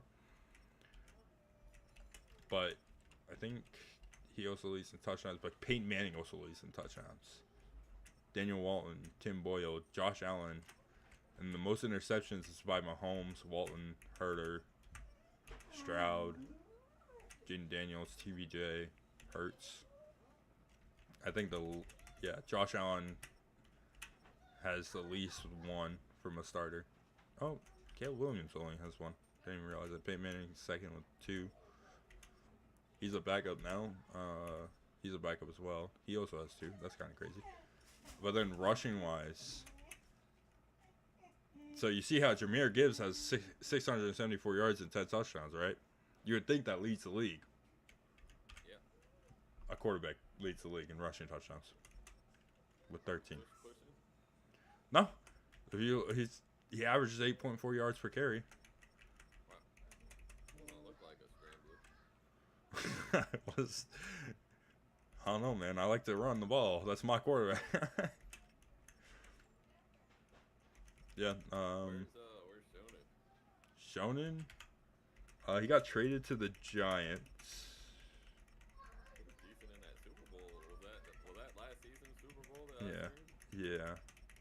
Man, he fell off. Where is he, man? 65 attempts for 251 yards, 3.9 yards per carry, and then 3 touchdowns, I think it was. Okay, that's gonna be too long. I think Man, he fell off. Yeah, he did. I saw Danian Tomlinson, he's back or something. Yeah, so what it was is that everyone for Christmas got to choose a legend. Chargers chose LaDainian Tomlinson. Actually, a long list. Hold on. Let me go to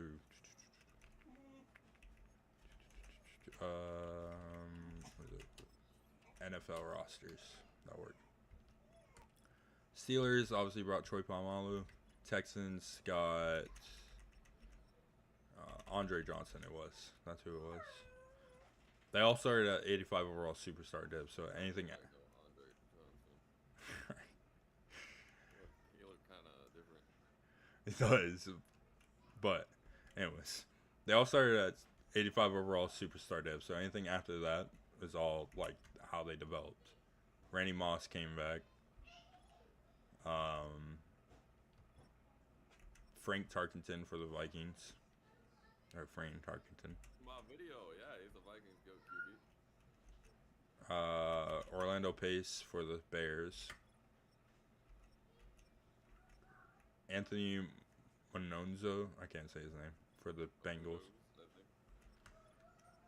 Bills got, who'd they get? Oh, Thurman Thomas.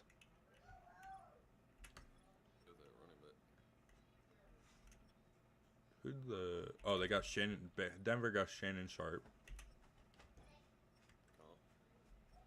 Joe Thomas for the Browns.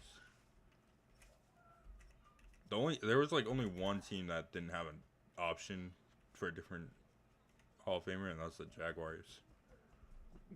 There's no Hall of Famers or something? This is literally one.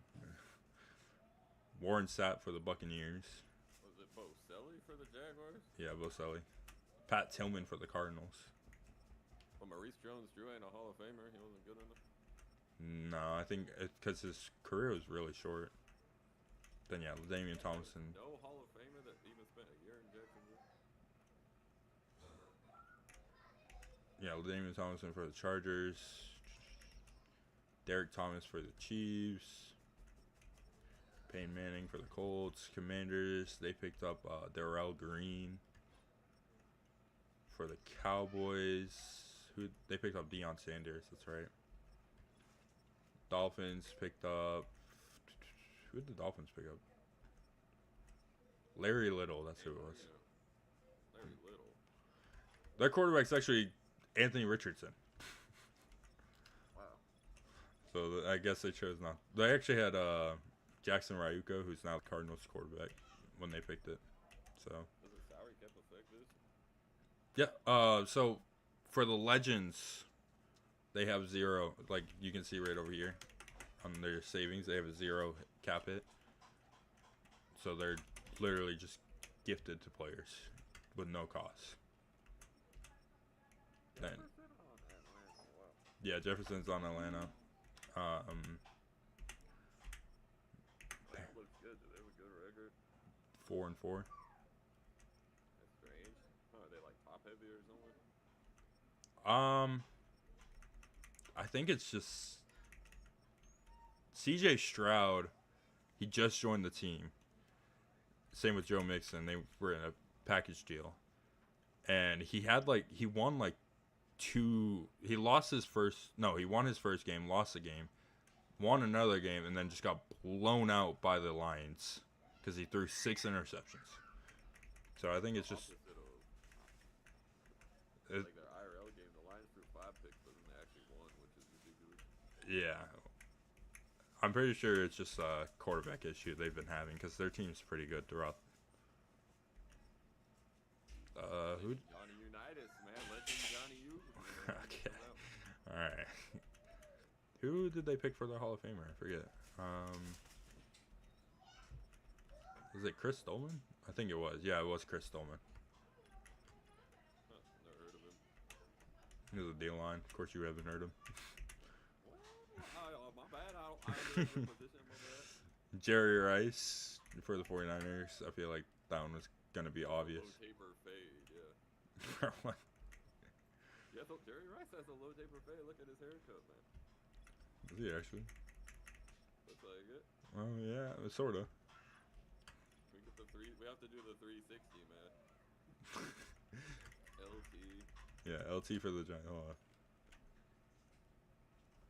on. It just looks like a shaved outlining. Oh man. Here, let me. Oh man. He had a freaking do-rag on. Now, yeah. Why does he have a do rag on now? How do we get the do-rag? Oh, man. What the heck? What the heck? What just happened? Let's not. Let's. How do we choose our hairstyle? I don't think it allows you. I think you just gotta find the. The hairstyle is tied to his face. It's so weird. I don't know, bro. Yeah, this is too much. Yeah, I don't know how he got a whole entire do rag on. That didn't affect his. No, I don't know. It's not letting us. Anyway. 99 overall with the do-rag. Yeah, Tony Basoli. And Jets got who was it? Was it Eric Reed? Ed Reed. Sorry. Oh yeah. Lions. They picked up Night Train Lane. That's right. He's the wrong color, man. Come on now. Bro, Night Train Lane was as dark as the night, straight up, bro. Like, Was he actually? looking at. I mean, I just chose a random player to make them, so I didn't really. Night Train. I guess, man, but we gotta get the color right at least. Fine, I'll switch it just because you. This is my best colored commentary of the night right here, man. He's making it woke. Well, I'm just saying. I mean, here I'll sit. Did you Google him? Yeah, I did. Lane? Oh, there we go. That literally looks like Night Train Lane. Oh. That literally looks like. I'm looking at his number one picture on Google. That's literally him. That's literally what I just. From a white man to actually him in like one swoop. That's crazy. All right. Yeah, Packers got Charles Woodson. Luke Kuechly for the Panthers. Patriots, they got. Who was it? It was a solid player, if I remember correctly. Did I ever get past it?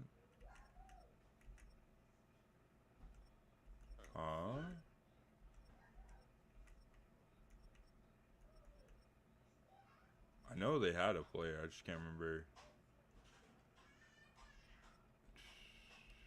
Maybe at least an 85, right? Yeah, it would be at least an 85. Who was it? Who's A Warrior? That's it. That's the Azaz Warrior guy, the receiver. Oh yeah, so he's huh. Hold on. They chose one, if I remember correctly. Strange. I'd have to go double check. If they didn't choose one, then I'd have to double check with the Patriots owner. You should just not tell him, man. He didn't show up to the stream. He don't need to hear it. I could have sworn they had one. Dela Cruz, a Pats Hall of Famer? No, that's a custom player. Hold on, let me double check transaction. Could be a kicker? No, it definitely wasn't a kicker.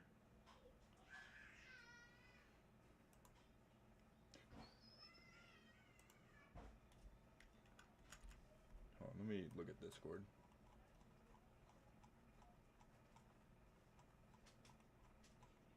You know what? After December 20.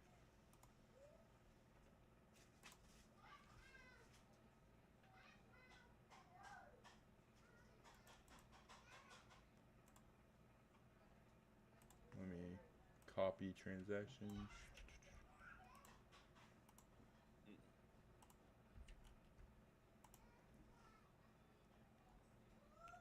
752 transactions since then. Alright.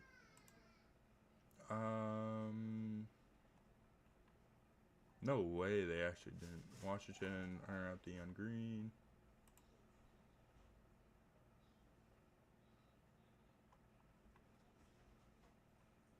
No, they weren't one of the first ones.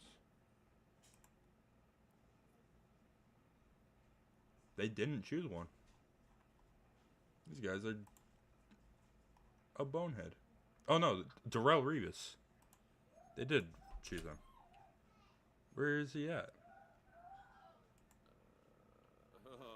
Did he not update his lineup? No, hold on. Let me check. Oh my goodness, it's a scandal, an MFL scandal. Did he get released? That's the only other idea I can get.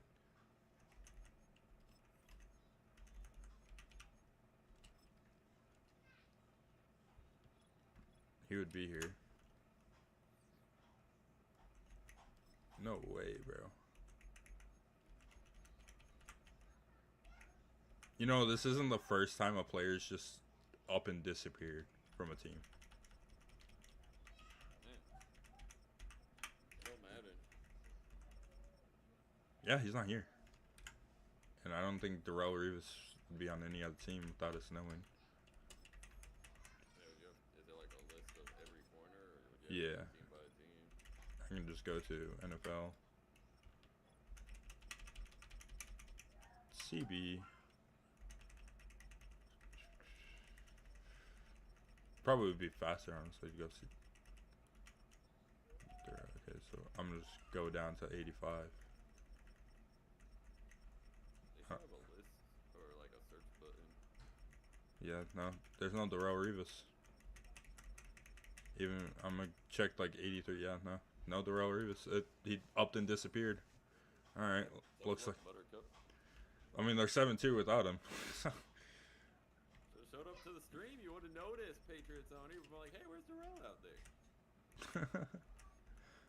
Alright. That's his fault. What were we looking at? We were looking at Legends, that's right. Raiders, I believe, picked up.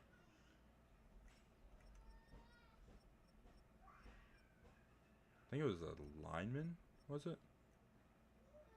Oh, Ken Anderson, he's our GOAT QB from today's video. Okay.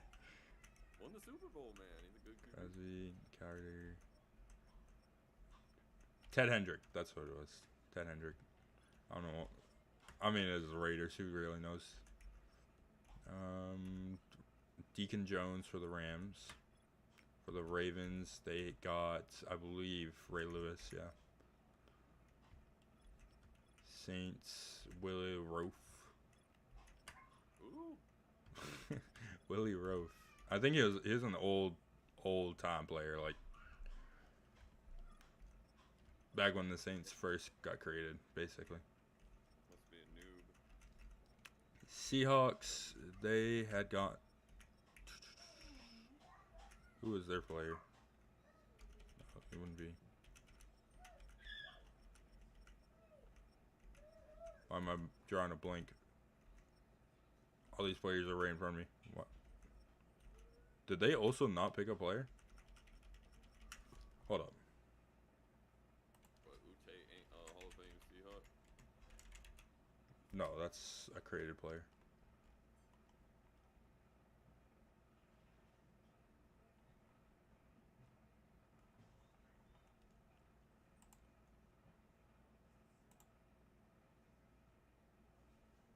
Yo, they never picked a player. Dang, man. These guys are dummies. Steelers. Oh, yeah, we're back on Steelers. Never mind. So, Darrell this needs to be made, and Seahawks need to pick a player, because Seahawks don't. They should get like Richard Sherman or something. Let me go look at the Seahawks. I mean, Oh, the two Super Bowl 49 teams have no star players. no, yeah. Yeah, you're right. What a coincidence.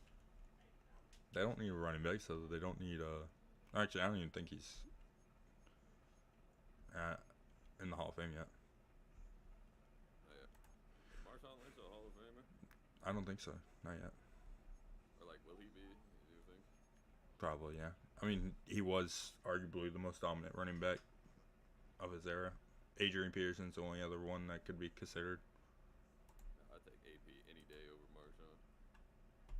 That's because you're a biased Vikings fan. I'm not biased, bro.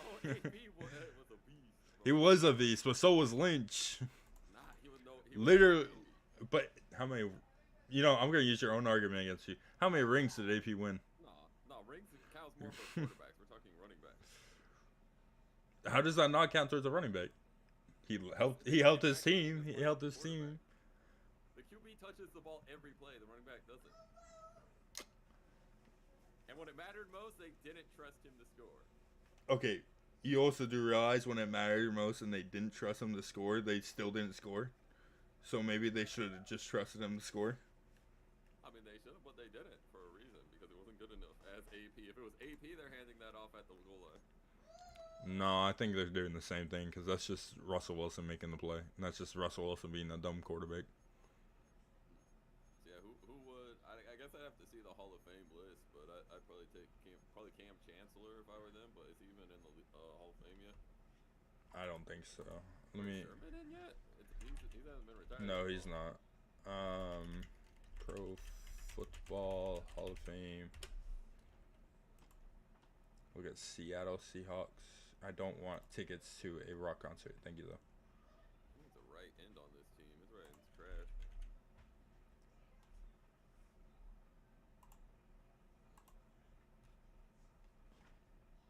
Let's see. You got Kenny Easley, Carl Eller, Tom Flores, Dwight Freeney. Good pick. Franco Harris, Devin Hester, apparently. Steve Hutchinson. Oh, yeah. Edgar and James. Walter Jones. Cortez Kennedy, Steve Largent, Warren Moon, John Randall, Jerry Rice. Apparently, well, you can't do Jerry Rice because he's already on the team.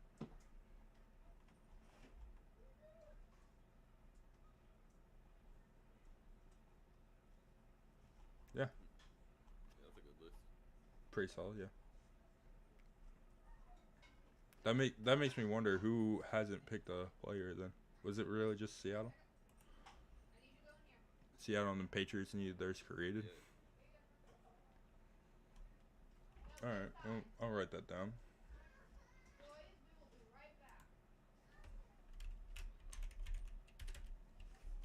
I'll make sure to pay attention.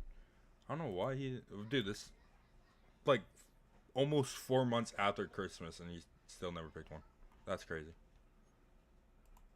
Wait, these were Christmas Hall of Famers? Yeah, so what it was for Christmas. I always like to do something for the league on Christmas. 2 years ago, I donated like $100 to the league for like to users in the league, and then this year I decided to do an in-game one that would be for everybody. I did Hall of Famers, and they turned around and 31 of the teams picked a Hall of Famer. I mean, the Seahawks guy is 5-3. His team is not even that bad. Nah. Has he even played yet, though? That's the question. No, he hasn't played. Bro, who's running the Vikings, man? What the helicopter? 1-8. Dang, bro. Yeah, but look at that division though. 6-2, 5-2, 5-4. Like you can't even be like too mad about that. There's just they're in a tough division. Man, if we had Johnny Unitas, we'd be at the top of this. I'll tell you what, man. So good. This dude. I mean, honestly, I think it's just really AFC this year though. I feel like the AFC is just too good this season. Going Buffalo. We shall see. So I'm pretty sure it's like the Steelers were undefeated until that game. Buffalo's 8-0. There's only one bad division, that's the AFC South. The rest of the divisions, AFC North's kind of mid too this season. Yeah, the Colts need to upgrade at QB. They're top heavy. Bro, what? Great. They're yeah. The AFC is just top team heavy. Like Raiders, Denver, Colts, Houston, Buffalo, New England, Pittsburgh. Is that 2, 4, 6? Oh, it's literally the 7 teams in the playoffs as of right now. Amazing.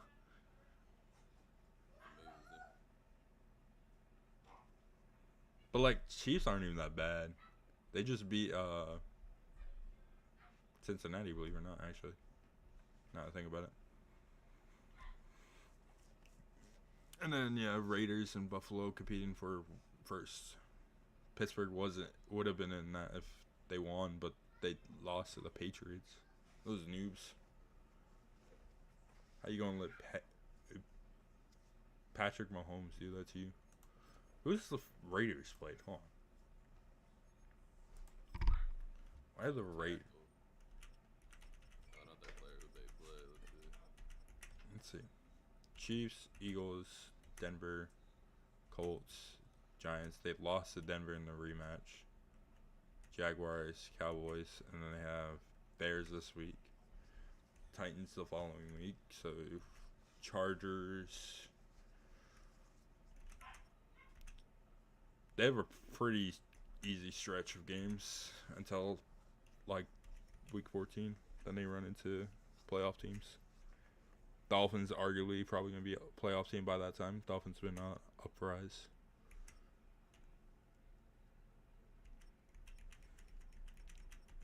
They might have a 14-3 season. I'd say it's reasonable.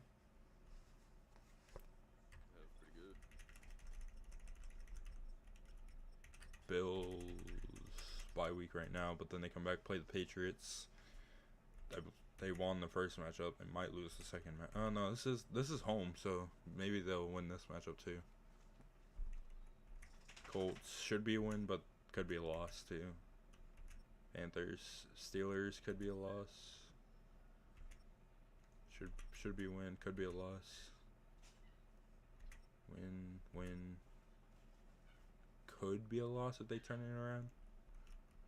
So like 14-3 with a high of like 16-1. I'd say is like, I don't know. I feel like that's a fair estimate. All right. Yeah. I'm gonna end the stream. I just realized we're still streaming it. Alright, well, W stream, man. Everyone have a good night. Raw. I'm gonna go watch some Johnny Unitas highlights. Okay. Freaking go of the Colts. He might be better than Tom Brady. I'll have to see his highlights first, though. Oh gosh. All right. Well, goodbye. Keep God first. Family second. The greatest never quit. Have a good one.